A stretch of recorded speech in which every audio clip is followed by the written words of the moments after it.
Doctor Narendra Singh Kapoor ਦਾ ਲੇਖ ਹੈ ਮੰਗੇਤਰਾਂ ਦਾ ਮੇਲ ਮਿਲਾਪ। ਭਾਰਤ ਵਿੱਚ ਜਦੋਂ ਤੱਕ ਵਿਆਹ ਨਹੀਂ ਹੁੰਦਾ, ਮਾਪੇ ਆਪਣੇ ਧੀਆਂ ਪੁੱਤਰਾਂ ਨੂੰ ਛੋਟੇ ਤੇ ਅਣਜਾਣ ਬੱਚੇ ਹੀ ਸਮਝਦੇ ਹਨ। ਸੱਭਿਆਚਾਰਕ ਤਬਦੀਲੀ ਦੇ ਪ੍ਰਭਾਵਾਂ ਅਧੀਨ ਅਜੋਕੇ ਮੁੰਡੇ ਕੁੜੀਆਂ ਮਾਪਿਆਂ ਦੇ ਗਿਆਨ ਤੋਂ ਬਾਹਰੇ ਆਪ ਸਹੇੜੇ ਰਿਸ਼ਤੇ ਉਸਾਰ ਕੇ ਸੁਤੰਤਰ ਤੇ ਸਿਆਣੇ ਹੋ ਜਾਣ ਦਾ ਪ੍ਰਮਾਣ ਦੇਣ ਲੱਗ ਪਏ ਹਨ। ਪ੍ਰਾਕਿਰਤਿਕ ਨਿਯਮਾਂ ਅਨੁਸਾਰ ਮੁੰਡੇ ਕੁੜੀ ਦਾ ਵਿਆਹ 16-17 ਵਰ੍ਹਿਆਂ ਦੀ ਉਮਰ 'ਚ ਹੋ ਜਾਣਾ ਚਾਹੀਦਾ ਹੈ, ਪਰ ਆਰਥਿਕ ਕਾਰਨਾਂ ਕਰਕੇ ਵਿਆਹ 25-30 ਸਾਲ ਤੱਕ ਮੁਲਤਵੀ ਹੁੰਦੇ ਰਹਿੰਦੇ ਹਨ। ਇਸ ਵਕਫੇ ਨੂੰ ਗੁਜ਼ਾਰਨ ਲਈ ਮੁੰਡੇ ਕੁੜੀਆਂ ਨੇ ਆਪਣੀ ਯੋਗਤਾ ਅਨੁਸਾਰ ਮੇਲ ਮਿਲਾਪ ਦੇ ਅਣਵਿਆਹੇ ਰਿਸ਼ਤੇ ਉਸਾਰਨੇ ਸ਼ੁਰੂ ਕਰ ਦਿੱਤੇ ਹਨ। ਮੇਲ ਮਿਲਾਪ ਦੀਆਂ ਸੰਭਾਵਨਾਵਾਂ ਦੇ ਨਾਲ ਨਾਲ ਮੇਲ ਮਿਲਾਪ ਦੀ ਇੱਛਾ ਵੀ ਵਧੀ ਹੈ। ਸ਼ਹਿਰੀ ਜੀਵਨ ਨੇ ਮੇਲ ਮਿਲਾਪ ਨੂੰ ਸੌਖਾ ਕਰ ਦਿੱਤਾ ਹੈ। ਵਿਆਹ ਤੋਂ ਪਹਿਲਾਂ ਮੁੰਡੇ ਕੁੜੀ ਦੇ ਆਪਸੀ ਮਿਲਾਪ ਰਾਹੀਂ ਕੁੜੀ ਨੂੰ ਮਰਦ ਜਾਤ ਤੇ ਮੁੰਡੇ ਨੂੰ ਔਰਤ ਜਾਤ ਦੇ ਔਸਤ ਸੁਭਾਅ ਦਾ ਗਿਆਨ ਹੁੰਦਾ ਹੈ। ਮਾਪੇ ਬੱਚਿਆਂ ਨੂੰ ਆਪਣੇ ਆਦਰਸ਼ਾਂ ਤੇ ਅਸੂਲਾਂ ਅਨੁਸਾਰ ਪਾਲਦੇ ਹਨ, ਪਰ ਬੱਚੇ ਮਾਪਿਆਂ ਦੀ ਨਿਗਰਾਨੀ ਤੋਂ ਬਾਹਰ ਆਪਣੀਆਂ ਸਿੱਖੀਆਂ ਹੋਈਆਂ ਆਦਤਾਂ ਤੇ ਜੀਵਨ ਸਿਧਾਂਤਾਂ ਨੂੰ ਨਿਰਖਣਾ ਪਰਖਣਾ ਚਾਹੁੰਦੇ ਹਨ। ਨਿਰਸੰਦੇਹ ਪਿਆਰ ਸਾਡੀ ਸੋਚ ਤੇ ਕਲਪਨਾ ਦੇ ਬਹੁਤ ਸਾਰੇ ਬੂਹੇ ਬਾਰੀਆਂ ਖੋਲ੍ਹਦਾ ਹੈ। ਜਿਨ੍ਹਾਂ ਨੂੰ ਪਿਆਰ ਅਨੁਭਵ ਨਾ ਹੋਇਆ ਹੋਵੇ ਪਰ ਵਿਆਹ ਹੋ ਜਾਏ, ਉਹਨਾਂ ਦੀ ਸ਼ਖਸੀਅਤ ਦੇ ਬਹੁਤ ਸਾਰੇ ਪੱਖ ਉਜਾਗਰ ਹੋਣੋਂ ਰਹਿ ਜਾਂਦੇ ਹਨ ਤੇ ਅਜਿਹੇ ਵਿਅਕਤੀਆਂ ਦੀ ਜ਼ਿੰਦਗੀ ਨੂੰ ਮਾਨਣ ਤੇ ਸਮਝਣ ਦੀ ਸਮਰੱਥਾ ਵੀ ਇੱਕ ਸੀਮਾ ਤੋਂ ਅੱਗੇ ਨਹੀਂ ਜਾਂਦੀ ਤੇ ਪਿਆਰ ਵੀ ਹੋਣੇ ਵਿਅਕਤੀ ਇੱਕ ਗਹਿਰੀਆਂ ਸ਼ਖਸੀਅਤਾਂ ਬਣ ਕੇ ਪਛੜ ਜਾਂਦੇ ਹਨ। ਅਜਿਹੇ ਵਿਅਕਤੀਆਂ ਨੂੰ ਹਵਾਵਾਂ ਦੇ ਸੰਗੀਤ ਦਾ ਗਿਆਨ ਨਹੀਂ ਹੁੰਦਾ। ਇਹਨਾਂ ਨੂੰ ਸਤਰੰਗੀ ਪੀਂਘ ਉੱਤੇ ਟੁਰਨ ਦਾ ਅਨੁਭਵ ਨਹੀਂ ਹੁੰਦਾ।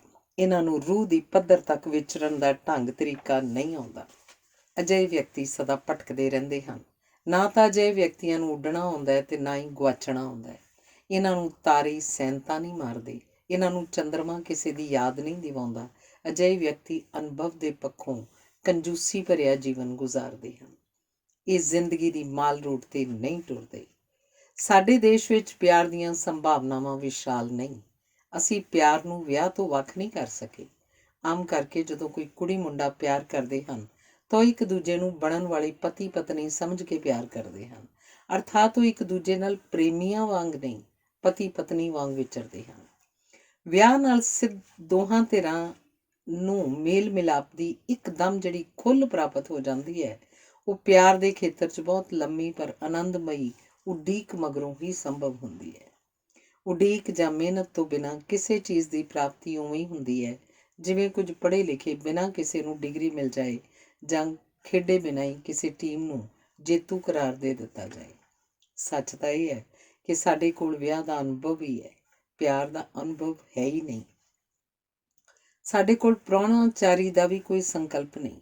ਅਸੀਂ ਘਰ ਆਏ ਮਹਿਮਾਨਾਂ ਨੂੰ ਛੋਟੀ ਜਿਹੀ ਬਰਾਤ ਸਮਝ ਕੇ ਉਹਨਾਂ ਦੀ ਸੇਵਾ ਕਰਦੇ ਹਾਂ।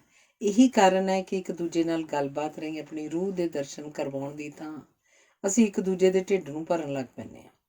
ਪਿਆਰ 'ਚ ਕਿਸੇ ਵੀ ਹੋਰ ਸਮਰੱਥਾ ਦੀ ਅਣਹੋਂਦ ਕਾਰਨ ਅਸੀਂ ਝਟਪਟ ਸਰੀਰਾਂ ਦੇ ਸਮਾਗਮ ਵੱਲ ਰੁਚਿਤ ਹੋ ਜਾਂਦੇ ਹਾਂ। ਦੋ ਪ੍ਰੇਮੀ ਚੱਲਦੇ ਹਨ ਤਾਂ ਉਹਨਾਂ ਦੇ ਤਨ ਦੇ ਨਾਲ ਉਹਨਾਂ ਦਾ ਮਨ ਵੀ ਚੱਲ ਰਿਹਾ ਹੁੰਦਾ ਹੈ, ਪਰ ਜਦੋਂ ਦੋ ਪਤੀ ਪਤਨੀ ਚੱਲਦੇ ਹਨ ਤਾਂ ਕਿਸੇ ਦੀ ਨਿੰਦਾ ਚੁਗਲੀ ਹੀ ਹੋ ਰਹੀ ਹੁੰਦੀ ਹੈ। ਪਿਆਰ ਕਰਨਾ ਨਿਰਸੰਦੇਹ ਵਿਆਹ ਦੀ ਤਿਆਰੀ ਹੁੰਦਾ ਹੈ। ਪਿਆਰ ਰਾਹੀਂ ਸਾਨੂੰ ਇੱਕ ਦੂਜੇ ਦੀਆਂ ਸੰਭਾਵਨਾਵਾਂ ਤੇ ਸੀਮਾਵਾਂ ਦਾ ਗਿਆਨ ਹੁੰਦਾ ਹੈ ਤੇ ਅਸੀਂ ਪਿਆਰ ਉਪਰੰਤ ਵਿਆਹ ਦੇ ਪਿੜ ਵਿੱਚ ਪੱਕੇ ਕਦਮਾਂ ਨਾਲ ਦਾਖਲ ਹੁੰਦੇ ਹਾਂ। ਪਿਆਰ ਵਿਹੂਣੇ ਵਿਆਹ ਅਸੰਭਵ ਆਦਰਸ਼ਾਂ ਦੀ ਪੂਰਤੀ ਦਾ ਯਤਨ ਕਰਦੇ ਕਰਦੇ ਥਕਾਵਟ ਦਾ ਸ਼ਿਕਾਰ ਹੋ ਜਾਂਦੇ ਹਨ। ਕਿਸੇ ਨੂੰ ਭਾਵੇਂ ਪਿਆਰ ਦਾ ਅਨੁਭਵ ਨਾ ਹੋਇਆ ਹੋਵੇ, ਮੰਗਣੀ ਉਪਰੰਤ ਦੂਜੀ ਧਿਰ ਨੂੰ ਪਰਖਣ ਦਾ ਅਵਸਰ ਮਿਲ ਹੀ ਜਾਂਦਾ ਹੈ। ਵੇਖਿਆ ਗਿਆ ਹੈ ਕਿ ਅਕਸਰ ਮੰਗਣੀ ਉਪਰੰਤ ਵਿਆਹ ਕੁਝ ਮਹੀਨਿਆਂ ਵਿੱਚ ਹੋ ਜਾਂਦਾ ਹੈ। ਜੇ ਮੰਗਣੀ ਲਮਕ ਜਾਏ ਤਾਂ ਦੋਵਾਂ ਧਿਰਾਂ ਨੂੰ ਇੱਕ ਦੂਜੇ ਦੇ ਦੋਸ਼ ਵੀ ਵਿਖਾਈ ਦੇਣ ਲੱਗ ਪੈਂਦੇ ਹਨ ਤੇ ਜੇ 1.5-2 ਸਾਲ 'ਚ ਵਿਆਹ ਵੀ ਨਾ ਹੋਵੇ ਤਾਂ ਅਕਸਰ ਮੰਗਣੀ ਟੁੱਟ ਜਾਂਦੀ ਹੈ। ਮੰਗਣੀ ਉਪਰੰਤ ਦੋਵਾਂ ਵਿਅਕਤੀਆਂ ਦੀ ਇੱਕ ਦੂਜੇ ਟੱਬਰ ਵਿੱਚ ਉਡੀਕ ਸ਼ੁਰੂ ਹੋ ਜਾਂਦੀ ਹੈ ਤੇ ਇਹਨਾਂ ਸੰਬੰਧੀ ਚਰਚਾ ਸਤਿਕਾਰ ਭਰੀ ਹੋ ਜਾਂਦੀ ਹੈ। ਮੰਗਣੀ ਉਪਰੰਤ ਮੇਲ ਮਿਲਾਪ ਦੇ ਖੁੱਲ੍ਹੇ ਅਵਸਰ ਮਿਲਣੇ ਚਾਹੀਦੇ ਹਨ, ਕਿਉਂਕਿ ਇਸ ਸਮੇਂ ਨਵਾਂ ਸਿਰਜਿਆ ਜਾਣ ਵਾਲਾ ਰਿਸ਼ਤਾ ਪਰਖਿਆ ਜਾਂਦਾ ਹੈ। ਵਿਆਹ ਟੁੱਟਣ ਦੀ ਥਾਂ ਚੰਗਾ ਹੈ ਜੇ ਮੰਗਣੀ ਦੀ ਪੱਧਰ ਉੱਤੇ ਹੀ ਤੋੜ ਵਿਛੋੜਾ ਹੋ ਜਾਏ, ਕਿਉਂਕਿ ਸਾਡੇ ਸਮਾਜ ਵਿੱਚ ਪਿਆਰ ਦਾ ਸੰਕਲਪ ਹੀ ਨਹੀਂ। ਇਸ ਕਰਕੇ ਕਈ ਮੰਗੇਤਰ ਇੱਕ ਦੂਜੇ ਨੂੰ ਪਿਆਰ ਭਰੇ ਵਾਤਾਵਰਨ ਵਿੱਚ ਜਾਣਨ ਤੇ ਪਛਾਣਨ ਦੀ ਥਾਂ ਆਪਣੀ ਮੰਗੇਤਰ ਨਾਲ ਸੰਭੋਗ ਲਈ ਜ਼ਿੱਦ ਕਰਦੇ ਹਨ। ਬਹੁਤੇ ਪੁਰਸ਼ਾਂ ਵਿੱਚ ਆਪਣੀ ਸਮਝ, ਦਲੇਰੀ, ਸਿਆਣਪ, ਜ਼ਿੰਮੇਵਾਰੀ ਆਦਿ ਵਿਖਾਉਣ ਦੀ ਸੰਭਾਵਨਾ ਤਾਂ ਹੁੰਦੀ ਨਹੀਂ। ਇਸ ਲਈ ਉਹ ਇਸ ਰਿਸ਼ਤੇ ਲਈ ਤਾਂਘਦੇ ਹਨ ਜਿੱਥੇ ਉਹ ਆਪਣੀ ਬਹਾਦਰੀ ਦੀ ਥਾਂ ਸਰੀਰਕ ਜ਼ੋਰ ਆਦਿ ਵਿਖਾ ਸਕਣ। ਕਿਉਂਕਿ ਕੁੜੀ 'ਚ ਪ੍ਰਵਾਨ ਹੋਣ ਦੀ ਲਾਲਸਾ ਵਧੇਰੀ ਹੁੰਦੀ ਹੈ। ਉਹ ਪੁਰਸ਼ ਦੀ ਜ਼ਿੱਦ ਮੰਨ ਜਾਂਦੀ ਹੈ ਤੇ ਆਪ ਹੀ ਆਪਣੇ ਵਿਆਹ ਦੇ ਰੰਗਾਂ ਨੂੰ ਖੋਰਨ ਲੱਗ ਪੈਂਦੀ ਹੈ। ਜਿਹੜੇ ਫੈਸਲੇ ਕਾਹਲ 'ਚ ਕੀਤੇ ਜਾਂਦੇ ਹਨ ਉਹਨਾਂ ਸੰਬੰਧੀ ਪਛਤਾਉਣ ਲਈ ਜ਼ਿੰਦਗੀ ਬੜੀ ਵਿਹਲ ਦਿੰਦੀ ਹੈ। ਵਿਆਹ ਦਾ ਪ੍ਰਮੁੱਖ ਉਦੇਸ਼ ਇੱਕ ਦੂਜੇ ਦੇ ਸਾਥ ਨੂੰ ਮੰਨਣਾ ਤੇ ਕਾਮ ਸੰਭੋਗ ਦੀਆਂ ਸੰਭਾਵਨਾਵਾਂ ਨੂੰ ਹੰਢਾਉਣਾ ਹੁੰਦਾ ਹੈ। ਦੀਵਾਲੀ ਤੋਂ ਪਹਿਲੇ ਦੀਵਾਲੀ ਜਾਂ ਈਦ ਤੋਂ ਪਹਿਲੇ ਈਦ ਮਨਾਉਣ ਵਿੱਚ ਨਾ ਸੱਚੀ ਭਾਵਨਾ ਹੁੰਦੀ ਹੈ ਤੇ ਨਾ ਹੀ ਸੱਚਾ ਆਨੰਦ। ਦੂਜੇ ਪਾਸੇ ਕਈ ਕੁੜੀਆਂ ਵੀ ਝਟਪਟ ਪ੍ਰਵਾਨ ਚੜ੍ਹਨ ਦੇ ਲਾਲਚ ਦਾ ਸ਼ਿਕਾਰ ਹੋਣ ਕਾਰਨ ਕੇਵਲ ਸਰੀਰਕ ਰਿਸ਼ਤਾ ਹੰਢਾਉਣ ਦੀ ਯੋਗਤਾ ਹੀ ਰੱਖਦੀਆਂ ਹਨ। ਉਹ ਖੋਖਲੀਆਂ ਹੋਣ ਕਾਰਨ ਵਿਆਹ ਉਪਰੰਤ ਅਕਸਰ ਛੇਤੀ ਹੀ ਖੜਕਣ ਲੱਗ ਪੈਂਦੀਆਂ ਹਨ। ਪਿਆਰ ਇੱਕ ਮਾਨਸਿਕ ਰਿਸ਼ਤਾ ਹੈ, ਪਰ ਮਾਨਸਿਕ ਰਿਸ਼ਤਾ ਹੰਢਾਉਣ ਦੀ ਯੋਗਤਾ ਵਾਲੇ ਵਿਅਕਤੀ ਵਿਰਲੇ ਹੀ ਹੁੰਦੇ ਹਨ। ਪਿਆਰ ਰਾਹੀਂ ਅਸੀਂ ਦੂਜੇ ਵਿਅਕਤੀ ਨੂੰ ਵਿਭਿੰਨ ਪੱਖਾਂ ਤੋਂ ਸਮਝਣ ਤੇ ਆਪਣੇ ਆਪ ਬਾਰੇ ਜਾਣਨ ਦਾ ਅਵਸਰ ਪ੍ਰਾਪਤ ਕਰਦੇ ਹਾਂ। ਪਿਆਰ ਰਾਹੀਂ ਸਾਡੇ ਪਰਿਵਾਰ, ਸੱਭਿਆਚਾਰਕ ਵਿਸ਼ਵਾਸ, ਧਾਰਮਿਕ ਵਿਚਾਰ, ਵਿਸ਼ਵਾਸ, ਆਦਰਸ਼, ਜੀਵਨ ਦ੍ਰਿਸ਼ਟੀਕੋਣ ਆਦਿ ਪਰਖੇ ਜਾਂਦੇ ਹਨ। ਸਾਡੀਆਂ ਫਿਲਮਾਂ ਸਾਡੀ ਜਵਾਨ ਪੀੜ੍ਹੀ ਨੂੰ ਗੰਭੀਰ, ਜ਼ਿੰਮੇਵਾਰ ਤੇ ਦੂਜੇ ਦੀ ਸ਼ਖਸੀਅਤ ਦਾ ਸਤਿਕਾਰ ਕਰਨਾ ਸਿਖਾਉਣ ਦੀ ਥਾਂ ਕਾਮ ਉਕਸਾਊ ਹਰਕਤਾਂ ਵਿੱਚ ਉਲਝਾਉਣ 'ਚ ਹੀ ਸਫਲ ਹੋਈਆਂ ਹਨ। ਅਸੀਂ ਸੁਤੰਤਰਤਾ ਦੇ ਅਰਥ ਵਿਗਾੜ ਲਏ ਹਨ ਤੇ ਇਸੇ ਵਿੱਚੋਂ ਜ਼ਿੰਮੇਵਾਰੀ ਵਾਲਾ ਪੱਖ ਖਾਰਜ ਕਰ ਦਿੱਤਾ ਹੈ। ਇਵੇਂ ਹੀ ਸਮਾਜਿਕ ਵਰਤਾਰੇ ਵਿੱਚ ਪਿਆਰ ਨੂੰ ਸੰਭੋਗ ਦਾ ਇੱਕ ਪੜਾਅ ਬਣਾ ਲਿਆ ਗਿਆ ਹੈ। ਕੁੜੀਆਂ ਕੋਲ ਆਪਣੇ ਪ੍ਰਵਾਨ ਚੜ੍ਹਨ ਲਈ ਵੀ ਇਹੀ ਇੱਕ ਢੰਗ ਰਹਿ ਗਿਆ ਪ੍ਰਤੀਤ ਹੁੰਦਾ ਹੈ। ਕੁੜੀਆਂ ਮੁੰਡਿਆਂ ਨੂੰ ਲਾਵਾਂ ਫੇਰਿਆਂ ਵਾਲੀ ਥਾਂ ਵੱਲ ਖਿੱਚ ਰਹੀਆਂ ਹਨ ਤੇ ਮੁੰਡੇ ਉਹਨਾਂ ਨੂੰ ਬਿਸਤਰੇ ਵੱਲ ਧਰੂ ਰਹੇ ਹਨ। ਦੋਹਾਂ ਪਾਸੇ ਸਵਾਰਥ ਪ੍ਰਧਾਨ ਹੈ। ਇਸੇ ਲਈ ਪਿਆਰ ਤੇ ਵਿਆਹ ਦੋਵੇਂ ਟੁੱਟ ਰਹੇ ਹਨ। ਮੰਗੇਤਰਾਂ ਵਿੱਚ ਕਾਮ ਸੰਭੋਗ ਨਾਲ ਦੋਹਾਂ ਧਿਰਾਂ 'ਚ ਦੋਸ਼ ਭਾਵਨਾ ਵੱਧਦੀ ਹੈ। ਜ਼ਿੰਮੇਵਾਰੀ ਤੋਂ ਮੁਕਤ ਤੇ ਉਦੇਸ਼ ਰਹਿਤ ਕਾਮ ਸੰਭੋਗ ਚੱਲ ਹੀ ਨਹੀਂ ਸਕਦਾ। ਬੁਝਾਰਤ ਬੁੱਝ ਲੈਣ ਮਗਰੋਂ ਮੁੰਡਾ ਕੁੜੀ ਵਿੱਚ ਦੋਸ਼ ਲੱਭਦਾ ਤਾਂ ਕਿ ਵਿਆਹ ਤੋਂ ਬਚਿਆ ਜਾ ਸਕੇ। ਕਈ ਮੁੰਡੇ ਕੁੜੀ ਨੂੰ ਹੀ ਦੋਸ਼ ਦਿੰਦੇ ਹਨ ਕਿ ਤੂੰ ਮੰਨੀ ਕਿਉਂ। ਇਸ ਨਾਲ ਕੁੜੀ ਦੇ ਮਨ ਨੂੰ ਦੋਹਰੀ ਠੇਸ ਲੱਗਦੀ ਹੈ ਤੇ ਰਿਸ਼ਤਾ ਟੁੱਟਣ ਦੀ ਪ੍ਰਕਿਰਿਆ ਹੋਰ ਤੇਜ਼ ਹੋ ਜਾਂਦੀ ਹੈ। ਵਿਆਹ ਤੇ ਸੰਭੋਗ ਇੱਕ ਦੂਜੇ ਨਾਲ ਨੇੜਿਓਂ ਜੁੜੇ ਹੁੰਦੇ ਹਨ। ਸੰਭੋਗ ਦੀਆਂ ਸੰਭਾਵਨਾਵਾਂ ਤੇ ਸਮਾਜਿਕ ਪ੍ਰਵਾਨਗੀ ਕਾਰਨ ਹੀ ਵਿਆਹ ਦੀ ਇੱਛਾ ਉਪਜਦੀ ਹੈ। ਜਿੱਥੇ ਜਿੱਥੇ ਵਿਆਹ ਬਾਹਰੇ ਸੰਭੋਗ ਦੇ ਅਵਸਰ ਪ੍ਰਾਪਤ ਹੋਣ ਲੱਗ ਪੈਣ ਉੱਥੇ ਤਲਾਕ ਦੀਆਂ ਸੰਭਾਵਨਾਵਾਂ ਵਧੇਰੇ ਉਜਾਗਰ ਹੋਈਆਂ ਹਨ। ਸਮਾਜ ਕੋਈ ਹੋਵੇ, ਹਰ ਤਲਾਕ ਪਿੱਛੇ ਅਸਲ ਕਾਰਨ ਕਿਸੇ ਹੋਰ ਨਾਲ ਵਿਆਹ ਜਾਂ ਸੰਭੋਗ ਕਰਨ ਦੀ ਇੱਛਾ ਹੀ ਹੁੰਦੀ ਹੈ। ਪੁਰਸ਼ ਪ੍ਰਧਾਨ ਸਮਾਜ ਕਾਰਨ ਮੁੰਡੇ ਮੰਗਣੀ ਉਪਰੰਤ ਪਰ ਵਿਆਹ ਤੋਂ ਪਹਿਲਾਂ ਆਪਣੀ ਮੰਗੇਤਰ ਨੂੰ ਇਸ ਲਈ ਮਨਾਉਂਦੇ ਹਨ ਤੇ ਆਮ ਕਰਕੇ ਸਫਲ ਵੀ ਹੋ ਜਾਂਦੇ ਹਨ।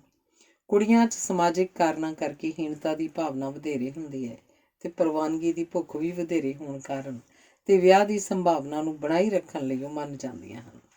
ਜਿਹੜੀਆਂ ਲੜਕੀਆਂ ਨਹੀਂ ਮੰਨਦੀਆਂ ਉਹਨਾਂ ਦਾ ਅਸਲ ਕਾਰਨ ਉਹਨਾਂ ਦਾ ਗਰਭਵਤੀ ਹੋਣ ਦਾ ਡਰ ਹੁੰਦਾ ਹੈ। ਕੁੜੀ ਤੇ ਮੰਗੇਤਰ ਸਾਹਮਣੇ ਕੱਪੜੇ ਉਤਾਰਨ ਤੋਂ ਨਹੀਂ ਡਰਦੀ, ਨੰਗੇ ਹੋਣ ਤੋਂ ਡਰਦੀ ਹੈ। ਨੰਗੇ ਸਰੀਰ ਉੱਤੇ ਵੀ ਸ਼ਰਮ ਦਾ ਇੱਕ ਲਿਬਾਸ ਹੁੰਦਾ ਹੈ। ਪੁਰਸ਼ ਤੇ ਔਰਤ ਦੋਹਾਂ ਵਿੱਚ ਆਪਣੇ ਆਦਰਸ਼ ਸਾਥੀ ਦੀ ਤਲਾਸ਼ ਨਿਰੰਤਰ ਜਾਰੀ ਰਹਿੰਦੀ ਹੈ ਤੇ ਜਿਹੜਾ ਵੀ ਉਸ ਆਦਰਸ਼ ਦੇ ਨੇੜੇ ਤੇੜੇ ਆਉਂਦਾ ਹੈ ਉਸ ਨਾਲ ਰਿਸ਼ਤਾ ਉਸਰਨ ਦੀ ਸੰਭਾਵਨਾ ਉਪਜ ਪੈਂਦੀ ਹੈ। ਸਾਡੇ ਸਮਾਜ ਵਿੱਚ ਬਹੁਤੇ ਵਿਅਕਤੀ ਆਦਰਸ਼ਹੀਣ ਹੁੰਦੇ ਹਨ। ਅਜਿਹੇ ਵਿਅਕਤੀ ਵਧੇਰੇ ਦੁਖੀ ਹੁੰਦੇ ਹਨ ਤੇ ਜਿਨ੍ਹਾਂ ਦਾ ਕੋਈ ਆਦਰਸ਼ ਨਹੀਂ ਹੁੰਦਾ ਉਹ ਸਹਿਜੇ ਹੀ ਅੱਕ ਤੇ ਥੱਕ ਜਾਂਦੇ ਹਨ। ਕੋਈ ਵੀ ਵਿਆਹ ਰੇਸ਼ਮੀ, ਕੂਲੀ, ਢਲਾਨ ਜਾਂ ਸਿੱਧੀ ਦੌੜ ਨਹੀਂ ਹੁੰਦਾ। ਅਰਥਾਤ ਹਰ ਵਿਆਹ ਦੀਆਂ ਆਪਣੀਆਂ ਹੀ ਸਮੱਸਿਆਵਾਂ ਹੁੰਦੀਆਂ ਹਨ, ਪਰ ਇਹ ਸਮੱਸਿਆਵਾਂ ਉਸੇ ਅਨੁਪਾਤ ਵਿੱਚ ਹੁੰਦੀਆਂ ਹਨ ਜਿਸ ਅਨੁਪਾਤ ਵਿੱਚ ਪਤੀ ਪਤਨੀ ਵਿਚਕਾਰ ਸੰਭੋਗਕ ਤ੍ਰਿਪਤੀ ਅਤ੍ਰਿਪਤੀ ਹੁੰਦੀ ਹੈ। ਤ੍ਰਿਪਤੀ ਵਧੇਰੇ ਹੋਣ ਦੀ ਸੂਰਤ ਵਿੱਚ ਨਾ ਕੇਵਲ ਦੋਹਾਂ ਵਿਚਕਾਰ ਸਮੱਸਿਆਵਾਂ ਘੱਟ ਉਪਜਦੀਆਂ ਹਨ, ਸਗੋਂ ਸਮੱਸਿਆਵਾਂ ਨੂੰ ਸੁਲਝਾਉਣ ਦੀ ਸਮਰੱਥਾ ਵਧੇਰੇ ਹੋਣ ਕਾਰਨ ਇਹ ਜਲਦੀ ਹੱਲ ਹੋ ਜਾਂਦੀਆਂ ਹਨ। ਦੂਜੇ ਪਾਸੇ ਤ੍ਰਿਪਤੀ ਦੀ ਅਣਹੋਂਦ ਕਾਰਨ ਸਧਾਰਨ ਸਥਿਤੀਆਂ ਵੀ ਸਮੱਸਿਆਵਾਂ ਪ੍ਰਤੀਤ ਹੁੰਦੀਆਂ ਹਨ। ਪਤੀ ਪਤਨੀ ਵਿਚਕਾਰ ਸੁਖਾਵੇਂ ਸੰਭੋਗੀ ਸੰਬੰਧ ਉਹਨਾਂ ਦੋਹਾਂ ਦੇ ਤੰਦਰੁਸਤ ਤੇ ਸ਼ਕਤੀਸ਼ਾਲੀ ਹੋਣ ਦਾ ਸਬੂਤ ਹੁੰਦੇ ਹਨ। ਜਿਨ੍ਹਾਂ ਲੋਕਾਂ ਦਾ ਕੋਈ ਦ੍ਰਿਸ਼ਟੀਕੋਣ ਹੋਵੇ ਜਾਂ ਜੀਵਨ ਆਦਰਸ਼ ਹੋਵੇ, ਉਹ ਮੰਗੇਤਰਾਂ ਵਜੋਂ ਇਸ ਇੱਛਾ ਦਾ ਸ਼ਿਕਾਰ ਨਹੀਂ ਹੁੰਦੇ। ਉਹ ਆਪਣੇ ਮੰਗੇਤਰਪੁਣੇ ਨੂੰ ਇੱਕ ਸਾਂਝਾ ਜੀਵਨ ਦ੍ਰਿਸ਼ਟੀਕੋਣ ਉਸਾਰਨ ਲਈ ਵਰਤਦੇ ਹਨ। ਉਹ ਹਰ ਵੇਲੇ ਇੱਕ ਦੂਜੇ ਨਾਲ ਰਹਿਣ ਤੋਂ ਪਹਿਲਾਂ ਇੱਕ ਦੂਜੇ ਦੇ ਹੋਣ ਦਾ ਅਨੁਭਵ ਹੰਢਾਉਂਦੇ ਹਨ, ਕਿਉਂਕਿ ਦੋਹਾਂ ਨੇ ਇੱਕ ਨਵਾਂ ਪਰਿਵਾਰ ਹੀ ਨਹੀਂ, ਨਵਾਂ ਖਾਨਦਾਨ ਸ਼ੁਰੂ ਕਰਨਾ ਹੁੰਦਾ ਹੈ। ਸੋ ਆਪਣੇ ਜੀਵਨ ਨੂੰ ਵਿਉਂਤਣ ਦੇ ਮੁੱਢਲੇ ਫੈਸਲੇ ਕਰਦੇ ਹਨ। ਇਹ ਸਭ ਕੁਝ ਸਮਝਣ, ਨਿਰਖਣ, ਪਰਖਣ ਲਈ ਲਗਭਗ 1 ਸਾਲ ਦਾ ਸਮਾਂ ਲੱਗ ਹੀ ਜਾਂਦਾ ਹੈ। 1 ਸਾਲ ਕਿਵੇਂ ਗੁਜ਼ਰਿਆ ਇਸ ਉੱਤੇ ਨਿਰਭਰ ਕਰੇਗਾ ਕਿ ਬਾਕੀ ਦਾ ਜੀਵਨ ਕਿਵੇਂ ਗੁਜ਼ਰੇਗਾ। 1 ਸਾਲ ਦਾ ਸਮਾਂ ਕਿਉਂ? ਇਸ ਲਈ ਕਿ 1 ਸਾਲ 'ਚ ਸਾਰੇ ਮੌਸਮ ਆ ਜਾਂਦੇ ਹਨ। ਜੇ 1 ਸਾਲ ਸੰਭੋਗ ਰਹਿਤ ਮੇਲ ਮਿਲਾਪ ਵਾਲੀ ਮੰਗਣੀ ਨਿਭ ਜਾਏ ਤਾਂ ਬਾਕੀ ਜੀਵਨ ਵੀ ਖੁਸ਼ੀਆਂ ਭਰਿਆ ਹੋਏਗਾ ਤੇ ਚੰਗਾ ਨਿਭ ਜਾਏਗਾ। ਧੰਨਵਾਦ। ਅਗਲਾ ਲੇਖ ਹੈ ਅੱਖਾਂ। ਅੱਖਾਂ ਮਨੁੱਖੀ ਚਿਹਰੇ ਦਾ ਸਭ ਤੋਂ ਵੱਧ ਸੁੰਦਰ ਭਾਗ ਹੁੰਦੀਆਂ ਹਨ। ਸੰਸਾਰ 'ਚ ਸੁੰਦਰਤਾ ਦਾ ਸੰਕਲਪ ਨਿਰੰਤਰ ਬਦਲਦਾ ਰਿਹਾ ਹੈ, ਪਰ ਅੱਖਾਂ ਦੀ ਚਮਕ ਹਮੇਸ਼ਾ ਸੁੰਦਰਤਾ ਦਾ ਮੁੱਖ ਲੱਛਣ ਰਹੀ ਹੈ। ਚੰਨ, ਸੂਰਜ, ਤਾਰੇ, ਰੌਸ਼ਨੀ, ਰੰਗ, ਨਜ਼ਾਰੇ ਆਦਿ ਸ਼ਬਦ ਅੱਖਾਂ ਦੇ ਸੰਦਰਭ ਵਿੱਚ ਹੀ ਕੁਝ ਅਰਥ ਰੱਖਦੇ ਹਨ। ਅੱਖਾਂ ਦੇ ਮਹੱਤਵ ਬਾਰੇ ਹੀ ਕਿਹਾ ਜਾਂਦਾ ਹੈ, ਅੱਖਾਂ ਗਈਆਂ ਜਹਾਨ ਗਿਆ। ਸਰੀਰ ਦੇ ਸਭ ਤੋਂ ਵੱਧ ਗੁੰਝਲਦਾਰ, ਉਪਯੋਗੀ ਤੇ ਮਹੱਤਵਪੂਰਨ ਯੰਤਰਾਂ ਵਿੱਚ ਅੱਖਾਂ ਦਾ ਨੰਬਰ ਸਭ ਤੋਂ ਪਹਿਲੇ ਆਉਂਦਾ ਹੈ। ਅੱਖਾਂ ਦੀ ਕਾਰਜ ਕੁਸ਼ਲਤਾ ਦਾ ਅਨੁਮਾਨ ਇਸ ਪੱਖ ਤੋਂ ਲੱਗ ਜਾਂਦਾ ਹੈ ਕਿ ਵੱਖ-ਵੱਖ ਰੰਗਾਂ ਦੀਆਂ 1 ਕਰੋੜ ਤੋਂ ਵੀ ਵੱਧ ਰੰਗਤਾਂ ਨੂੰ ਪਛਾਣ ਸਕਦੀਆਂ ਹਨ। ਸਰੀਰਕ ਬਣਤਰ ਦੇ ਪੱਖ ਤੋਂ ਅੱਖਾਂ ਦਿਮਾਗ ਦਾ ਨੰਗਾ ਭਾਗ ਹੁੰਦੀਆਂ ਹਨ ਤੇ ਦਿਮਾਗ ਦੇ ਗੁਆਂਢ 'ਚ ਹੋਣ ਦੇ ਨਾਲ-ਨਾਲ ਇਹ ਦਿਮਾਗ ਦਾ ਸਭ ਤੋਂ ਵੱਧ ਕਿਰਿਆਸ਼ੀਲ ਅੰਗ ਵੀ ਹਨ। ਕਿਹਾ ਜਾਂਦਾ ਹੈ ਕਿ ਮਨੁੱਖੀ ਦਿਮਾਗ ਦਾ ਵਿਕਾਸ ਅੱਖਾਂ ਦੇ ਵਿਕਾਸ ਦੇ ਪਿੱਛੇ ਟੁਰਿਆ ਹੈ। ਜਿਉਂ-ਜਿਉਂ ਅੱਖਾਂ ਬ੍ਰਹਿਮੰਡ ਦੇ ਵੱਖ-ਵੱਖ ਵਰਤਾਰਿਆਂ ਵਿਚਲੀਆਂ ਗੁੰਝਲਾਂ ਵੇਖਦੀਆਂ ਗਈਆਂ ਹਨ, ਤਿਉਂ-ਤਿਉਂ ਦਿਮਾਗ ਨੂੰ ਗੁੰਝਲਦਾਰ ਸਮੱਸਿਆਵਾਂ ਹੱਲ ਕਰਨ ਦਾ ਅਵਸਰ ਮਿਲਦਾ ਗਿਆ ਤੇ ਇਵੇਂ ਅੱਖਾਂ ਦੇ ਸਹਿਯੋਗ ਨਾਲ ਹੀ ਮਨੁੱਖੀ ਦਿਮਾਗ ਅਜੋਕੀ ਵਿਕਾਸ ਪੱਧਰ 'ਤੇ ਅੱਪੜਿਆ। ਜਾਨਵਰਾਂ, ਜਲ ਜੰਤੂਆਂ ਤੇ ਪੰਛੀਆਂ ਦੇ ਜੀਵਨ ਵਿੱਚ ਵੀ ਅੱਖਾਂ ਦਾ ਵਿਸ਼ੇਸ਼ ਰੋਲ ਹੈ। ਅੰਤਰ ਇਹ ਹੈ ਕਿ ਕਿਸੇ ਬਿਮਾਰੀ ਨਾਲ ਉਹਨਾਂ ਦੀਆਂ ਅੱਖਾਂ ਪ੍ਰਭਾਵਿਤ ਹੋਣ ਤੱਕ ਉਹਨਾਂ ਦੀ ਮੌਤ ਹੋ ਚੁੱਕੀ ਹੁੰਦੀ ਹੈ, ਜਦੋਂ ਕਿ ਮਨੁੱਖੀ ਨਸਲ ਵਿੱਚ ਸਰੀਰ ਦੇ ਕਿਸੇ ਵੀ ਹੋਰ ਅੰਗ ਦੇ ਮੁਕਾਬਲੇ ਅੱਖਾਂ ਵੱਲ ਵਧੇਰੇ ਧਿਆਨ ਦਿੱਤੇ ਜਾਣ ਕਾਰਨ ਇਹ ਬਚੀਆਂ ਰਹਿੰਦੀਆਂ ਹਨ ਤੇ ਕੰਮ ਕਰਦੀਆਂ ਰਹਿੰਦੀਆਂ ਹਨ। ਵੇਖਣਾ ਇੱਕ ਪ੍ਰਕਾਰ ਦਾ ਸੰਪਰਕ ਹੁੰਦਾ ਹੈ। ਸਾਡੇ ਦਿਲ ਨੂੰ ਉਹੀ ਭਾਏਗਾ ਜੋ ਪਹਿਲਾਂ ਸਾਡੀਆਂ ਅੱਖਾਂ ਨੂੰ ਭਾਉਂਦਾ ਹੈ। ਜਿਹੜਾ ਪਕਵਾਨ ਵੇਖਣ ਵਿੱਚ ਦਿਲਕਸ਼ ਨਹੀਂ, ਉਹਦੇ ਖਾਧੇ ਜਾਣ ਦੀ ਬਹੁਤੀ ਸੰਭਾਵਨਾ ਨਹੀਂ ਹੁੰਦੀ। ਜਿਹੜਾ ਸਾਨੂੰ ਚੰਗਾ ਲੱਗਦਾ ਉਹ ਸਾਡੀਆਂ ਅੱਖਾਂ ਦਾ ਸੂਰਜ ਹੋ ਜਾਂਦਾ ਹੈ। ਉਹ ਸਾਡੀਆਂ ਅੱਖਾਂ ਰਾਹੀਂ ਸਾਡੇ ਦਿਲ 'ਚ ਪਹੁੰਚਦਾ ਹੈ। ਕਿਸੇ ਨਾਲ ਸਾਡਾ ਮੁੱਢਲਾ ਮੇਲ ਹੁੰਦਾ ਹੀ ਅੱਖਾਂ ਨਾਲ ਹੈ। ਜਦੋਂ ਕਿਸੇ ਪੁਰਸ਼ ਦੀਆਂ ਕਿਸੇ ਇਸਤਰੀ ਨਾਲ ਅੱਖਾਂ ਚਾਰ ਹੁੰਦੀਆਂ ਹਨ ਤਾਂ ਦੋਹਾਂ ਦੀ ਪਰਸਪਰ ਤੱਕਣੀ ਉਹਨਾਂ ਦੇ ਰਿਸ਼ਤੇ ਨੂੰ ਨਿਰਧਾਰਤ ਕਰਦੀ ਹੈ ਤੇ ਉਸੇ ਪਲ ਇਹ ਨਿਰਣਾ ਹੋ ਜਾਂਦਾ ਹੈ ਕਿ ਕਿਸ ਪ੍ਰਕਾਰ ਦਾ ਤੇ ਕਿਸ ਪੱਧਰ ਦਾ ਤੇ ਕਿਸ ਹੱਦ ਤੱਕ ਦਾ ਰਿਸ਼ਤਾ ਸੰਭਵ ਹੈ। ਜਦੋਂ ਸਾਂਝ ਪੈ ਜਾਂਦੀ ਹੈ ਤੇ ਮੂੰਹ ਨਾਲ ਬੋਲਣ ਦੀ ਲੋੜ ਨਹੀਂ ਪੈਂਦੀ, ਅੱਖਾਂ ਗੱਲਾਂ ਕਰਨ ਲੱਗ ਪੈਂਦੀਆਂ ਹਨ। ਅੱਖਾਂ ਤੋਂ ਇੱਕ ਵਿਸ਼ੇਸ਼ ਪ੍ਰਕਾਰ ਦੀਆਂ ਛੁਆਵਾਂ ਨਿਕਲਦੀਆਂ ਹਨ, ਜਿਨ੍ਹਾਂ ਨੂੰ ਦੂਜੀ ਧਿਰ ਵੱਲੋਂ ਪ੍ਰਵਾਨ ਕੀਤੇ ਜਾਣ ਦੀ ਸੂਰਤ ਵਿੱਚ ਹੀ ਰਿਸ਼ਤਾ ਉਸਰਦਾ ਹੈ। ਜਿਸ ਨਾਲ ਸਾਡੀ ਵਿਗੜੀ ਹੋਵੇ ਉਸ ਵੱਲ ਅਸੀਂ ਨੀਵੀਂ ਪਾ ਲੈਂਦੇ ਹਾਂ ਜਾਂ ਦੂਜੇ ਪਾਸੇ ਵੇਖਣ ਲੱਗ ਪੈਂਦੇ ਹਾਂ। ਦੂਜੇ ਵਿਅਕਤੀ ਦੇ ਤੇਜ਼ ਪ੍ਰਭਾਵ ਥੱਲੇ ਜਾਂ ਤਾਂ ਅਸੀਂ ਆਪਣੀਆਂ ਅੱਖਾਂ ਮੀਟ ਲੈਂਦੇ ਹਾਂ ਜਾਂ ਮੁਸਕਰਾ ਕੇ ਜਾਂ ਕੋਈ ਗੱਲ ਕਹਿ ਕੇ ਉਹਦੀ ਜਾਂ ਆਪਣੀ ਤੱਕਣੀ ਨੂੰ ਦੂਜੇ ਪਾਸੇ ਮੋੜ ਦਿੰਦੇ ਹਾਂ। ਅੱਖਾਂ ਹਰ ਥਾਂ ਖੂਬਸੂਰਤੀ ਦੀ ਭਾਲ 'ਚ ਰਹਿੰਦੀਆਂ ਹਨ। ਅਸ਼ਾਂਤ ਤੇ ਭਟਕਦੀਆਂ ਹੋਈਆਂ ਵਿਧਵਾ ਅੱਖਾਂ ਆਲੇ ਦੁਆਲੇ ਵਿੱਚ ਅਸ਼ਾਂਤੀ ਫੈਲਾਉਂਦੀਆਂ ਹਨ। ਮਨੁੱਖ ਨੂੰ ਆਲੇ ਦੁਆਲੇ ਦੀ ਲਗਭਗ 3/4 ਸੂਚਨਾ ਕੇਵਲ ਅੱਖਾਂ ਤੋਂ ਪ੍ਰਾਪਤ ਹੁੰਦੀ ਹੈ। ਅੱਖਾਂ ਰਾਹੀਂ ਸਾਨੂੰ ਕਿਸੇ ਚੀਜ਼ ਦੀ ਦੂਰੀ, ਨੇੜਤਾ, ਰੰਗ, ਰੂਪ, ਆਕਾਰ ਆਦਿ ਤੋਂ ਇਲਾਵਾ ਉਹਦੇ ਚੰਗੇ ਮਾੜੇ ਹੋਣ ਦਾ ਵੀ ਪਤਾ ਲੱਗਦਾ ਹੈ। ਪਿਆਰ ਦਾ ਅਨੁਭਵ ਸਾਡੀ ਰੂਹ ਦਾ ਰੱਜ ਹੁੰਦਾ ਹੈ। ਇਹੀ ਕਾਰਨ ਹੈ ਕਿ ਪਿਆਰ ਵਿੱਚ ਗੜੂੰਦ 2 ਪ੍ਰੇਮੀ ਅੱਖਾਂ ਮੀਟ ਲੈਂਦੇ ਹਨ ਤੇ ਰੂਹ ਦੀ ਪੱਧਰ ਉੱਤੇ ਵਿਚਰਦੇ ਹਨ।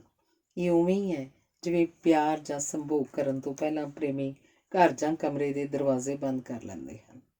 ਪਿਆਰ ਦੇ ਅਨੁਭਵ ਵਿੱਚ ਅੱਖਾਂ ਦਾ ਵਿਸ਼ੇਸ਼ ਰੋਲ ਹੁੰਦਾ ਹੈ। ਅੱਖਾਂ ਰਾਹੀਂ ਅਸੀਂ ਕਿਸੇ ਦੇ ਦਿਲ 'ਚ ਉਤਰਦੇ ਹਾਂ ਤੇ ਉਹਨੂੰ ਆਪਣੇ ਦਿਲ 'ਚ ਉਤਾਰਦੇ ਹਾਂ। ਪ੍ਰੇਮੀ ਅੱਖਾਂ ਨਾਲ ਸੈਨਤਾਂ ਦੀ ਇੱਕ ਭਾਸ਼ਾ ਸਿਰਜ ਲੈਂਦੇ ਹਨ। ਸਾਡੀ ਕਲਪਨਾ ਦੇ ਕਈ ਬੂਹੇ ਬਾਰੀਆਂ ਖੁੱਲ੍ਹਦੇ ਹੀ ਪਿਆਰ ਦੀਆਂ ਕੁੰਜੀਆਂ ਨਾਲ ਹਨ ਤੇ ਇਸ ਸਾਰੀ ਪ੍ਰਕਿਰਿਆ 'ਚ ਅੱਖਾਂ ਦਾ ਰੋਲ ਮੋਹਰੀ ਹੁੰਦਾ ਹੈ। ਅਜਿਹੀ ਅਵਸਥਾ ਵਿੱਚ ਸਭ ਕੁਝ ਸੋਨੇ ਰੰਗਾ ਪ੍ਰਤੀਤ ਹੁੰਦਾ ਹੈ ਤੇ ਅੱਖਾਂ ਵਿੱਚ ਇੱਕ ਵਿਸ਼ੇਸ਼ ਪ੍ਰਕਾਰ ਦਾ ਵਿਸਮਾਦ ਛਾ ਜਾਂਦਾ ਹੈ। ਕਿਸੇ ਵੀ ਅਨੁਭਵ ਦੇ ਸ਼ੁਰੂ 'ਚ ਅੱਖਾਂ ਦਾ ਰੋਲ ਨਿਰਪੱਖ ਹੁੰਦਾ ਹੈ, ਪਰ ਜਦੋਂ ਅੱਖਾਂ ਵਿੱਚ ਭਾਵਨਾਵਾਂ ਤੇ ਸੰਵੇਦਨਾਵਾਂ ਦੇ ਹੜ ਉਮੜ ਆਉਂਦੇ ਹਨ ਤਾਂ ਸਮੁੱਚੀ ਸ਼ਖਸੀਅਤ ਅੱਖਾਂ ਉੱਤੇ ਆ ਕੇਂਦਰਿਤ ਹੁੰਦੀ ਹੈ ਤੇ ਦਿਲ ਦੀ ਹਰ ਹਾਲਤ ਦੇ ਪ੍ਰਗਟਾਵੇ ਦਾ ਮਾਧਿਅਮ ਅੱਖਾਂ ਬਣ ਜਾਂਦੀਆਂ ਹਨ।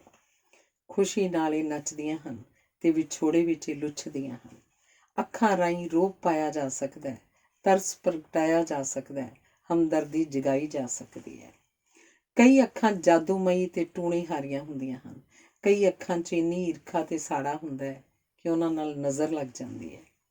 ਕਾਮ ਦੇ ਡੋਰੇ ਸਭ ਤੋਂ ਪਹਿਲਾਂ ਅੱਖਾਂ ਵਿੱਚ ਹੀ ਲਮਕਦੇ ਹਨ। ਹਿੰਦੂ ਧਰਮ ਵਿੱਚ ਕਈ ਚੀਜ਼ਾਂ ਨੀਵੀਂ ਜਾਤ ਵੱਲੋਂ ਦੇਖੇ ਜਾਣ ਨਾਲ ਹੀ ਭਿੱਟ ਜਾਂਦੀਆਂ ਹਨ। ਈਸਾਈ ਧਰਮ 'ਚ ਕਾਮ ਭਰੀ ਤੱਕਣੀ ਪਾਪ ਦਾ ਦਰਜਾ ਰੱਖਦੀ ਹੈ। ਮੁਸਲਮਾਨਾਂ ਵਿੱਚ ਪਰਦੇ ਦੀ ਰਸਮ ਇਸਤਰੀ ਵੱਲੋਂ ਕਾਮੀ ਅੱਖਾਂ ਦੇ ਪ੍ਰਭਾਵ ਤੋਂ ਬਚਣ ਦਾ ਹੀ ਇੱਕ ਢੰਗ ਹੁੰਦੀ ਹੈ। ਬੱਚਿਆਂ ਨੂੰ ਮੁਰਦਿਆਂ ਨੂੰ ਵੇਖਣ ਤੋਂ ਇਸੇ ਲਈ ਬਚਾਇਆ ਜਾਂਦਾ ਹੈ ਕਿ ਮਰੇ ਹੋਏ ਬੰਦੇ ਦਾ ਉਹਨਾਂ ਉੱਤੇ ਅਸਰ ਨਾ ਹੋ ਜਾਏ। ਕਿਸੇ ਵਿਅਕਤੀ ਦੀ ਸਿਹਤ ਜਾਂ ਬਿਮਾਰੀ ਦਾ ਮੁੱਢਲਾ ਅਨੁਮਾਨ ਅੱਖਾਂ ਤੋਂ ਸਹਿਜੇ ਹੀ ਲੱਗ ਜਾਂਦਾ ਹੈ। ਸਾਡੇ ਸਰੀਰ ਜਾਂ ਸੋਚ ਵਿੱਚ ਸਭ ਪ੍ਰਕਾਰ ਦੀ ਹਰ ਇੱਕ ਤਬਦੀਲੀ ਸਭ ਤੋਂ ਪਹਿਲਾਂ ਅੱਖਾਂ ਰਾਹੀਂ ਹੀ ਪ੍ਰਗਟ ਹੁੰਦੀ ਹੈ। ਟੀਰਾ ਵਿਅਕਤੀ ਚੰਗਾ ਸਾਥੀ ਨਹੀਂ ਸਮਝਿਆ ਜਾਂਦਾ ਕਿਉਂਕਿ ਅਜਿਹੇ ਵਿਅਕਤੀ ਦੀ ਸ਼ਖਸੀਅਤ ਵਿੱਚ ਸੰਤੁਲਨ ਦੀ ਘਾਟ ਹੁੰਦੀ ਹੈ। ਉਹ ਜਾਂ ਹੱਦ ਦਰਜੇ ਦਾ ਗੁਸਤਾਖ ਹੋਏਗਾ ਜਾਂ ਡਰਪੋਕ ਜਾਂ ਸ਼ਰਮਾਕਲ। ਯੋਗ ਸ਼ਾਸਤਰ ਵਿੱਚ ਅੱਖਾਂ ਦਾ ਵਿਸ਼ੇਸ਼ ਮਹੱਤਵ ਹੈ ਤੇ ਯੋਗ ਆਸਨਾਂ ਵਿੱਚ ਅੱਖਾਂ ਰਾਹੀਂ ਧਿਆਨ ਨੂੰ ਨੱਕ ਦੇ ਉੱਪਰਲੇ ਸਿਰੇ ਤੇ ਕੇਂਦਰਿਤ ਕੀਤਾ ਜਾਂਦਾ ਹੈ।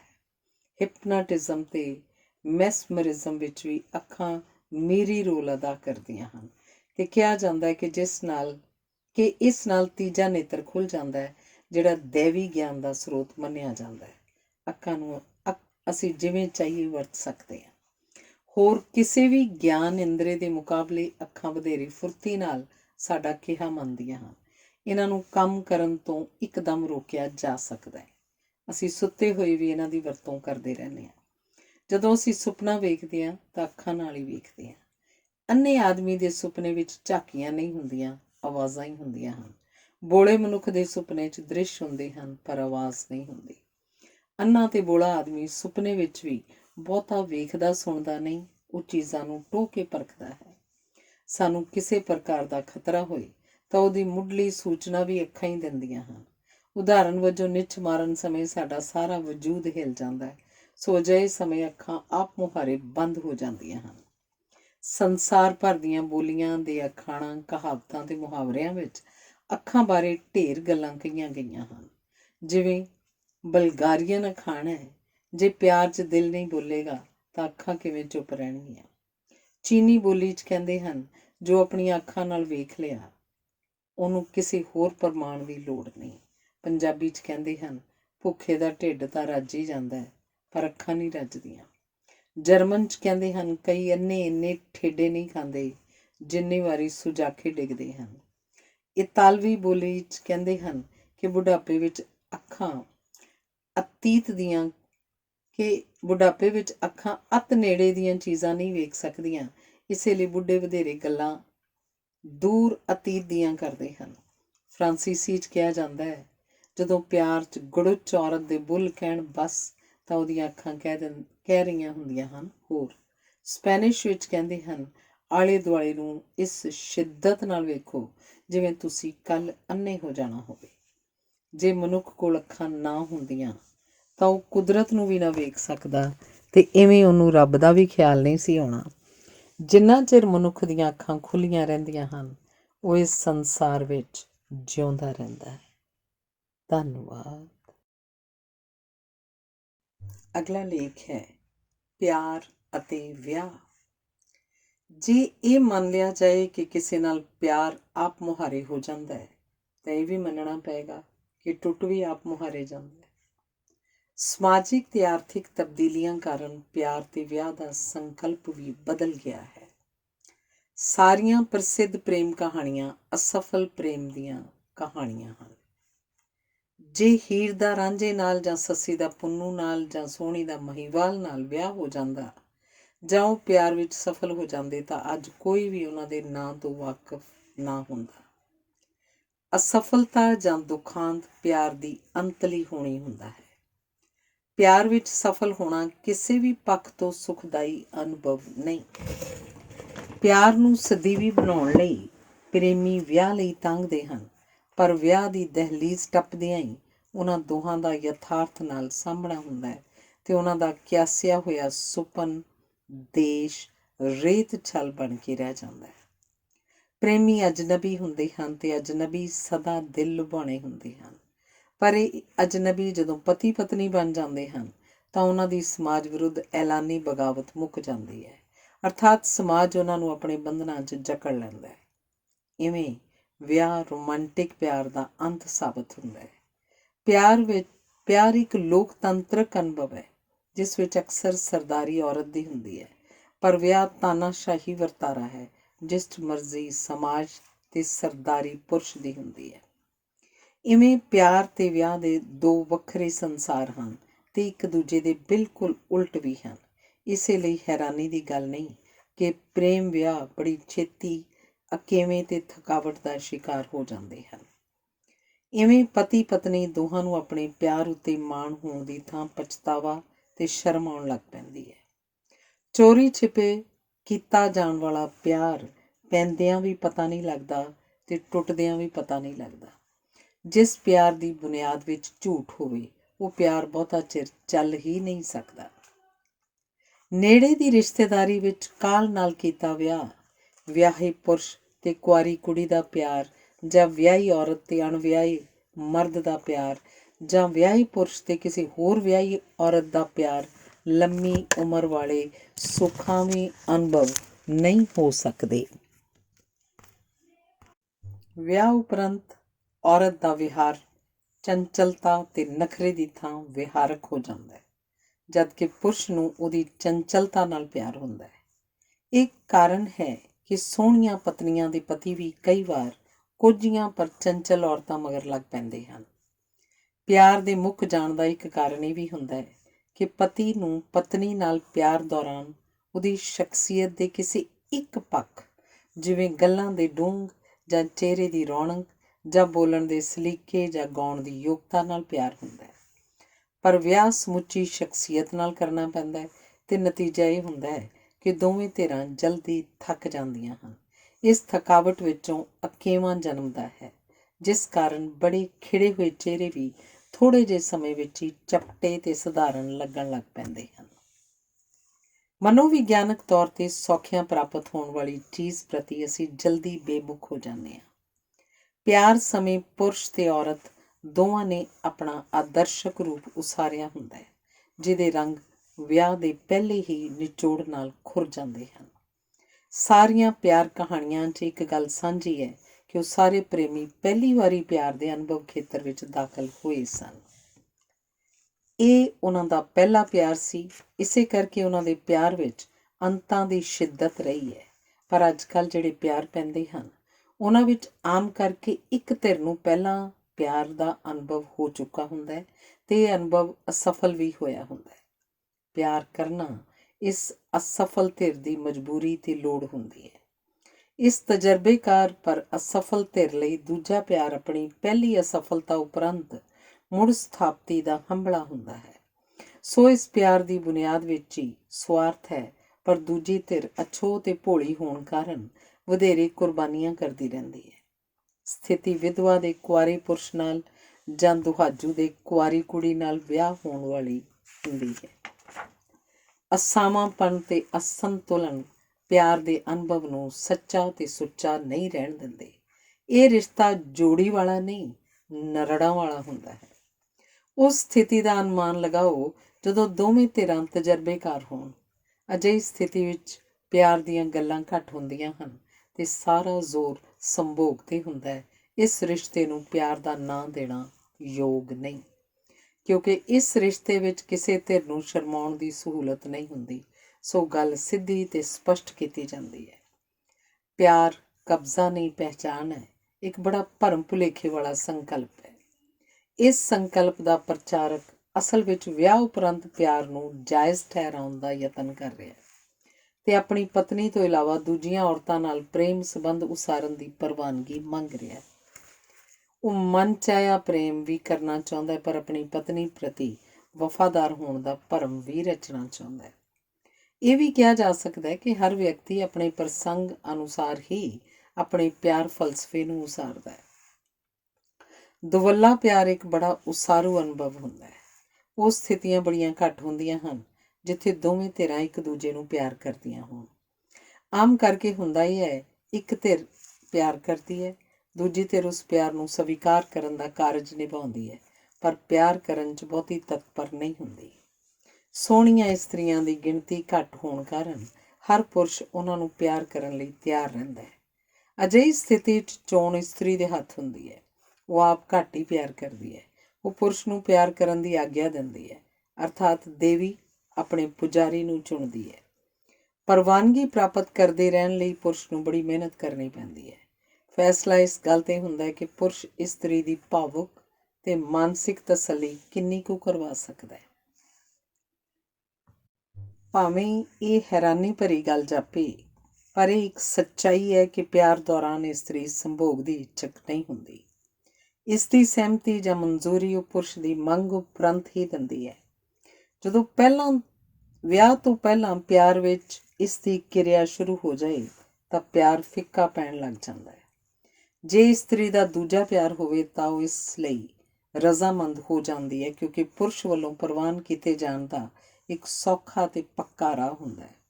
ਕਾਰਨ ਕੋਈ ਵੀ ਹੋਵੇ, ਸੰਭੋਗ ਦਾ ਰਿਸ਼ਤਾ ਉਸਰਨ ਉਪਰੰਤ ਪਿਆਰ ਬਹੁਤਾ ਚਿਰ ਜੀਵਤ ਨਹੀਂ ਰਹਿ ਸਕਦਾ।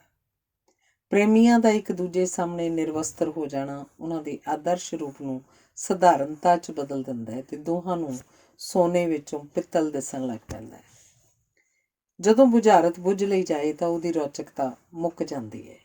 ਕਿਸੇ ਵਿਅਕਤੀ ਜਾਂ ਵਸਤੂ ਦਾ ਅਪਹੁੰਚ ਹੋਣਾ ਉਸ ਲਈ ਲੰਮੀ ਜੱਦੋ-ਜਹਿਦ ਦਾ ਆਧਾਰ ਹੁੰਦਾ ਹੈ। ਪਿਆਰ ਵਿੱਚ ਆਨੰਦ ਦਾ ਆਧਾਰ ਮਨ ਇੱਛਤ ਵਿਅਕਤੀ ਦੀ ਪ੍ਰਾਪਤੀ ਨਹੀਂ, ਉਸ ਲਈ ਤਾਂਘ ਹੈ। ਪ੍ਰਾਪਤੀ ਦੇ ਨਾਲ ਹੀ ਤਾਂਘ ਮੁੱਕ ਜਾਂਦੀ ਹੈ ਤੇ ਇਹਦੇ ਨਾਲ ਹੀ ਪਿਆਰ ਨੂੰ ਸਿਉਂਕ ਲੱਗ ਜਾਂਦੀ ਹੈ। ਪ੍ਰੇਮੀ ਲਈ ਉਡੀਕਵਾਨ ਤੇ ਬਿਰਹੀ ਹੋਣਾ ਬੜਾ ਜ਼ਰੂਰੀ ਹੁੰਦਾ ਹੈ। ਆਪਣਾ ਚਾਹਿਆ ਪ੍ਰਾਪਤ ਕਰਕੇ ਪ੍ਰੇਮੀ ਭੋਗੀ ਬਣ ਜਾਂਦਾ ਹੈ। ਪ੍ਰੇਮੀ ਉਦੋਂ ਤੱਕ ਹੀ ਇੱਕ ਦੂਜੇ ਨੂੰ ਪ੍ਰਭਾਵਿਤ ਕਰਦੇ ਹਨ ਜਦੋਂ ਤੱਕ ਉਹਨਾਂ ਦਾ ਨਵੀਨੀਕਰਨ ਹੁੰਦਾ ਰਹੇ। ਦੋਹਾਂ ਵਿਅਕਤੀਆਂ ਵਿੱਚੋਂ ਜਿਸ ਵਿੱਚ ਵੀ ਖੜੋਤ ਆ ਜਾਏ, ਉਹਦੇ ਖਾਰਜ ਹੋਣ ਦੀ ਪ੍ਰਕਿਰਿਆ ਆਰੰਭ ਹੋ ਜਾਂਦੀ ਹੈ। ਲਿਖਾਰੀ, ਕਵੀ, ਕਲਾਕਾਰ ਆਦਿ ਆਪਣੇ ਨਿਰੰਤਰ ਵਿਕਾਸ ਸਦਕਾ ਪਿਆਰ ਦੇ ਖੇਤਰ 'ਚ ਵਧੇਰੇ ਸਫਲ ਹੁੰਦੇ ਹਨ। ਪ੍ਰੇਮੀਆਂ ਨੂੰ ਨਵੇਂ ਬਣੇ ਰਹਿਣ ਲਈ ਬਹੁਤ ਮਿਹਨਤ ਕਰਨੀ ਪੈਂਦੀ ਹੈ, ਨਹੀਂ ਤਾਂ ਉਹ ਬੇਹੇ ਹੋ ਕੇ ਇੱਕ ਦੂਜੇ ਤੋਂ ਅੱਕ ਜਾਂਦੇ ਹਨ।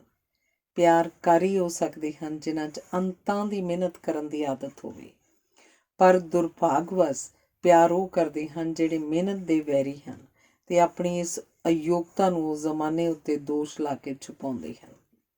ਕਵੀ ਤੇ ਕਲਾਕਾਰ ਪਿਆਰ ਦੇ ਅਫਜ਼ਾਨੇ ਵਿੱਚ ਵਡਮੁੱਲੀਆਂ ਰਚਨਾਵਾਂ ਦਿੰਦੇ ਹਨ, ਪਰ ਵਿਹਲੜ ਤੇ ਸੁਸਤ ਵਿਚਾਰ ਹੀ ਫੈਲਾਉਂਦੇ ਹਨ ਤੇ ਨਿਰਾਸ਼ਾਜਨਕ ਉਦਾਹਰਨਾਂ ਉਸਾਰਦੇ ਹਨ। ਜੇ ਦੋਵੇਂ ਧਿਰਾਂ ਦਾ ਨਵੀਨੀਕਰਨ ਹੁੰਦਾ ਰਹੇ ਤਾਂ ਬੇਵਫਾਈ ਸੰਭਵ ਹੀ ਨਹੀਂ ਹੁੰਦੀ। ਨਵੀਨੀਕਰਨ ਦੀਆਂ ਸੰਭਾਵਨਾਵਾਂ ਹੰਢਾ ਚੁੱਕੀ ਧਿਰ ਸਹਿਜੇ ਖਾਰਜ ਹੋ ਜਾਂਦੀ ਹੈ ਤੇ ਆਪਣੇ ਆਪ ਨੂੰ ਕੋਸਣ ਦੀ ਬਜਾਏ ਦੂਜੀ ਧਿਰ ਨੂੰ ਬੇਵਫਾ ਕਹਿ ਕੇ ਨਫ਼ਰਤ ਕਰਨ ਲੱਗ ਪੈਂਦੀ ਹੈ। ਨਫ਼ਰਤ ਅਸਲ 'ਚ ਨਾ ਖਤਮ ਹੋਣ ਵਾਲਾ ਗੁੱਸਾ ਹੁੰਦਾ ਹੈ ਤੇ ਪਿਆਰ ਦਾ ਪੁੱਠਾ ਪਾਸਾ ਹੈ। ਜੁਰਮਾਂ, ਅਪਰਾਧਾਂ, ਡਾਕਿਆਂ, ਕਤਲਾਂ ਆਦਿ ਦਾ ਕਾਰਨ ਉਪਰੋਕਤ ਨਫ਼ਰਤ ਹੀ ਹੁੰਦੀ ਹੈ। ਪਿਆਰ ਮੰਦਰ ਉਸਾਰਦਾ ਹੈ, ਨਫ਼ਰਤ ਮੰਦਰ ਢਾਉਂਦੀ ਹੈ। ਗੁੱਸਾ ਮੂਰਤੀਆਂ ਚੋਰੀ ਕਰਦਾ ਹੈ। ਕਈ ਇਸ ਭੁਲੇਖੇ ਦਾ ਸ਼ਿਕਾਰ ਹਨ ਕਿ ਪਿਆਰ ਨਾਲ ਸਾਰੇ ਝਗੜੇ ਮਿਟਾਏ ਜਾ ਸਕਦੇ ਹਨ, ਪਰ ਉਹ ਭੁੱਲ ਜਾਂਦੇ ਹਨ ਕਿ ਸਾਰੇ ਝਗੜੇ ਪੈਦਾ ਹੀ ਪਿਆਰ ਦੀ ਅਸਫਲਤਾ ਵਿੱਚੋਂ ਹੁੰਦੇ ਹਨ। ਪਿਆਰ ਨੂੰ ਜੀਵੰਤ ਰੱਖਣ ਲਈ ਅੰਤਾਂ ਦੀ ਮਿਹਨਤ ਦੀ ਲੋੜ ਹੁੰਦੀ ਹੈ। ਹਰ ਪ੍ਰੇਮੀ ਇਕੱਲਿਆਂ ਹੀ 10 ਆਦਮੀਆਂ ਦਾ ਕੰਮ ਕਰਨ ਦੀਆਂ ਡਿੰਗਾਂ ਮਾਰਦਾ ਹੈ, ਪਰ ਸਮਰੱਥਾ ਇੱਕ ਆਦਮੀ ਦੇ ਕੰਮ ਦਾ 10ਵਾਂ ਹਿੱਸਾ ਕਰਨ ਦੀ ਵੀ ਨਹੀਂ ਹੁੰਦੀ। ਪ੍ਰਕਿਰਤੀ ਵਿੱਚ ਸਾਡੀ ਦਿਲਚਸਪੀ ਦਾ ਆਧਾਰ ਇਹ ਹੁੰਦਾ ਹੈ ਕਿ ਚੰਨ, ਤਾਰੇ, ਸੂਰਜ, ਸਮੁੰਦਰ ਸਭ ਨਿਰੰਤਰ ਕਾਰਜ ਵਿੱਚ ਰੁੱਝੇ ਹੋਏ ਹਨ। ਜੇ ਕਿਸੇ ਕਾਰਨ ਪ੍ਰਕਿਰਤੀ ਵਿੱਚ ਖੜੋਤ ਆ ਜਾਏ ਤਾਂ ਲੋਕ ਰੱਬ ਨੂੰ ਗਾਲਾਂ ਕੱਢਣ ਲੱਗ ਪੈਣਗੇ। ਸਪਸ਼ਟ ਹੈ ਕਿ ਪਿਆਰ ਕਰਨਾ ਸੌਖਾ ਨਹੀਂ। ਇਹ ਅੰਗਾਰਾਂ ਉੱਤੇ ਨੰਗੇ ਪੈਰਾਂ ਨਾਲ ਨੱਚਣ ਦੀ ਕਿਰਿਆ ਹੈ। ਜਿਹੜੇ ਮਿਹਨਤ ਕਰਦੇ ਹਨ ਉਹਨਾਂ ਲਈ ਮਹਿਬੂਬ ਦੀਆਂ ਅੱਖਾਂ ਸੁਪਨਿਆਂ ਦੇ ਸਰੋਵਰ ਹੁੰਦੀਆਂ ਹਨ, ਪਰ ਕੰਮ ਚੋਰਾਂ ਲਈ ਇਹ ਖੁਦਕੁਸ਼ੀ ਦੇ ਖੂਹ ਬਣ ਜਾਂਦੀਆਂ ਹਨ। ਪਿਆਰ ਵਿੱਚ ਅਸਫਲਤਾ ਲਈ ਅਸਲ ਵਿੱਚ ਸੁਸਤ, ਕੰਮ ਚੋਰ ਤੇ ਅਸਫਲ ਧਿਰ ਹੀ ਜ਼ਿੰਮੇਵਾਰ ਹੁੰਦੀ ਹੈ। ਜਿਹੜੇ ਹੰਝੂਆਂ ਨਾਲ ਔੜਾਂ ਨੂੰ ਬਹਾਰਾਂ ਵਿੱਚ ਬਦਲਣ ਦਾ ਯਤਨ ਕਰਦੇ ਹਨ ਉਹਨਾਂ ਦੀਆਂ ਰੀਝਾਂ ਦੇ ਬਾਗ ਝੁਲਸੇ ਜਾਂਦੇ ਹਨ। ਪਿਆਰ ਉਹੀ ਕਰ ਸਕਦੇ ਹਨ ਜਿਹੜੇ ਤਲੀ 'ਤੇ ਸਿਰ ਟਿਕਾ ਸਕਣ, ਇਕੱਲੇ ਹੀ ਪਹਾੜਾਂ ਦੇ ਸੀਨੇ 'ਚ ਨਹਿਰ ਪੁੱਟ ਸਕਣ, ਆਪਣਾ ਪੱਟ ਚੀਰ ਸਕਣ, ਕੱਚੇ ਘੜੇ ਉੱਤੇ ਦਰਿਆ 'ਚ ਠਿੱਲ ਸਕਣ, ਮਿਹਨਤ ਨਾਲ ਦਾਖਲੇ ਲੈ ਸਕਣ, ਔਖੇ ਵਿਸ਼ੇ 'ਤੇ ਕੋਰਸ ਪੜ੍ਹ ਸਕਣ ਤੇ ਨਵੇਂ ਮੀਲ ਪੱਥਰ ਸਥਾਪਿਤ ਕਰ ਸਕਣ। ਅਜੋਕੇ ਯੁੱਗ ਵਿੱਚ ਪਿਆਰ ਦਿੱਤਾ ਨਹੀਂ ਜਾਂਦਾ, ਲਿਆ ਨਹੀਂ ਜਾਂਦਾ, ਇਹ ਤਾਂ ਖੋਇਆ ਜਾਂਦਾ ਹੈ, ਜਿਸ ਕਾਰਨ ਪਿਆਰ ਇੱਕ ਦੂਜੇ ਦੀ ਝੂਠੀ ਪ੍ਰਸ਼ੰਸਾ ਵਿੱਚੋਂ ਸ਼ੁਰੂ ਹੋ ਕੇ ਇੱਕ ਦੂਜੇ ਉੱਤੇ ਤੋਹਮਤਾਂ ਲਾਉਣ ਤੱਕ ਨਿੱਘਰ ਜਾਂਦਾ ਹੈ। ਜਿਹੜੇ ਮਹਿਬੂਬ ਨਾਲ ਪਿਆਰ ਦੀ ਲੰਮੀ ਦੌੜ ਨਹੀਂ ਦੌੜ ਸਕਦੇ ਉਹ ਜਲਦੀ ਤੋਂ ਜਲਦੀ ਵਿਆਹ ਕਰਨ ਲਈ ਤੰਗਦੇ ਹਨ, ਪਰ ਵਿਆਹ ਹੁੰਦਿਆਂ ਹੀ ਉਹਨਾਂ ਦੇ ਪਿਆਰ ਦੀ ਹਾਲਤ ਉਵੇਂ ਹੀ ਹੋ ਜਾਂਦੀ ਹੈ ਜਿਵੇਂ ਭਾਂਡੇ ਤੋਂ ਕਲੀ ਉਤਰ ਗਈ ਹੋਵੇ। ਧੰਨਵਾਦ। ਅਗਲਾ ਲੇਖ ਹੈ ਵਿਧਵਾਪਣ। 19ਵੀਂ ਸਦੀ ਦੇ ਪਹਿਲੇ ਅੱਧ 'ਚ ਜਦੋਂ ਭਾਰਤ ਵਿੱਚ ਅੰਗਰੇਜ਼ਾਂ ਨੇ ਰਾਜਾ ਰਾਮ ਮੋਹਨ ਰਾਏ ਦੇ ਅੰਦੋਲਨ ਸਦਕਾ ਸਤੀ ਦੀ ਰਸਮ ਉੱਤੇ ਪਾਬੰਦੀ ਲਾ ਦਿੱਤੀ ਸੀ ਤਾਂ ਵਿਧਵਾਵਾਂ ਦੀ ਇੱਕ ਨਵੀਂ ਸਮਾਜਿਕ ਸ਼੍ਰੇਣੀ ਹੋਂਦ 'ਚ ਆਈ ਸੀ। ਬੰਗਾਲੀ ਨਾਵਲਕਾਰਾਂ ਨੇ ਉਸ ਸਮੇਂ ਦੀਆਂ ਵਿਧਵਾਵਾਂ ਦੇ ਜਿਹੜੇ ਦੁੱਖੜੇ ਪੇਸ਼ ਕੀਤੇ ਹਨ ਉਹਨਾਂ ਦੀ ਮਿਸਾਲ ਕਿਸੇ ਹੋਰ ਸਾਹਿਤ 'ਚ ਨਹੀਂ ਮਿਲਦੀ। ਦੂਰ ਜਾਣ ਦੀ ਲੋੜ ਨਹੀਂ, ਹਰ ਗਲੀ ਮੁਹੱਲੇ 'ਚ ਵਿਧਵਾਪਣ ਦੀ ਕਰੁਣਾਮਈ ਤਸਵੀਰ ਵੇਖਣ ਨੂੰ ਮਿਲ ਜਾਏਗੀ। ਰੰਡਿਆਂ ਦੇ ਮੁਕਾਬਲੇ ਵਿਧਵਾਵਾਂ ਦੀ ਗਿਣਤੀ 4 ਗੁਣਾ ਹੈ ਤੇ ਸਾਡੇ ਸਮੁੱਚੇ ਦੇਸ਼ ਵਿੱਚ 3 ਕਰੋੜ ਤੋਂ ਵੱਧ ਵਿਧਵਾਵਾਂ ਹਨ। ਪਤੀ ਦੀ ਉਮਰ ਪਤਨੀ ਤੋਂ ਜਿੰਨੀ ਵਧੇਰੇ ਹੋਏਗੀ ਅਕਸਰ ਓਨੀ ਜਲਦੀ ਉਹ ਔਰਤ ਵਿਧਵਾ ਹੋ ਜਾਏਗੀ। ਵਿਧਵਾਵਾਂ ਦੀਆਂ ਬੜੀਆਂ ਵੰਨਗੀਆਂ ਹਨ। ਇੱਕ ਉਹ ਹਨ ਜਿਨ੍ਹਾਂ ਦੇ ਪਤੀ ਮਰ ਜਾਂਦੇ ਹਨ, ਇੱਕ ਉਹ ਹਨ ਜਿਨ੍ਹਾਂ ਦੇ ਪਤੀ ਜਿਉਂਦੇ ਹੁੰਦੇ ਹਨ ਪਰ ਸਥਿਤੀ ਮਰਿਆਂ ਨਾਲੋਂ ਵਧੇਰੇ ਦੁਖਦਾਈ ਹੁੰਦੀ ਹੈ। ਰੂਸੀ ਅਖਾਣ ਅਨੁਸਾਰ ਫੌਜੀ ਦੀ ਪਤਨੀ ਨਾ ਵਿਧਵਾ ਹੁੰਦੀ ਹੈ ਨਾ ਸੁਹਾਗਣ। ਇਸਤਰੀਆਂ ਦੇ ਮੁਕਾਬਲੇ ਜੀਵਨ ਵਿੱਚ ਨਾ ਕੇਵਲ ਪੁਰਸ਼ਾਂ ਨੂੰ ਖਤਰੇ ਵਧੇਰੇ ਹੁੰਦੇ ਹਨ, ਉਹ ਖਤਰੇ ਸਹੇੜਦੇ ਵੀ ਵਧੇਰੇ ਹਨ। ਤੁਸੀਂ ਕੱਟੀਆਂ ਹੋਈਆਂ ਲੱਤਾਂ ਬਾਹਾਂ ਵਾਲੇ ਪੁਰਸ਼ ਵੇਖੇ ਹੋਣਗੇ ਪਰ ਅਜਿਹੀ ਇਸਤਰੀ ਸ਼ਾਇਦ ਹੀ ਕੋਈ ਵੇਖੀ ਹੋਵੇ। ਜੇ ਪਤਨੀ ਆਪਣੇ ਪਤੀ ਤੋਂ ਉਮਰ 'ਚ ਛੋਟੀ ਹੈ ਤਾਂ ਸੰਭਾਵਨਾ ਬਣੀ ਰਹਿੰਦੀ ਹੈ ਕਿ ਸਧਾਰਨ ਹਾਲਤਾਂ ਵਿੱਚ ਪਤੀ ਪਹਿਲਾਂ ਮਰ ਜਾਏਗਾ। ਸਾਡਾ ਸਮਾਜ ਪੁਰਸ਼ ਪ੍ਰਧਾਨ ਹੋਣ ਕਾਰਨ ਵਧੇਰੇ ਪੁਰਸ਼ ਅਕਸਰ ਹਾਦਸਿਆਂ, ਲੜਾਈਆਂ, ਜੰਗਾਂ, ਦੁਰਘਟਨਾਵਾਂ ਦਾ ਸ਼ਿਕਾਰ ਹੋ ਕੇ ਆਪਣੀਆਂ ਪਤਨੀਆਂ ਨੂੰ ਵਿਧਵਾ ਕਰ ਜਾਂਦੇ ਹਨ। ਸਭ ਤੋਂ ਵਧੇਰੇ ਦੁਖਦਾਈ ਅਵਸਥਾ 30 ਤੋਂ 40 ਸਾਲ ਦੀ ਉਮਰ ਵਿਚਕਾਰ ਵਿਧਵਾ ਬਣ ਜਾਣ ਵਾਲੀਆਂ ਔਰਤਾਂ ਦੀ ਹੁੰਦੀ ਹੈ। ਵਿਧਵਾ ਇਸਤਰੀ ਨੂੰ ਮੁੜ ਆਪਣੇ ਪੈਰਾਂ 'ਤੇ ਖਲੋਣ ਲਈ ਔਸਤਨ 8 ਸਾਲ ਦਾ ਸੰਤਾਪ ਭੋਗਣਾ ਪੈਂਦਾ ਹੈ। ਇਹਦੇ ਕਈ ਕਾਰਨ ਹਨ ਪਰ ਸਾਰੇ ਹੀ ਬਹੁਤ ਸਪਸ਼ਟ ਹਨ। ਕੁਦਰਤ ਵੱਲੋਂ ਹੀ ਔਰਤਾਂ ਦੀ ਉਮਰ ਪੁਰਸ਼ਾਂ ਦੇ ਮੁਕਾਬਲੇ ਲੰਮੀ ਹੁੰਦੀ ਹੈ, ਅਰਥਾਤ ਔਰਤਾਂ ਦੀ ਵੱਡੀ ਗਿਣਤੀ ਵਿਧਵਾ ਬਣਦੀ ਹੈ, ਜਿਹਦੇ ਅਰਥ ਇਹ ਹਨ ਕਿ ਲਗਭਗ ਹਰ ਔਰਤ ਨੂੰ ਧਿਆਨ ਦੀ ਘਾਟ, ਆਮਦਨ ਦੇ ਰੁਕ ਜਾਣ ਤੇ ਇਕੱਲਤਾ ਆਦਿ ਕਾਰਨ ਵਿਧਵਾਪਣ ਦੇ ਦੁਖੜੇ ਸਹਿਣੇ ਪੈਂਦੇ ਹਨ। ਆਦਤਨ ਹੀ ਹਰ ਸਮਾਜ ਵਿਧਵਾ ਪ੍ਰਤੀ ਅਵੇਸਲਾ ਹੋ ਜਾਂਦਾ ਹੈ। ਵਿਧਵਾ ਹੁੰਦਿਆਂ ਹੀ ਔਰਤ ਫਾਲਤੂ ਜਿਹੀ ਚੀਜ਼ ਪ੍ਰਤੀਤ ਹੋਣ ਲੱਗ ਜਾਂਦੀ ਹੈ ਤੇ ਹਰ ਵਿਧਵਾ ਨੂੰ ਉਹਦੀ ਉਮਰ ਦੇ ਅਨੁਪਾਤ ਵਿੱਚ ਵੱਖ-ਵੱਖ ਢੰਗਾਂ ਨਾਲ ਤੰਗ ਕੀਤਾ ਜਾਂਦਾ ਹੈ। ਜਵਾਨੀ ਦੀ ਅਵਸਥਾ ਵਿੱਚ ਕਈ ਕਾਟੀ ਮਾਰ ਪੈਦਾ ਹੋ ਜਾਂਦੇ ਹਨ ਤੇ ਬੁਢਾਪੇ ਦੀ ਅਵਸਥਾ ਵਿੱਚ ਰਿਸ਼ਤੇਦਾਰਾਂ ਵੱਲੋਂ ਕਿਸੇ ਨਾ ਕਿਸੇ ਢੰਗ ਨਾਲ ਉਹਦੀ ਪੂੰਜੀ ਜਾਂ ਜਾਇਦਾਦ ਹਥਿਆਉਣ ਦੇ ਯਤਨ ਕੀਤੇ ਜਾਂਦੇ ਹਨ। ਪਰੰਪਰਾਗਤ ਸਮਾਜਾਂ ਵਿੱਚ ਇਸਤਰੀ ਲਈ ਪਤੀ ਉਹਦਾ ਸਮਾਜਿਕ ਸਿਰਨਾਵਾਂ ਤੇ ਆਰਥਿਕ ਛਤਰੀ ਹੁੰਦਾ ਹੈ। ਵਿਧਵਾਪਣ ਔਰਤ ਦੀ ਜ਼ਿੰਦਗੀ 'ਚ ਸਭ ਤੋਂ ਵੱਡਾ ਸੰਕਟ ਹੁੰਦਾ ਹੈ। ਆਪਣੇ ਪਤੀ ਦੀ ਮੌਤ ਉਪਰੰਤ ਹਰ ਵਿਧਵਾ ਦਾ ਪ੍ਰਤੀਕਰਮ ਇਸ ਪੱਖ ਨੂੰ ਉਜਾਗਰ ਕਰਦਾ ਹੈ ਕਿ ਉਹਦੀ ਪਾਲਣਾ ਪੋਸ਼ਣਾ ਕਿਸ ਢੰਗ ਨਾਲ ਹੋਈ ਹੈ। ਕਈ ਤਾਂ ਡਿੱਗ ਹੀ ਪੈਂਦੀਆਂ ਹਨ ਅਤੇ ਕਈ ਤਿਲਕਦੀਆਂ ਤਾਂ ਹਨ ਪਰ ਸੰਭਲ ਜਾਂਦੀਆਂ ਹਨ। ਔਰਤ ਲਈ ਵਿਧਵਾ ਹੋਣਾ ਇੰਝ ਹੁੰਦਾ ਹੈ ਜਿਵੇਂ ਦੁਪਹਿਰ ਵੇਲੇ ਰਾਤ ਹੋ ਜਾਏ ਜਾਂ ਮੀਂਹ ਨਾਲ ਬਾਗ ਸੜ ਜਾਣ। ਉਹ ਇੱਕਦਮ ਸਦੀਵੀ ਉਦਾਸੀ ਦੇ ਖੂਹ 'ਚ ਉਤਰ ਜਾਂਦੀ ਹੈ ਅਤੇ ਉਹਦੀ ਸ਼ਖਸੀਅਤ ਦਾ ਇੱਕ ਹਿੱਸਾ ਸਦਾ ਲਈ ਮਰ ਜਾਂਦਾ ਹੈ। ਉਸ ਲਈ ਹਰ ਚੀਜ਼ ਦੇ ਅਰਥ ਬਦਲ ਜਾਂਦੇ ਹਨ। ਉਹਦੀ ਹਰ ਧੁੱਪ ਉੱਤੇ ਪਰਛਾਵਾਂ ਫਿਰ ਜਾਂਦੀਆਂ। ਉਹਨੂੰ ਇੰਝ ਲੱਗਦਾ ਜਿਵੇਂ ਹੁਣ ਉਹਦੀ ਕਿਸੇ ਵੀ ਚਿੱਠੀ ਦਾ ਕਦੀ ਵੀ ਜਵਾਬ ਨਹੀਂ ਆਏਗਾ। ਉਹ ਅੰਬਰ ਅਤੇ ਤਾਰਿਆਂ ਨੂੰ ਹੋਰ ਨਿਗਾਹ ਨਾਲ ਵੇਖਦੀ ਹੈ। ਬੈਂਡ ਵਾਜੇ ਦੀ ਆਵਾਜ਼ ਉਹਨੂੰ ਕੰਬਾ ਦਿੰਦੀ ਹੈ ਅਤੇ ਉਹ ਹਾਸਿਆਂ, ਰੀਝਾਂ, ਚਾਵਾਂ ਅਤੇ ਸੁਪਨਿਆਂ ਦਾ ਮਲਬਾ ਬਣ ਕੇ ਰਹਿ ਜਾਂਦੀ ਹੈ। ਇੱਕ ਵਿਧਵਾ ਦੇ ਮਨ ਦੀ ਹਾਲਤ ਨੂੰ ਇੱਕ ਵਿਧਵਾ ਹੀ ਜਾਣ ਸਕਦੀ ਹੈ। ਵਿਧਵਾ ਬਣਨ ਉਪਰੰਤ ਔਰਤ ਨੂੰ ਆਪਣਾ ਜੀਵਨ ਨਵੇਂ ਸਿਰਿਓਂ ਵਿਉਂਤਣਾ ਪੈਂਦਾ ਹੈ। ਭਾਵਨਾਵਾਂ ਦੇ ਖੇਤਰ ਦੀਆਂ ਮੁਸ਼ਕਿਲਾਂ ਸਭ ਤੋਂ ਵੱਡੀ ਉਲਝਣ ਬਣਦੀਆਂ ਹਨ। ਇੱਕ ਵਿਧਵਾ ਦੀ ਮਾਨਸਿਕ ਸਥਿਤੀ ਤੇ ਭਾਵੁਕ ਸੰਤਾਪ ਨੂੰ ਕਿਸੇ ਵੱਲੋਂ ਸਮਝਣ ਦਾ ਅਜੇ ਯਤਨ ਨਹੀਂ ਕੀਤਾ ਗਿਆ। ਕੋਈ ਔਰਤ ਕਿੰਨੀ ਵੀ ਦਿਲ ਦੀ ਤਕੜੀ ਕਿਉਂ ਨਾ ਹੋਵੇ, ਕਿੰਨੀ ਵੀ ਤਰਕਸ਼ੀਲ ਕਿਉਂ ਨਾ ਹੋਵੇ, ਪਤੀ ਦੀ ਮੌਤ ਨਾਲ ਉਹਦਾ ਸਮੁੱਚਾ ਵਜੂਦ ਹਿੱਲ ਜਾਂਦਾ ਹੈ। ਉਹਦੀ ਦੁਨੀਆ 'ਚ ਭੁਚਾਲ ਆ ਜਾਂਦਾ ਹੈ। ਸਧਾਰਨ ਦੁੱਖ ਮਹਿਸੂਸ ਕਰਨ ਦੀ ਥਾਂ ਉਹਦੀ ਸਮੁੱਚੀ ਸ਼ਖਸੀਅਤ ਹੀ ਗ੍ਰਹਿਣੀ ਜਾਂਦੀ ਹੈ। ਉਹਦੇ ਨਸੀਬ ਵਿਗੜ ਜਾਂਦੇ ਹਨ। ਉਹਦੀ ਕਿਸਮਤ ਪਾਟ ਜਾਂਦੀ ਹੈ। ਉਹਨੂੰ ਆਪਣਾ ਆਪ ਬੜਾ ਨਿਕੰਮਾ ਅਤੇ ਬੋਝਲ ਪ੍ਰਤੀਤ ਹੋਣਾ ਸ਼ੁਰੂ ਹੋ ਜਾਂਦਾ ਹੈ। ਸਭ ਤੋਂ ਵੱਡਾ ਨੁਕਸਾਨ ਇਹ ਹੁੰਦਾ ਹੈ ਕਿ ਉਹ ਆਪਣੀਆਂ ਹੀ ਨਜ਼ਰਾਂ 'ਚ ਆਪ ਹੀ ਡਿੱਗ ਪੈਂਦੀ ਹੈ। ਅਸੀਂ ਹਰ ਮੁਸ਼ਕਿਲ ਬਰਦਾਸ਼ਤ ਕਰ ਸਕਦੇ ਹਾਂ, ਪਰ ਸ਼ਰਤ ਇਹ ਹੈ ਕਿ ਅਸੀਂ ਆਪਣੀ ਨਜ਼ਰਾਂ 'ਚ ਉੱਚੇ ਰਹੀਏ।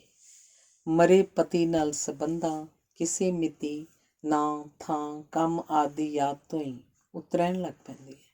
ਅਰਥਾਤ ਉਹ ਹੌਲੀ ਹੌਲੀ ਸਵੈ ਮਾਣ ਗੁਆਚਣ ਉਪਰੰਤ ਸਵੈ ਵਿਸ਼ਵਾਸ ਵੀ ਗੁਆ ਬੈਠਦੀ ਹੈ ਅਤੇ ਹਰ ਵੇਲੇ ਉਹਨੂੰ ਮਹਿਸੂਸ ਹੁੰਦਾ ਹੈ, ਮੈਂ ਤਾਂ ਕੁਝ ਵੀ ਨਹੀਂ ਕਰ ਸਕਦੀ। ਉਹ ਦੁਨੀਆ ਦੇ ਮੇਲੇ 'ਚ ਭਟਕਣ ਉਪਰੰਤ ਗੁਆਚ ਜਾਂਦੀ ਹੈ। ਸਾਰੇ ਸਵਾਦ ਅਤੇ ਸਾਰੇ ਰੰਗ ਉਸ ਲਈ ਫਿੱਕੇ ਪੈ ਜਾਂਦੇ ਹਨ। ਉਹ ਰੰਗ ਦੇ ਯੱਕੇ ਤੋਂ ਬਦਰੰਗ ਦੁੱਕੀ ਬਣ ਜਾਂਦੀ ਹੈ। ਵਿਧਵਾਪਣ ਦੇ ਦੁੱਖ ਦਾ ਮੁੱਖ ਆਧਾਰ ਆਰਥਿਕ ਨਿਰਭਰਤਾ ਹੁੰਦਾ ਹੈ। ਭਾਵੁਕ ਨਿਰਭਰਤਾ ਦਾ ਦਰਜਾ ਦੂਜਾ ਹੁੰਦਾ ਹੈ। ਆਰਥਿਕ ਵਸੀਲਿਆਂ ਦੇ ਅਨੁਪਾਤ ਵਿੱਚ ਹੀ ਇੱਕ ਵਿਧਵਾ ਆਪਣੀ ਸਾਂਭ ਸੰਭਾਲ ਕਰ ਸਕਦੀ ਹੈ। ਆਰਥਿਕ ਵਸੀਲੇ ਨਾ ਹੋਣ ਕਾਰਨ ਵਿਧਵਾ ਦੀ ਇੱਛਾ ਹੁੰਦੀ ਹੈ ਕਿ ਉਹ ਵੀ ਮਰ ਜਾਏ ਅਤੇ ਕਈ ਵਾਰੀ ਉਹਨੂੰ ਇੰਝ ਲੱਗਦਾ ਹੈ ਜਿਵੇਂ ਉਹਦਾ ਸਰੀਰ ਸੁੰਨ ਹੋ ਗਿਆ ਹੋਵੇ। ਵਿਧਵਾ ਦਾ ਮੌਤ ਨਾਲ ਮੋਹ ਵੱਧ ਜਾਂਦਾ ਹੈ ਅਤੇ ਉਦਾਸ ਸੰਗੀਤ, ਗੀਤ, ਸਾਹਿਤ ਆਦਿ ਉਹਨੂੰ ਵਧੇਰੇ ਪ੍ਰਭਾਵਿਤ ਕਰਦੇ ਹਨ। ਉਹ ਕੁਝ ਹੀ ਦਿਨਾਂ 'ਚ ਬੁੱਢੀ ਹੋ ਗਈ ਅਨੁਭਵ ਕਰਦੀ ਹੈ ਅਤੇ ਉਹਦੀ ਗੱਲਬਾਤ ਅਤੇ ਵਰਤਾਰੇ ਵਿੱਚ ਅਕੇਵਾਂ ਅਤੇ ਥਕੇਵਾਂ ਵੱਧ ਜਾਂਦਾ ਹੈ, ਪਰ ਉਹਨੂੰ ਨੀਂਦ ਨਹੀਂ ਆਉਂਦੀ। ਸਧਾਰਨ ਵਿਅਕਤੀ ਅਨੁਭਵ ਨਹੀਂ ਕਰ ਸਕਦੇ ਕਿ ਨੀਂਦ ਨਾ ਆਉਣ ਦੀ ਸਥਿਤੀ 'ਚ ਵਿਧਵਾ ਉੱਤੇ ਕੀ ਬੀਤਦੀ ਹੈ। ਆਪਣੇ ਆਪ ਨੂੰ ਭੁਲਾਉਣ ਲਈ ਬਿਨਾਂ ਸਿਰ ਪੈਰ ਵਾਲੇ ਕੰਮਾਂ 'ਚੋਂ ਰੁੱਝ ਜਾਂਦੀ ਹੈ। ਡੁੱਲੇ ਹੋਏ ਪਾਣੀ ਵਾਂਗ ਜਿਸ ਪਾਸੇ ਨਿਵਾਣ ਮਿਲਦੀ ਹੈ ਉਸੇ ਪਾਸੇ ਵਹਿ ਜਾਂਦੀ ਹੈ। ਉਸ ਤੋਂ ਜੀਵਨ ਦੀ ਚੂਲ ਜਾਂ ਜ਼ਿੰਦਗੀ ਦਾ ਧੁਰਾ ਗੁਆਚ ਜਾਂਦਾ ਹੈ। ਵਿਧਵਾ ਹੋਣ ਉਪਰੰਤ ਔਰਤ ਦਾ ਸਮਾਜਿਕ ਰੁਤਬਾ ਹੋਰ ਘਟ ਜਾਂਦਾ ਹੈ। ਉਹਦੇ ਆਪਣੇ ਹੀ ਟੱਬਰ ਦੇ ਜੀਆਂ ਦੀ ਉਸ ਪ੍ਰਤੀ ਲਾਪਰਵਾਹੀ ਵੱਧ ਜਾਂਦੀ ਹੈ। ਵਿਧਵਾਵਾਂ ਆਪ ਅਨੁਭਵ ਕਰਦੀਆਂ ਹਨ ਕਿ ਹੱਸਣਾ, ਖੇਡਣਾ, ਗਾਉਣਾ ਉਹਨਾਂ ਨੂੰ ਸ਼ੋਭਦਾ ਨਹੀਂ। ਹਰ ਖੇਤਰ 'ਚੋਂ ਸੁੰਗੜ ਜਾਂਦੀਆਂ ਹਨ। ਹਰ ਭੈੜੀ ਗੱਲ ਲਈ ਉਹ ਆਪਣੇ ਆਪ ਨੂੰ ਦੋਸ਼ੀ ਸਮਝਦੀਆਂ ਹਨ। ਵਿਧਵਾ ਦਾ ਰੋਣਾ ਕੁਰਲਾਉਣਾ ਹੀ ਉਹਦੇ ਦੁੱਖ ਦਾ ਇਲਾਜ ਸਮਝਿਆ ਜਾਂਦਾ ਹੈ। ਆਸ ਕੀਤੀ ਜਾਂਦੀ ਹੈ ਕਿ ਉਹ ਸਾਰੀਆਂ ਇੱਛਾਵਾਂ ਨੂੰ ਕੁਚਲ ਦੇਵੇ, ਪਰ ਸਮੇਂ ਦੇ ਬੀਤਣ ਨਾਲ ਅਤੇ ਆਲੇ ਦੁਆਲੇ ਪ੍ਰਤੀ ਝਾਤ ਮਾਰਨ ਨਾਲ ਉਹ ਮਹਿਸੂਸ ਕਰਦੀ ਹੈ ਕਿ ਕੇਵਲ ਉਹੀ ਵਿਧਵਾ ਨਹੀਂ। ਜਿਵੇਂ ਇੱਕ ਬਿਮਾਰੀ ਉਪਰੰਤ ਵਾਪਰਦਾ ਹੈ, ਉਹ ਹੌਲੀ ਹੌਲੀ ਆਪੇ ਵਿੱਚ ਮੁੜ ਆਉਂਦੀ ਹੈ ਅਤੇ ਆਪਣੀ ਦੁਰਦਸ਼ਾ ਨੂੰ ਉਹ ਇੱਕ ਚੁਣੌਤੀ ਸਮਝਦੀ ਹੈ।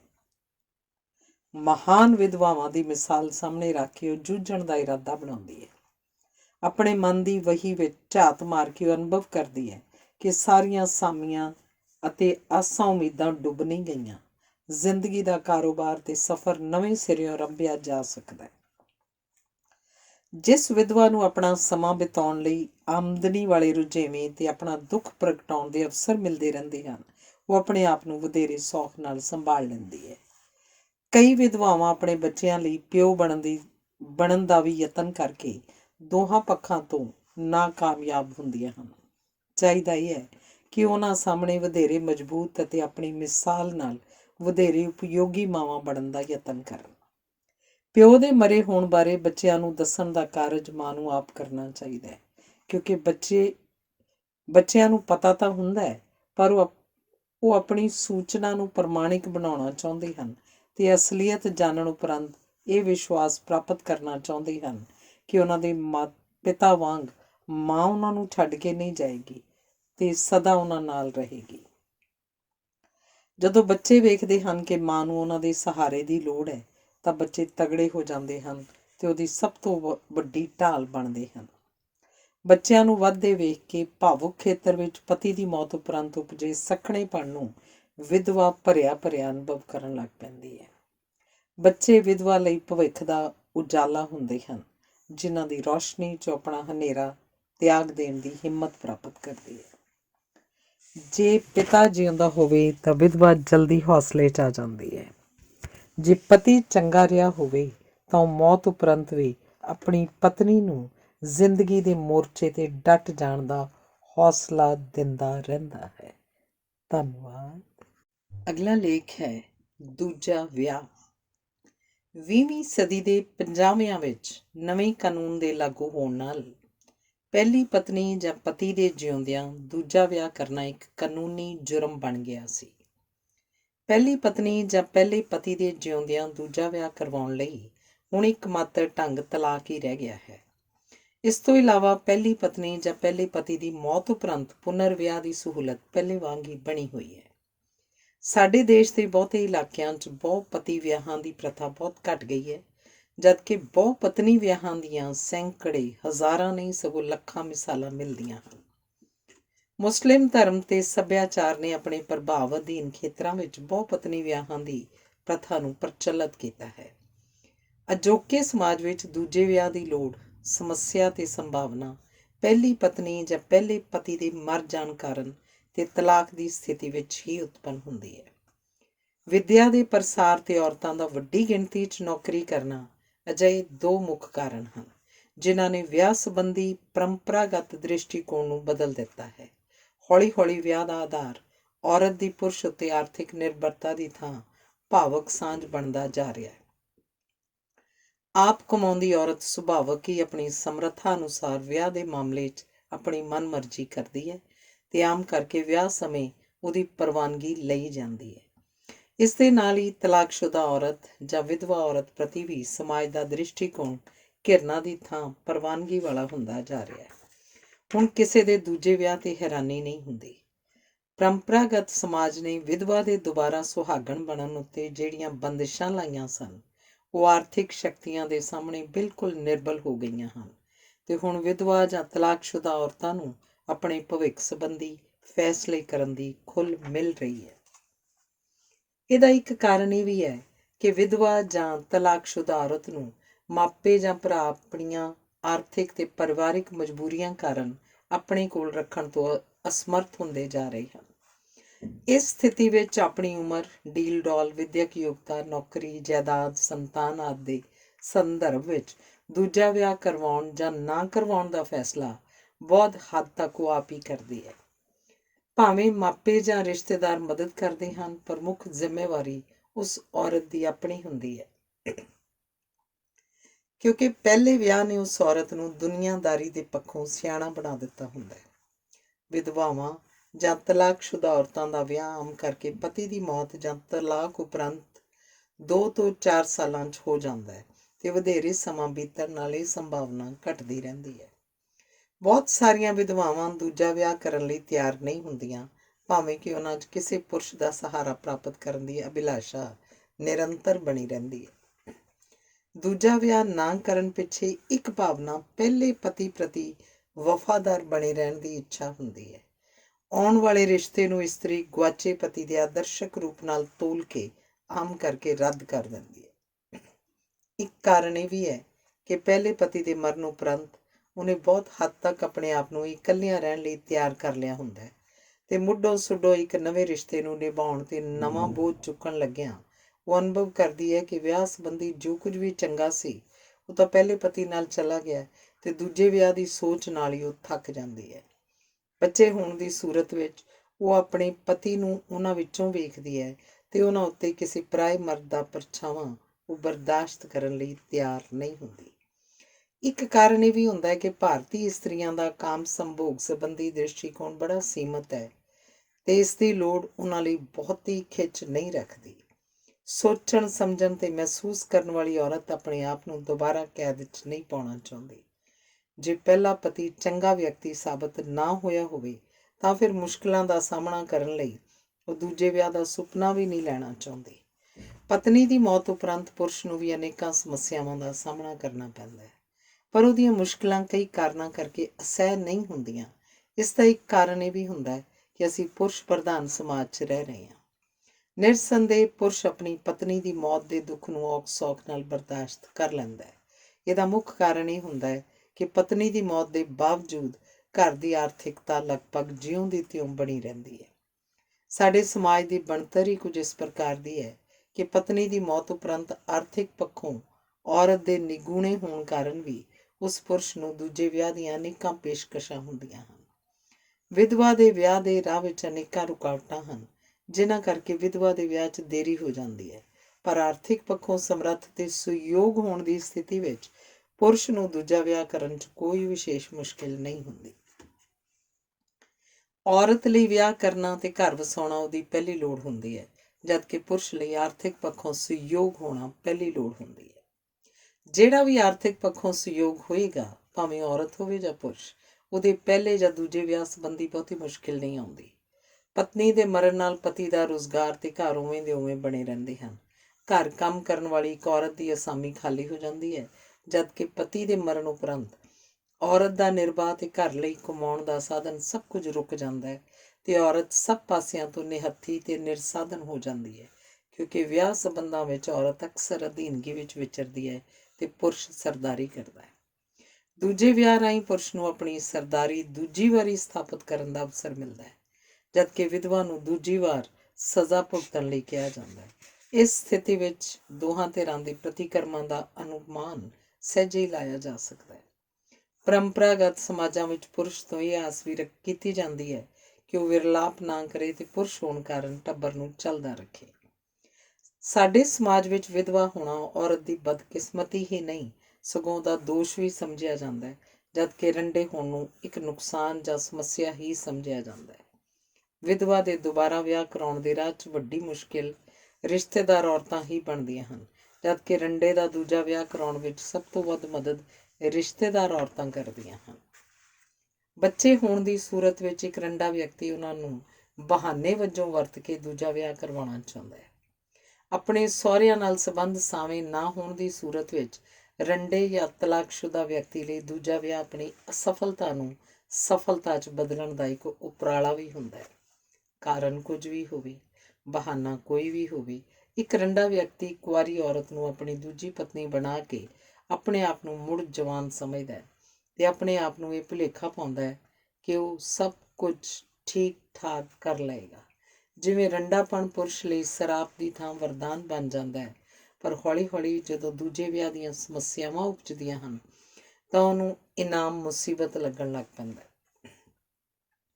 ਉਪਰੋਕਤ ਸਥਿਤੀ 'ਚ ਕੁਆਰੀ ਔਰਤ ਨੂੰ ਵਿਆਹ ਜਾਂ ਪੁਰਾਣਾ ਪੁਰਸ਼ ਮਿਲਣ ਕਾਰਨ ਵਧੀਕੀ ਹੋਈ ਹੁੰਦੀ ਹੈ ਤੇ ਉਹ ਅਚੇਤ ਹੀ ਆਪਣੇ ਪਤੀ ਤੋਂ ਬਦਲੇ ਲੈਂਦੀ ਹੈ। ਤਲਾਕ ਦੀ ਸਮੱਸਿਆ ਸਿੱਧੇ ਤੌਰ ਉੱਤੇ ਦੂਜੇ ਵਿਆਹ ਨਾਲ ਜੁੜੀ ਹੋਈ ਹੈ। ਤਲਾਕ ਦਾ ਸਿੱਧਾ ਉਦੇਸ਼ ਦੂਜਾ ਵਿਆਹ ਕਰਨ ਦੀ ਯੋਗਤਾ ਪ੍ਰਾਪਤ ਕਰਨਾ ਹੁੰਦਾ ਹੈ। ਅਜੋਕੇ ਯੁੱਗ 'ਚ ਇੱਕ ਭੁਲੇਖਾ ਹੈ ਕਿ ਵਿਆਹ ਟੁੱਟ ਰਹੇ ਹਨ ਕਿਉਂਕਿ ਤਲਾਕ ਵੱਧ ਰਹੇ ਹਨ, ਪਰ ਅਸਲੀਅਤ ਇਹ ਹੈ ਕਿ ਅਣਸੁਖਾਵੇਂ ਵਿਆਹ ਜਾਂ ਨਰੜ ਕੇ ਬਣਾਏ ਵਿਆਹ ਟੁੱਟ ਰਹੇ ਹਨ, ਜਦਕਿ ਸੁਖਾਵੇਂ ਵਿਆਹ ਤੇ ਸੁਖੀ ਘਰ ਦੀ ਅਭਿਲਾਸ਼ਾ ਪੁਰਸ਼ਾਂ ਤੇ ਇਸਤਰੀਆਂ ਦੋਹਾਂ 'ਚ ਵੱਧ ਰਹੀ ਹੈ। ਜਿੰਨੇ ਤਲਾਕ ਹੁੰਦੇ ਹਨ ਓਨੇ ਹੀ ਸਮਾਜ 'ਚ ਵਧੇਰੇ ਵਿਆਹ ਹੁੰਦੇ ਹਨ। ਦੂਜਾ ਵਿਆਹ ਹੁਣ ਸਮਾਜ 'ਚ ਪ੍ਰਵਾਨ ਹੋਣ ਲੱਗ ਪਿਆ ਹੈ। ਤਲਾਕਸ਼ੁਦਾ ਵਿਅਕਤੀ ਆਪਣੇ ਚੰਗਾ ਹੋਣ ਦੇ ਤੱਥ ਨੂੰ ਸਥਾਪਿਤ ਕਰਨ ਲਈ ਦੂਜਾ ਵਿਆਹ ਕਰਵਾਉਣਾ ਚਾਹੁੰਦਾ ਹੈ ਤੇ ਕਾਮ ਸੰਭੋਗ ਵਿੱਚ ਉਹਦਾ ਮੁੱਢਲਾ ਵਿਹਾਰ ਬੜਾ ਜੋਸ਼ੀਲਾ ਹੁੰਦਾ ਹੈ। ਕਈ ਵਾਰੀ ਗਲਤ ਥਾਂ ਵਿਆਹ ਹੋਣ ਕਾਰਨ ਗਲਤ ਵਿਅਕਤੀ ਤੋਂ ਛੁਟਕਾਰਾ ਪਾਉਣ ਲਈ ਵੀ ਤਲਾਕ ਲਿਆ ਜਾਂਦਾ ਹੈ ਤੇ ਕਈ ਵਾਰੀ ਪਹਿਲੇ ਵਿਆਹ ਦੇ ਅਣਸੁਖਾਵੇਂ ਅਨੁਭਵ ਕਰਕੇ ਦੂਜਾ ਵਿਆਹ ਕਰਨ ਤੋਂ ਡਰ ਹੀ ਲੱਗਦਾ ਹੈ, ਪਰ ਆਪਣੇ ਚੰਗਾ ਹੋਣ ਦਾ ਭੁਲੇਖਾ ਸਿਰਜ ਕੇ ਤੇ ਦੂਜੀ ਧਿਰ ਦੇ ਸਿਰ ਵਿਆਹ ਟੁੱਟਣ ਦਾ ਸਾਰਾ ਦੋਸ਼ ਮੜਨ ਨਾਲ ਇਹ ਧਿਰ ਵੀ ਕੋਈ ਨਾ ਕੋਈ ਬਹਾਨਾ ਬਣਾ ਕੇ ਦੂਜਾ ਵਿਆਹ ਕਰਾਉਣ ਲਈ ਤਿਆਰ ਹੋ ਜਾਂਦੀ ਹੈ। ਸਾਡੇ ਸਮਾਜ ਵਿੱਚ ਤਲਾਕਸ਼ੁਦਾ ਪੁਰਸ਼ਾਂ ਤੇ ਔਰਤਾਂ ਦਾ ਇੱਕ ਨਵਾਂ ਵਰਗ ਉਸਰ ਰਿਹਾ ਹੈ। ਅਜਿਹੇ ਪੁਰਸ਼ਾਂ ਤੇ ਔਰਤਾਂ ਵਿਚਕਾਰ ਨਵੀਆਂ ਥਾਵਾਂ ਤੇ ਦੂਜੇ ਵਿਆਹ ਦੀਆਂ ਸੰਭਾਵਨਾਵਾਂ ਵੀ ਉਜਾਗਰ ਹੋ ਰਹੀਆਂ ਹਨ। ਵਿਆਹ ਸੰਬੰਧੀ ਸੰਜੋਗਾਂ ਵਾਲਾ ਭਰਮ ਦੂਜੇ ਵਿਆਹ ਉੱਤੇ ਲਾਗੂ ਨਹੀਂ ਹੁੰਦਾ, ਕਿਉਂਕਿ ਹੁਣ ਦੂਜੇ ਵਿਆਹ ਨੂੰ ਇੱਕ ਲੋੜ ਸਮਝਿਆ ਜਾਣ ਲੱਗ ਪਿਆ। ਜਦੋਂ ਇੱਕ ਤਲਾਕਸ਼ੁਦਾ ਪੁਰਸ਼ ਦਾ ਇੱਕ ਤਲਾਕਸ਼ੁਦਾ ਔਰਤ ਨਾਲ ਵਿਆਹ ਹੁੰਦਾ ਹੈ ਤਾਂ ਉਹਨਾਂ ਦੇ ਬਿਸਤਰੇ ਵਿੱਚ 2 ਨਹੀਂ 4 ਬੰਦੇ ਵੜੇ ਹੁੰਦੇ ਹਨ ਤੇ ਨਵੇਂ ਪਤੀ ਪਤਨੀ ਵਿਚਲਾ ਸਭ ਪ੍ਰਕਾਰ ਦਾ ਲੈਣ ਦੇਣ ਉਪਭਾਵਕਤਾ ਰਹਿਤ ਤੇ ਵਧੇਰੇ ਯਥਾਰਥਕ ਪੱਧਰ ਉੱਤੇ ਸਿੱਧਾ ਤੇ ਸਪਸ਼ਟ ਹੁੰਦਾ ਹੈ। ਕਈ ਥਾਵੇਂ ਦੂਜਾ ਵਿਆਹ ਇੰਨਾ ਵਧੇਰੇ ਸਫਲ ਹੁੰਦਾ ਹੈ ਕਿ ਪਹਿਲਾ ਵਿਆਹ ਯਾਦ ਹੀ ਨਹੀਂ ਆਉਂਦਾ। ਸੱਚ ਤਾਂ ਇਹ ਹੈ ਕਿ ਦੱਸਿਆ ਹੀ ਨਹੀਂ ਜਾ ਸਕਦਾ ਕਿ ਪਹਿਲਾ ਵਿਆਹ ਵਧੇਰੇ ਸਫਲ ਹੁੰਦਾ ਹੈ ਜਾਂ ਦੂਜਾ। ਭਾਰਤ ਵਿੱਚ ਸਥਿਤੀ ਅਜੇ ਦੂਜੇ ਵਿਆਹ ਤੱਕ ਹੀ ਪਹੁੰਚੀ ਹੈ, ਜਦਕਿ ਯੂਰਪ ਅਮਰੀਕਾ ਵਿੱਚ ਤੀਜੇ ਚੌਥੇ ਪੰਜਵੇਂ ਵਿਆਹ ਨੂੰ ਵੀ ਆਮ ਗੱਲ ਸਮਝਿਆ ਜਾਂਦਾ ਹੈ। ਸਾਡੇ ਦੇਸ਼ 'ਚ ਹੁਣ ਦੂਜੇ ਵਿਆਹ ਨੂੰ ਵੀ ਪਹਿਲੇ ਵਿਆਹ ਜਿੰਨਾ ਹੀ ਸਨਮਾਨ ਮਿਲਣ ਲੱਗ ਪਿਆ ਤੇ ਦੂਜਾ ਵਿਆਹ ਇੱਕ ਸਮੱਸਿਆ ਨਾ ਰਹਿ ਕੇ ਨਿਤਾ ਪ੍ਰਤੀ ਦੇ ਜੀਵਨ ਦਾ ਇੱਕ ਆਮ ਸਧਾਰਨ ਅੰਗ ਬਣ ਗਿਆ ਹੈ। ਕੁਝ ਸਮੇਂ ਮਗਰੋਂ ਤੀਜਾ ਵਿਆਹ ਵੀ ਪ੍ਰਵਾਨ ਹੋ ਜਾਏਗਾ। ਪੂੰਜੀਵਾਦ ਨੇ ਜਦੋਂ ਹਰ ਖੇਤਰ 'ਚ ਵੰਨ ਸੁਵੰਨਤਾ ਲੈ ਆਂਦੀ ਹੈ ਤੇ ਵਿਆਹ ਦਾ ਖੇਤਰ ਇਹਦੇ ਪ੍ਰਭਾਵ ਤੋਂ ਕਿਵੇਂ ਬਚ ਸਕਦਾ ਹੈ। ਦੂਜੇ ਵਿਆਹ ਵਾਲੇ ਨਵੇਂ ਪਤੀ ਪਤਨੀ ਇੱਕ ਦੂਜੇ ਨੂੰ ਨਵੇਂ ਮਾਡਲ ਸਮਝਣ ਲੱਗ ਪਏ ਹਨ ਤੇ ਵਿਆਹ ਦੇ ਖੇਤਰ ਵਿੱਚ ਵੀ ਨਵੇਂ ਪ੍ਰਯੋਗ ਕਰਨ ਦੀ ਰੁਚੀ ਬਲਵਾਨ ਹੋ ਰਹੀ ਹੈ। ਦੂਜਾ ਵਿਆਹ ਇੱਕ ਨਵਾਂ ਪ੍ਰਯੋਗ ਹੁੰਦਾ ਹੈ। ਇਸ ਦੂਜੇ ਵਿਆਹ ਦੀ ਸਫਲਤਾ ਜਾਂ ਅਸਫਲਤਾ ਪ੍ਰਯੋਗ ਕਰਨ ਉਪਰੰਤ ਹੀ ਨਿਰਖੀ ਪਰਖੀ ਸਮਝੀ ਤੇ ਸਮਝਾਈ ਜਾ ਸਕਦੀ ਹੈ। ਧੰਨਵਾਦ। ਅਗਲਾ ਲੇਖ, ਔਰਤ ਦੀ ਆਜ਼ਾਦੀ। ਔਰਤ ਨੂੰ ਗੁਲਾਮ ਰੱਖਣ ਲਈ ਸਦੀਆਂ ਤੋਂ ਮਨੁੱਖ ਬੜੇ ਬਰੀਕ, ਸੂਖਮ, ਚਲਾਕੀ ਭਰੇ ਤੇ ਮਿੱਠੇ ਹਥਿਆਰ ਵਰਤਦਾ ਆ ਰਿਹਾ ਹੈ। ਇਹਨਾਂ ਹਥਿਆਰਾਂ ਦੀ ਨਿਰੰਤਰ ਵਰਤੋਂ ਕਾਰਨ ਔਰਤ ਨੇ ਸ਼ਿਕਾਰ ਹੋਣ ਨੂੰ ਆਪਣਾ ਦੁਰਭਾਗ ਸਮਝਣ ਦੀ ਬਜਾਏ ਆਪਣੀ ਹੋਣੀ ਸਮਝਣਾ ਸ਼ੁਰੂ ਕਰ ਦਿੱਤਾ ਹੈ ਤੇ ਨਤੀਜਾ ਇਹ ਹੋਇਆ ਕਿ ਔਰਤ ਨੇ ਆਪਣਾ ਜੀਵਨ ਹੀ ਉਹਨਾਂ ਲੀਹਾਂ ਉੱਤੇ ਢਾਲ ਲਿਆ ਕਿ ਮਰਦ ਵੱਲੋਂ ਔਰਤ ਨੂੰ ਗੁਲਾਮ ਬਣਾਏ ਜਾਣ ਦੇ ਅਮਲ ਵਿੱਚ ਕਿਸੇ ਮੁਸ਼ਕਲ ਦੀ ਥਾਂ ਆਨੰਦ ਦਾ ਅਹਿਸਾਸ ਹੋਵੇ। ਉਦਾਹਰਨ ਵਜੋਂ ਕਿਹਾ ਜਾਂਦਾ ਹੈ ਕਿ ਪਤਨੀ ਪਤੀ ਨਾਲੋਂ ਮਧਰੀ ਹੋਣੀ ਚਾਹੀਦੀ ਹੈ, ਉਹ ਪਤੀ ਦੇ ਮੁਕਾਬਲੇ ਘੱਟ ਪੜ੍ਹੀ ਲਿਖੀ ਹੋਣੀ ਚਾਹੀਦੀ ਹੈ, ਉਹ ਉਮਰ 'ਚ ਪਤੀ ਨਾਲੋਂ ਛੋਟੀ ਹੋਣੀ ਚਾਹੀਦੀ ਹੈ, ਉਹ ਸਰੀਰਕ ਪੱਖੋਂ ਵੀ ਪਤੀ ਨਾਲੋਂ ਵੱਧ ਤਕੜੀ ਨਹੀਂ ਹੋਣੀ ਚਾਹੀਦੀ, ਪਤਨੀ ਆਰਥਿਕ ਪੱਖੋਂ ਨੀਵੇਂ ਟੱਬਰ 'ਚੋਂ ਲੈਣੀ ਚਾਹੀਦੀ ਹੈ। ਸ਼ਰਮ ਔਰਤ ਦਾ ਗਹਿਣਾ ਹੈ। ਔਰਤ ਨੂੰ ਧੀਮੀ ਆਵਾਜ਼ 'ਚ ਬੋਲਣਾ ਚਾਹੀਦਾ ਹੈ।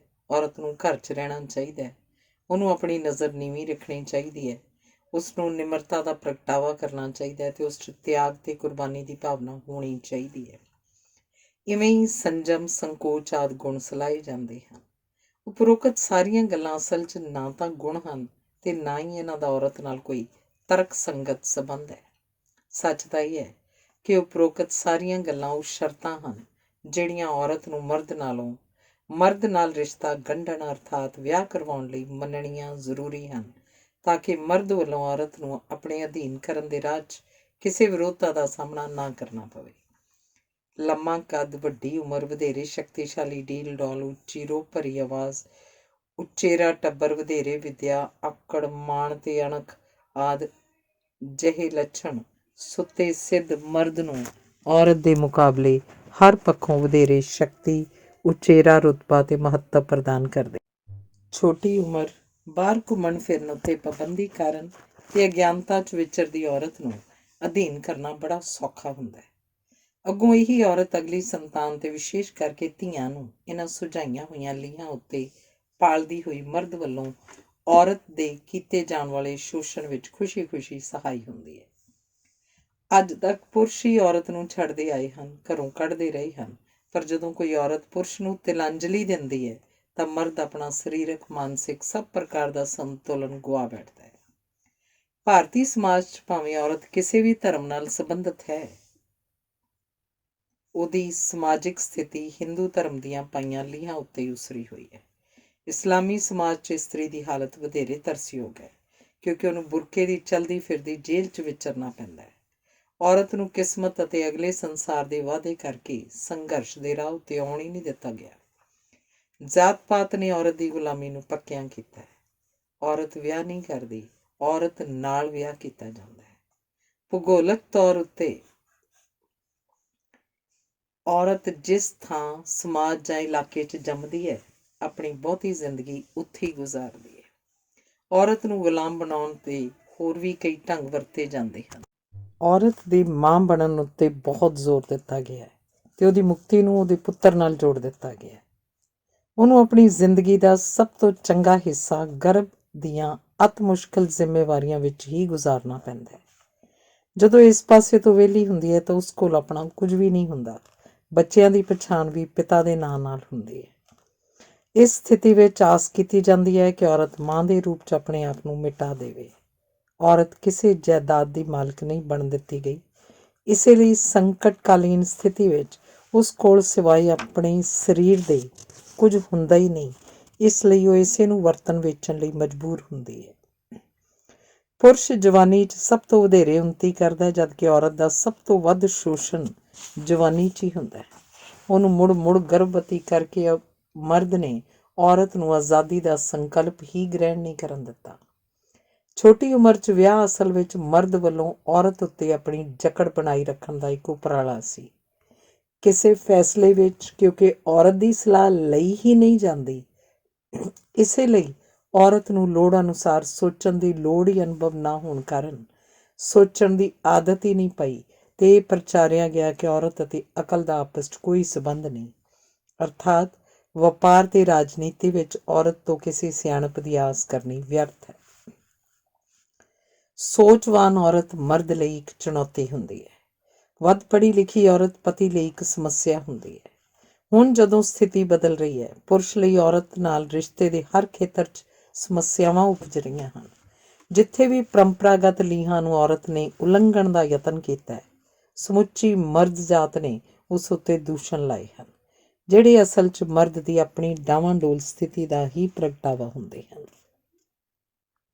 ਔਰਤ ਦੀਆਂ ਕਈ ਨਵੀਆਂ ਸਮਾਜਿਕ ਵੰਨਗੀਆਂ ਦਾ ਸਮਾਜ ਵਿੱਚ ਪ੍ਰਵੇਸ਼ ਹੋਇਆ ਹੈ, ਜਿਵੇਂ ਵਿਧਵਾ, ਤਲਾਕਸ਼ੁਦਾ, ਅਣਵਿਆਹੀ ਆਦਿ। ਇਹ ਸਾਰੀਆਂ ਵੰਨਗੀਆਂ ਮਰਦ ਦੇ ਮੁਕਾਬਲੇ ਔਰਤ ਨੂੰ ਨੀਵਾਂ ਦੱਸਣ ਦੇ ਯਤਨ ਹਨ। ਅਜਿਹੇ ਹੋਰ ਵੀ ਅਨੇਕਾਂ ਸਾਧਨ ਹਨ, ਜਿਵੇਂ ਪਤਨੀ ਪਤੀ ਨੂੰ ਤੁਸੀਂ ਕਹਿੰਦੀ ਹੈ, ਜਦਕਿ ਪਤੀ ਪਤਨੀ ਨੂੰ ਤੂੰ ਕਹਿੰਦਾ ਹੈ। ਇਵੇਂ ਹੀ ਸਾਲੇ ਦਾ ਦਰਜਾ ਦਿਓਰ ਨਾਲੋਂ ਨੀਵਾਂ ਹੈ। ਔਰਤ ਕਮਰੇ 'ਚ ਆਏ ਤਾਂ ਪਤੀ ਨਹੀਂ ਉੱਠਦਾ, ਜਦਕਿ ਪਤੀ ਦੇ ਆਉਣ ਉੱਤੇ ਪਤਨੀ ਤੋਂ ਉੱਠ ਖੜੇ ਹੋਣ ਦੀ ਆਸ ਕੀਤੀ ਜਾਂਦੀ ਹੈ। ਔਰਤ ਲਈ ਵਰਤੀ ਜਾਣ ਵਾਲੀ ਸ਼ਬਦਾਵਲੀ ਵੀ ਨੀਵੀਂ ਪੱਧਰ ਦੀ ਹੁੰਦੀ ਹੈ। ਬਰਾਤੀ ਬਣਨਾ ਹੋਵੇ ਤਾਂ ਮਰਦ ਬਣੇਗਾ, ਪਰ ਜੇ ਕਿਸੇ ਦੇ ਮਰੇ ਦਾ ਭੋਗ ਹੋਵੇ ਤਾਂ ਇਸ ਕਾਰਜ ਲਈ ਔਰਤ ਜਾਏਗੀ। ਜੇ ਪਤੀ ਪਤਨੀ ਇੱਕ ਹੀ ਦਫ਼ਤਰ 'ਚ ਕੰਮ ਕਰਦੇ ਹੋਣ ਤਾਂ ਕਿਸੇ ਨਾ ਕਿਸੇ ਬਹਾਨੇ ਪੁਰਸ਼ ਔਰਤ ਦੇ ਮੁਕਾਬਲੇ ਆਪਣੀ ਤਨਖਾਹ ਨੂੰ ਵਧੇਰੇ ਸਥਾਪਿਤ ਕਰੇਗਾ। ਪੁਰਸ਼ ਔਰਤ ਨਾਲ ਮਖੌਲ ਕਰ ਸਕਦਾ ਹੈ, ਪਰ ਔਰਤ ਨੂੰ ਇਹ ਆਗਿਆ ਨਹੀਂ। ਪਤੀ ਦੀ ਮੌਤ ਉਪਰੰਤ ਜਾਇਦਾਦ ਦੀ ਮਾਲਕ ਔਰਤ ਨਹੀਂ ਬਣਦੀ, ਉਹਦਾ ਪੁੱਤਰ ਬਣੇਗਾ। ਅਰਥਾਤ ਔਰਤ ਇੱਕ ਮਰਦ ਦੀ ਥਾਂ ਦੂਜੇ ਮਰਦ ਉੱਤੇ ਨਿਰਭਰ ਹੋ ਜਾਏਗੀ। ਪੁਰਸ਼ ਦਾ ਮਨ ਪਰਚਾਵਾ ਘਰੋਂ ਬਾਹਰ ਤੇ ਬਹੁਤ ਮਹਿੰਗਾ ਹੁੰਦਾ ਹੈ, ਜਦਕਿ ਔਰਤ ਲਈ ਇਹ ਅਵਸਰ ਕਿਸੇ ਤਿਉਹਾਰ ਜਾਂ ਰਿਸ਼ਤੇਦਾਰੀ 'ਚ ਕਿਸੇ ਵਿਆਹ ਸਮੇਂ ਹੀ ਉਪਜਦਾ ਹੈ। ਮੁੰਡੇ ਗਲੀਆਂ 'ਚ ਕਈ ਖੇਡਾਂ ਖੇਡਦੇ ਹਨ, ਕੁੜੀਆਂ ਘਰਾਂ ਅੰਦਰ ਗੀਟੇ ਖੇਡਣ ਤੱਕ ਸੀਮਤ ਹੋ ਜਾਂਦੀਆਂ ਹਨ। ਕੁੜੀਆਂ ਲਈ ਖੁੱਲ੍ਹੀ ਧੁੱਪ ਤੇ ਖੁੱਲ੍ਹੀ ਹਵਾ ਵਰਜਿਤ ਰਹੀਆਂ ਹਨ। ਅਸਲੀਅਤ ਇਹ ਹੈ ਕਿ ਸਮੁੱਚੇ ਭਾਰਤੀ ਦਰਸ਼ਨ ਵਿੱਚ ਤੇ ਸਾਰੇ ਧਰਮਾਂ ਵਿੱਚ ਔਰਤ ਦੀ ਆਜ਼ਾਦੀ ਦਾ ਸੰਕਲਪ ਹੀ ਨਹੀਂ ਉਸਰਿਆ। ਅੰਗਰੇਜ਼ਾਂ ਦੇ ਆਉਣ ਨਾਲ ਆਜ਼ਾਦੀ ਦਾ ਸੰਕਲਪ ਪ੍ਰਾਪਤ ਹੋਣ ਮਗਰੋਂ ਹੀ ਇਸ ਸੰਕਲਪ ਦੀਆਂ ਸੰਭਾਵਨਾਵਾਂ ਉਜਾਗਰ ਹੋਣੀਆਂ ਸੰਭਵ ਹੋਈਆਂ ਹਨ। ਬਹੁਤ ਸਾਰੇ ਖੇਤਰਾਂ 'ਚ ਔਰਤ ਨੇ ਕੁਝ ਆਜ਼ਾਦੀ ਪ੍ਰਾਪਤ ਕੀਤੀ ਹੈ, ਪਰ ਉਹਦੀ ਸਮੁੱਚੀ ਸਥਿਤੀ ਵਿੱਚ ਬਹੁਤੀ ਤਬਦੀਲੀ ਨਹੀਂ ਆਈ। ਹਾਂ, ਹੁਣ ਪੁਰਸ਼ ਦੀ ਤਾਨਾਸ਼ਾਹੀ ਨੂੰ ਵੰਗਾਰ ਜ਼ਰੂਰ ਪੈਣ ਲੱਗ ਪਈ ਹੈ। ਧੰਨਵਾਦ। ਅਗਲਾ ਲੇਖ, ਹੱਸਣਾ। ਜਿਉਂ-ਜਿਉਂ ਮਨੁੱਖੀ ਸੱਭਿਅਤਾ ਨੇ ਵਿਕਾਸ ਕੀਤਾ ਹੈ, ਤਿਉਂ-ਤਿਉਂ ਹੱਸਣ ਦੀ ਸੰਭਾਵਨਾ ਤੇ ਸਮਰੱਥਾ ਘਟਦੀ ਗਈ ਹੈ। ਹੁਣ ਤਾਂ ਇੱਥੋਂ ਤੱਕ ਕਿਹਾ ਜਾਣ ਲੱਗ ਪਿਆ ਕਿ ਜਿੰਨਾ ਉੱਚਾ ਹਾਸਾ, ਓਨਾ ਖੋਖਲਾ ਦਿਮਾਗ। ਹੁਣ ਕਿਹਾ ਜਾਂਦਾ ਹੈ ਕਿ ਹਾਸਾ ਦਿਮਾਗੀ ਖਾਲੀਪਣ ਵਿੱਚੋਂ ਉਪਜਿਆ ਖੜਾਕ ਹੁੰਦਾ ਹੈ। ਮਨੁੱਖ ਜਾਨਵਰਾਂ ਤੋਂ ਹੋਰ ਆਧਾਰਾਂ ਦੇ ਨਾਲ-ਨਾਲ ਇਸ ਕਰਕੇ ਵੀ ਵੱਖਰਾ ਮੰਨਿਆ ਜਾਂਦਾ ਹੈ ਕਿਉਂਕਿ ਜਾਨਵਰ ਮਨੁੱਖ ਵਾਂਗ ਹੱਸਦੇ ਜਾਂ ਰੋਂਦੇ ਨਹੀਂ। ਹੱਸਣਾ ਅਤੇ ਰੋਣਾ ਮਨੁੱਖੀ ਅਨੁਭਵ ਦੇ ਦੋ ਸਿਰੇ ਹਨ। ਇਹਨਾਂ ਦੋ ਸਿਰਿਆਂ ਵਿਚਕਾਰ ਕਈ ਹੋਰ ਮਾਨਸਿਕ ਰੂਪ ਆ ਜਾਂਦੇ ਹਨ, ਜਿਵੇਂ ਖੁਲਾਸੀ ਮੁਸਕਰਾਹਟ, ਹਲਕੀ ਮੁਸਕਰਾਹਟ। ਅਚਾਨਕ ਕਿਸੇ ਗੱਲ ਦੇ ਸਮਝ ਪੈਣ ਨਾਲ ਚਿਹਰੇ ਉੱਤੇ ਜੋ ਚਮਕ ਪੈਦਾ ਹੁੰਦੀ ਹੈ, ਉਹ ਪ੍ਰਸੰਨਤਾ ਇੱਕ ਅਨੋਖਾ ਪ੍ਰਭਾਵ ਉਸਾਰਦੀ ਹੈ। ਹਾਸਾ ਅਤੇ ਹਾਸੇ ਦੀ ਪ੍ਰਕਾਰ ਇਸ ਗੱਲ ਉੱਤੇ ਨਿਰਭਰ ਕਰਦੀ ਹੈ ਕਿ ਗੱਲ ਦਾ ਵਿਸ਼ਾ ਕੀ ਹੈ, ਸਥਿਤੀ ਕੀ ਹੈ, ਸਮਾਂ ਕੀ ਹੈ ਅਤੇ ਸਾਡੇ ਨਾਲ ਕੌਣ ਹੈ। ਕੋਈ ਅਧੀਨ ਵਿਅਕਤੀ ਆਪਣੇ ਅਫਸਰ ਸਾਹਮਣੇ ਨਹੀਂ ਹੱਸ ਸਕਦਾ। ਔਰਤ ਬੇਗਾਨਿਆਂ ਸਾਹਮਣੇ ਨਹੀਂ ਹੱਸ ਸਕਦੀ। ਬੁੱਢੇ ਜਵਾਨਾਂ ਸਾਹਮਣੇ ਨਹੀਂ ਹੱਸ ਸਕਦੇ ਅਤੇ ਬੱਚੇ ਅਧਿਆਪਕਾਂ ਸਾਹਮਣੇ ਨਹੀਂ ਹੱਸਦੇ। ਹੱਸਣਾ ਸਾਡੀ ਸ਼ਖਸੀਅਤ ਵਿੱਚੋਂ ਉਪਜਦਾ ਹੈ। ਜਿਹੋ ਜਿਹੀ ਸ਼ਖਸੀਅਤ ਉਹੋ ਜਿਹਾ ਹਾਸਾ। ਹਾਸਾ ਸਾਡੀ ਵਿੱਦਿਅਕ ਯੋਗਤਾ, ਆਰਥਿਕ ਸਥਿਤੀ, ਸਮਾਜ ਵਿੱਚ ਸਾਡੇ ਸਥਾਨ, ਦੂਜਿਆਂ ਨਾਲ ਸਾਡੇ ਰਿਸ਼ਤੇ ਅਤੇ ਜ਼ਿੰਦਗੀ ਬਾਰੇ ਸਾਡੇ ਦ੍ਰਿਸ਼ਟੀਕੋਣ ਉੱਤੇ ਨਿਰਭਰ ਕਰਦਾ ਹੈ। ਤੁਸੀਂ ਕਈ ਚਿਹਰੇ ਵੇਖੇ ਹੋਣਗੇ ਜਿਨ੍ਹਾਂ ਨੂੰ ਵੇਖ ਕੇ ਇੰਝ ਪ੍ਰਤੀਤ ਹੁੰਦਾ ਹੈ ਕਿ ਕਦੀ ਹੱਸੇ ਹੀ ਨਹੀਂ, ਅਤੇ ਕਈ ਚਿਹਰੇ ਇੰਨੇ ਖਿੜੇ ਹੁੰਦੇ ਹਨ ਕਿ ਪ੍ਰਤੀਤ ਹੁੰਦਾ ਹੈ ਕਿ ਸੁੱਤੇ ਵੀ ਹੱਸਦੇ ਹੀ ਰਹਿੰਦੇ ਹੋਣਗੇ। ਉਦਾਸ ਚਿਹਰਿਆਂ ਨੂੰ ਜਦੋਂ ਹਾਲ ਪੁੱਛੋ ਤਾਂ ਉਹਨਾਂ ਦੇ ਉੱਤਰ ਉਹਨਾਂ ਦੀ ਮਾਨਸਿਕ ਅਤੇ ਸਰੀਰਕ ਬਣਤਰ ਅਨੁਸਾਰ ਹੀ ਹੋਣਗੇ। ਜਿਵੇਂ ਜੋ ਟਾਈਮ ਗੁਜ਼ਰ ਜਾਏ ਸ਼ੁਕਰ ਹੈ, ਜ਼ਿੰਦਗੀ ਕੱਟ ਰਹੇ ਹਾਂ, ਜਿਵੇਂ ਕਿਵੇਂ ਸਮਾਂ ਲੰਘ ਰਿਹਾ, ਕੀ ਦਸੀਏ ਬੇਹਾਲ ਹੋਏ ਪਏ ਹਾਂ, ਛੋਟੀ ਨੂੰਹ ਨੇ ਨੱਕ 'ਚ ਦਮ ਕੀਤਾ ਹੋਇਆ, ਕੀ ਪੁੱਛਦੇ ਹੋ, ਲੋਕਾਂ ਦੀ ਔਲਾਦ ਮਾਪਿਆਂ ਨੂੰ ਸੁੱਖ ਦਿੰਦੀ ਹੈ, ਸਾਡੀ ਔਲਾਦ ਤਾਂ ਸਾਡੇ ਲਈ ਕੰਡੇ ਬੀਜ ਰਹੀ ਹੈ, ਆਦਿ ਕੁਝ ਥੱਕੇ ਹੋਏ ਜਵਾਬ ਹਨ ਜਿਹੜੇ ਉਦਾਸੀ ਵਿੱਚੋਂ ਉਪਜਦੇ ਅਤੇ ਉਦਾਸੀ ਉਪਜਾਉਂਦੇ ਹਨ। ਅਜਿਹੇ ਉਦਾਸ ਦੁਖੀ ਲੋਕ ਜਦੋਂ ਹੱਸਦੇ ਹਨ ਤਾਂ ਇੰਝ ਲੱਗਦਾ ਜਿਵੇਂ ਅਸਲ 'ਚ ਉਹਨਾਂ ਦਾ ਮਨ ਰੋਣ ਨੂੰ ਕਰ ਰਿਹਾ ਹੋਵੇ। ਇਹ ਉਵੇਂ ਹੀ ਹੈ ਜਿਵੇਂ ਕੋਈ ਕਵਾਲੀ ਗਾਉਂਦਾ ਗਾਉਂਦਾ ਬਹਾਦਰ ਸ਼ਾਹ ਜ਼ਫਰ ਦੀ ਗਜ਼ਲ ਪੜ੍ਹਨ ਲੱਗ ਪਏ, ਜਾਂ ਜਿਵੇਂ ਕਿਸੇ ਹੱਸਦੇ ਬੰਦੇ ਨੂੰ ਚੀਸ ਪੈ ਜਾਏ। ਹੱਸਣ ਦੇ ਕੁਝ ਸਰਵ ਵਿਆਪਕ ਆਧਾਰ ਹਨ। ਸਭ ਤੋਂ ਵੱਧ ਹਾਸਾ ਸਰੀਰਕ ਵਿਸੰਗਤੀਆਂ ਵਿੱਚੋਂ ਉਪਜਦਾ ਹੈ, ਜਿਵੇਂ ਮਧਰਾ ਪਤੀ, ਲੰਮੀ ਪਤਨੀ, ਜਾਂ ਬਹੁਤ ਮੋਟਾ ਪਤੀ ਅਤੇ ਬਹੁਤ ਪਤਲੀ ਪਤਨੀ, ਜਾਂ ਕਿਸੇ ਦਾ ਬਹੁਤ ਲੰਮਾ ਹੋਣਾ ਜਾਂ ਬਹੁਤ ਮੋਟਾ ਹੋਣਾ ਆਦਿ। ਕਈ ਵਾਰ ਹਾਸਾ ਲਿਬਾਸ ਵਿੱਚੋਂ ਵੀ ਉਪਜਦਾ ਹੈ, ਜਿਵੇਂ ਗਰਮੀਆਂ 'ਚ ਸਵੈਟਰ ਪਾਉਣਾ, ਬਨੈਣ ਨਾਲ ਟਾਈ ਲਾਉਣੀ ਆਦਿ। ਕਈ ਵਾਰ ਹਾਸਾ ਕਿਸੇ ਦੇ ਨਾਂ ਵਿੱਚੋਂ ਵੀ ਉਪਜਦਾ ਹੈ, ਜਿਵੇਂ ਕਿਸੇ ਚਲਾਕ ਬੰਦੇ ਦਾ ਨਾਮ ਭੋਲਾ ਸਿੰਘ ਹੋਵੇ, ਜਾਂ ਬਿੱਲੀ ਤੋਂ ਡਰਨ ਵਾਲੇ ਦਾ ਨਾਂ ਸ਼ੇਰ ਸਿੰਘ ਹੋਵੇ, ਜਾਂ ਮੂਰਖ ਦਾ ਨਾਂ ਹੁਸ਼ਿਆਰਚੰਦ ਹੋਵੇ। ਮਾਨਸਿਕ ਅਸੰਗਤੀਆਂ ਵੀ ਹਾਸਾ ਉਪਜਾਉਣ ਦਾ ਕਾਰਨ ਹੁੰਦੀਆਂ ਹਨ, ਜਿਵੇਂ ਕਹਿਣਾ ਕੁਝ ਅਤੇ ਮਤਲਬ ਕੁਝ ਹੋਰ ਨਿਕਲਣਾ। ਸਥਿਤੀ ਦੀ ਵਿਸੰਗਤੀ ਤੋਂ ਵੀ ਹਾਸਾ ਉਪਜਦਾ ਹੈ, ਜਿਵੇਂ ਲੜਕੇ ਦਾ ਲੜਕੀਆਂ ਦੇ ਹੋਸਟਲ 'ਚ ਜਾਣਾ, ਪਤਨੀ ਵੱਲੋਂ ਪਤੀ ਨੂੰ ਕੁਟਾਪਾ, ਕੁਰਸੀ ਤੋਂ ਡਿੱਗ ਪੈਣਾ, ਅਨਪੜ੍ਹ ਵਿਅਕਤੀ ਦਾ ਪੜ੍ਹਿਆ ਲਿਖਿਆਂ ਵਿੱਚ ਆਪਣੇ ਪੜ੍ਹੇ ਲਿਖੇ ਹੋਣ ਦਾ ਪ੍ਰਭਾਵ ਪਾਉਣਾ ਆਦਿ ਸਥਿਤੀਆਂ ਹਾਸਾ ਉਪਜਾਉਂਦੀਆਂ ਹਨ। ਅਸੀਂ ਆਪਣੇ ਤੌਰ ਤਰੀਕੇ ਨਾਲ ਵੀ ਹਾਸਾ ਉਪਜਾਉਂਦੇ ਹਾਂ, ਜਿਵੇਂ ਪਤਨੀ ਵੱਲੋਂ ਪਤੀ ਦੀ ਪੱਗ ਬੰਨ੍ਹਣਾ ਜਾਂ ਕਿਸੇ ਪੁਰਸ਼ ਵੱਲੋਂ ਪਤਨੀ ਸਾਹਮਣੇ ਭਾਂਡੇ ਮਾਂਜਣਾ। ਬੋਲੀ ਵੀ ਹਾਸੇ ਨੂੰ ਉਪਜਾਉਂਦੀ ਹੈ। ਦੂਹਰੇ ਅਰਥ ਕੱਢਣ ਦੀ ਪ੍ਰਵਿਰਤੀ ਜਾਣੀ ਪਛਾਣੀ ਹੈ, ਸੋ ਉਦਾਹਰਨਾਂ ਦੇਣ ਦੀ ਲੋੜ ਨਹੀਂ। ਦੂਜਿਆਂ ਉੱਤੇ ਹੱਸ ਕੇ ਅਸੀਂ ਆਪਣੇ ਠੀਕ ਹੋਣ ਦਾ ਭੁਲੇਖਾ ਉਸਾਰਦੇ ਹਾਂ। ਹੱਸਣ ਨਾਲ ਰੋਣ ਵਾਂਗ ਹੀ ਅਸੀਂ ਹਲਕੇ ਫੁਲਕੇ ਅਨੁਭਵ ਕਰਦੇ ਹਾਂ। ਇਵੇਂ ਹਾਸਾ ਸਾਨੂੰ ਭਾਵਕ ਪੱਖ ਤੋਂ ਹੁਲਾਰਾ ਦੇ ਕੇ ਸੁਤੰਤਰਤਾ ਪ੍ਰਦਾਨ ਕਰਦਾ ਹੈ। ਹਾਸਾ ਆਜ਼ਾਦੀ ਵਿੱਚ ਉਪਜਦਾ ਹੈ ਅਤੇ ਆਜ਼ਾਦੀ ਉਪਜਾਉਂਦਾ ਹੈ। ਹਾਸੇ ਰਾਹੀਂ ਅਸੀਂ ਉਹਨਾਂ ਸਥਿਤੀਆਂ ਨੂੰ ਯਾਦ ਕਰਦੇ ਹਾਂ ਜਦੋਂ ਅਸੀਂ ਮੂਰਖਾਂ ਵਾਂਗ ਵਰਤਾਰਾ ਕੀਤਾ ਸੀ। ਇਵੇਂ ਹਾਸ ਵਿਅੰਗ ਨਾਟਕਾਂ ਵਿੱਚ ਹਾਸੇ ਰਾਹੀਂ ਦਰਸ਼ਕਾਂ ਦਾ ਮਨ ਪਰਚਾਵਾ ਕੀਤਾ ਜਾਂਦਾ ਹੈ। ਹਾਸਾ ਸਾਡੇ ਵਿੱਚ ਅਗਿਆਨਤਾ ਅਤੇ ਇਸ ਤੋਂ ਉਪਜਣ ਵਾਲੇ ਦੋਸ਼ਾਂ ਦੀ ਸ਼ੁੱਧੀ ਕਰਦਾ ਹੈ ਅਤੇ ਸਾਡੇ 'ਚ ਆਲੇ ਦੁਆਲੇ ਦੀ ਸਮਝ ਵਧਾਉਂਦਾ ਹੈ। ਹਾਸੇ ਨਾਲ ਅਸੀਂ ਗੁਆਚੇ ਸੰਤੁਲਨ ਨੂੰ ਮੁੜ ਪ੍ਰਾਪਤ ਕਰਦੇ ਹਾਂ। ਅਸੀਂ ਸਾਰੇ ਅਸਲ ਨਾਲੋਂ ਵਧੇਰੇ ਸਿਆਣੇ ਪ੍ਰਤੀਤ ਹੋਣ ਦੇ ਯਤਨ ਵਿੱਚ ਬਨਾਵਟ ਵਿੱਚ ਹਉਮੈ ਦਾ ਸ਼ਿਕਾਰ ਹੋ ਜਾਂਦੇ ਹਾਂ, ਅਤੇ ਹਾਸਾ ਸਾਨੂੰ ਇਹਨਾਂ ਨੁਕਸਾਂ ਤੋਂ ਮੁਕਤ ਕਰਨ ਦਾ ਵੀ ਸਾਧਨ ਹੁੰਦਾ ਹੈ। ਜਿਸ ਵਿਅਕਤੀ ਜਾਂ ਸਥਿਤੀ ਉੱਤੇ ਅਸੀਂ ਹੱਸਦੇ ਹਾਂ ਉਹ ਸਮਾਜ ਦੀ ਹਿਤਕਾਰੀ ਨਹੀਂ ਹੁੰਦੀ, ਅਤੇ ਹਾਸੇ ਰਾਹੀਂ ਅਸੀਂ ਉਹਦੀ ਹੋਂਦ ਜਾਂ ਕਾਰਜ ਕੁਸ਼ਲਤਾ ਤੋਂ ਤੇ ਟਿੱਪਣੀ ਕਰਕੇ ਉਸ ਦੇ ਪ੍ਰਭਾਵ ਨੂੰ ਖਤਮ ਕਰ ਦਿੰਦੇ ਹਾਂ। ਅਸੀਂ ਹੱਸ ਕੇ ਗਲਤ ਧਿਰ ਨੂੰ ਠੀਕ ਲੀਹ ਉੱਤੇ ਲਾਉਣ ਲਈ ਇਸ਼ਾਰਾ ਕਰਦੇ ਹਾਂ। ਮਨੋਵਿਗਿਆਨਕ ਪੱਖ ਤੋਂ ਹਾਸੇ ਨਾਲ ਸਾਡੇ ਮਨ ਉੱਤੇ ਪਏ ਦਬਾਅ ਅਤੇ ਸਥਿਤੀ ਦੇ ਤਣਾਅ ਦੂਰ ਹੁੰਦੇ ਹਨ। ਤਣਾਅ ਤੋਂ ਛੁਟਕਾਰਾ ਪਾਉਣ ਲਈ ਹੱਸਣਾ ਜ਼ਰੂਰੀ ਹੁੰਦਾ ਹੈ। ਸਾਨੂੰ ਭੁਲੇਖਾ ਹੁੰਦਾ ਹੈ ਕਿ ਅਸੀਂ ਸਭ ਥਾਂ ਹੱਸ ਸਕਦੇ ਹਾਂ। ਕੋਈ ਵੀ ਵਿਅਕਤੀ ਵਿਰੋਧੀ ਜਾਂ ਖਤਰੇ ਵਾਲੀ ਸਥਿਤੀ ਵਿੱਚ ਤਣ ਜਾਣ ਕਾਰਨ ਹੱਸ ਨਹੀਂ ਸਕਦਾ। ਅਜਨਬੀਆਂ 'ਚ ਬੈਠੇ ਅਸੀਂ ਲੋੜ ਨਾਲੋਂ ਵਧੇਰੇ ਗੰਭੀਰ ਹੋ ਜਾਂਦੇ ਹਾਂ ਅਤੇ ਸਾਨੂੰ ਪਤਾ ਨਹੀਂ ਲੱਗਦਾ ਕਿ ਕਿਹੜੇ ਵਿਸ਼ੇ 'ਤੇ ਕੀ ਗੱਲ ਕੀਤੀ ਜਾਏ। ਹਾਸਾ ਆਪਣੇ ਜਾਣੂਆਂ ਪਛਾਣੂਆਂ ਨਾਲ ਹੀ ਸੰਭਵ ਹੁੰਦਾ ਹੈ। ਹਾਸੇ ਤੋਂ ਆਪਸੀ ਰਿਸ਼ਤੇ, ਜਾਣ ਪਛਾਣ ਦੀ ਪੱਧਰ ਅਤੇ ਮਿਆਦ ਆਦਿ ਬਹੁਤ ਸਾਰੀਆਂ ਗੱਲਾਂ ਦਾ ਪਤਾ ਲੱਗ ਜਾਂਦਾ ਹੈ। ਅਸੀਂ ਉਸੇ ਨਾਲ ਹੱਸ ਸਕਦੇ ਹਾਂ ਜਿਸ ਨਾਲ ਸਾਡਾ ਰਿਸ਼ਤਾ ਡੂੰਘਾ, ਪੱਕਾ ਅਤੇ ਵਿਸ਼ਾਲ ਹੁੰਦਾ ਹੈ। ਵਿਅੰਗ ਹਾਸੇ ਦਾ ਹੀ ਵਿਸ਼ੇਸ਼ ਰੂਪ ਹੁੰਦਾ ਹੈ ਤੇ ਬੜੇ ਧਿਆਨ ਨਾਲ ਵਰਤਣ ਵਾਲਾ ਸ਼ਾਬਦਿਕ ਹਥਿਆਰ ਹੈ। ਵਿਅੰਗ ਦੀ ਪੱਧਰ ਤੇ ਵਿਅੰਗ ਕਰਨ ਵਾਲੇ ਦੀ ਸਮੁੱਚੀ ਸ਼ਖਸੀਅਤ ਦਾ ਗਿਆਨ ਉਹਦੀਆਂ ਟਿੱਪਣੀਆਂ ਤੋਂ ਉਪਜਣ ਵਾਲੇ ਹਾਸੇ ਤੋਂ ਸਹਿਜੇ ਹੀ ਪ੍ਰਾਪਤ ਕੀਤਾ ਜਾ ਸਕਦਾ ਹੈ। ਹਾਸੇ ਦੀ ਆਵਾਜ਼ ਤੋਂ ਵਿਅਕਤੀ ਦੇ ਸੱਭਿਅਕ ਜਾਂ ਅਸੱਭਿਅਕ ਹੋਣ ਤੇ ਉਹਦੀ ਮਾਨਸਿਕ ਪੱਧਰ ਦਾ ਗਿਆਨ ਵੀ ਪ੍ਰਾਪਤ ਹੁੰਦਾ ਹੈ। ਜਦੋਂ ਅਸੀਂ ਕਿਸੇ ਦੀ ਹਾਜ਼ਰੀ ਵਿੱਚ ਪੂਰਨ ਭਾਂਤ ਸੁਰੱਖਿਅਤ ਅਨੁਭਵ ਕਰੀਏ ਤਾਂ ਸਾਡਾ ਮਾਨਸਿਕ ਤੇ ਸਰੀਰਕ ਤਣਾਅ ਖਤਮ ਹੋ ਜਾਣ ਦੀ ਸੂਰਤ ਵਿੱਚ ਸਾਡਾ ਚਿਹਰਾ ਢਿੱਲਾ ਤੇ ਨਰਮ ਹੋ ਜਾਂਦਾ ਹੈ ਤੇ ਅਜਿਹੇ ਪ੍ਰਭਾਵ ਨੂੰ ਹੀ ਮੁਸਕਰਾਹਟ ਜਾਂ ਵਿਗਸੀ ਹੋਈ ਮੁਸਕਰਾਹਟ ਨੂੰ ਹਾਸਾ ਕਹਿੰਦੇ ਹਨ। ਹਾਸਾ ਅਕਸਰ ਕਿਸੇ ਦੀ ਮੂਰਖਤਾ 'ਚੋਂ ਉਪਜਦਾ ਹੈ। ਸਾਰੇ ਲਤੀਫੇ ਕਿਸੇ ਨਾ ਕਿਸੇ ਪ੍ਰਕਾਰ ਦੀ ਮੂਰਖਤਾ ਉੱਤੇ ਆਧਾਰਿਤ ਹੁੰਦੇ ਹਨ, ਇਸੇ ਲਈ ਇਹ ਹਾਸਾ ਉਪਜਾਉਂਦੇ ਹਨ। ਮੁਸਕਰਾਹਟ ਨਾ ਕੇਵਲ ਸੱਭਿਅਕ ਹੋਣ ਦਾ ਪ੍ਰਮਾਣ ਹੈ, ਸਗੋਂ ਇਹ ਦੂਜਿਆਂ ਨੂੰ ਨੇੜੇ ਆਉਣ ਦਾ ਸੱਦਾ ਤੇ ਪ੍ਰਵਾਨਗੀ ਦਿੱਤੇ ਜਾਣ ਦਾ ਪ੍ਰਗਟਾਵਾ ਵੀ ਹੁੰਦੀ ਹੈ। ਹਾਸੇ ਤੇ ਮੁਸਕਰਾਹਟ ਵਿੱਚ ਉਵੇਂ ਹੀ ਅੰਤਰ ਹੈ ਜਿਵੇਂ ਪੱਤ ਗੋਭੀ ਤੇ ਗੁਲਾਬ ਦੇ ਫੁੱਲ ਵਿੱਚ। ਜਦੋਂ ਅਸੀਂ ਜੀਵਨ ਦੀਆਂ ਬਾਰੀਕੀਆਂ ਸਮਝ ਜਾਂਦੇ ਹਾਂ ਤਾਂ ਅਸੀਂ ਹੱਸਣ ਦੀ ਥਾਂ ਮੁਸਕਰਾਉਂਦੇ ਹਾਂ। ਮੁਸਕਰਾਹਟ ਇੱਕ ਗੰਭੀਰ ਪ੍ਰਤੀਕਰਮ ਹੁੰਦੀ ਹੈ ਜਿਸ ਵਿੱਚ ਪਛਾਣ ਤੇ ਸ਼ੁਕਰਾਨੇ ਦਾ ਅੰਸ਼ ਵੀ ਮਿਲਿਆ ਹੁੰਦਾ ਹੈ। ਹਾਸਾ ਬੇਸ਼ਰਮੀ ਤੇ ਲਾਪਰਵਾਹੀ ਦਾ ਪ੍ਰਗਟਾਵਾ ਹੁੰਦਾ ਹੈ ਜਿਸ 'ਚ ਕਿਸੇ ਨਾ ਕਿਸੇ ਵਿਅਕਤੀ ਦੀ ਮੂਰਖਤਾ ਨੂੰ ਨਿਸ਼ਾਨਾ ਬਣਾਇਆ ਜਾਂਦਾ ਹੈ। ਹਾਸਾ ਕਈ ਪ੍ਰਕਾਰ ਦਾ ਹੁੰਦਾ ਹੈ, ਜਿਵੇਂ ਸ਼ਰਮਿੰਦਗੀ 'ਚ ਉਪਜਿਆ ਹਾਸਾ, ਬਿਮਾਰ ਹਾਸਾ, ਥੱਕਿਆ ਹਾਸਾ, ਵਿਅੰਗਾਤਮਕ ਹਾਸਾ, ਹੰਕਾਰ ਭਰਿਆ ਹਾਸਾ ਤੇ ਪਾਗਲਪਣ ਵਾਲਾ ਹਾਸਾ। ਰਾਮ ਮੁਸਕਰਾਉਂਦੇ ਹਨ, ਰਾਵਣ ਹੱਸਦੇ ਹਨ। ਕਈ ਲੋਕ ਤਹਿਆਂ ਵਿੱਚ ਹੱਸਦੇ ਹਨ ਤੇ ਅਜੀਬ ਅਜੀਬ ਗਰ ਦੀਆਂ ਆਵਾਜ਼ਾਂ ਕੱਢਦੇ ਹਨ।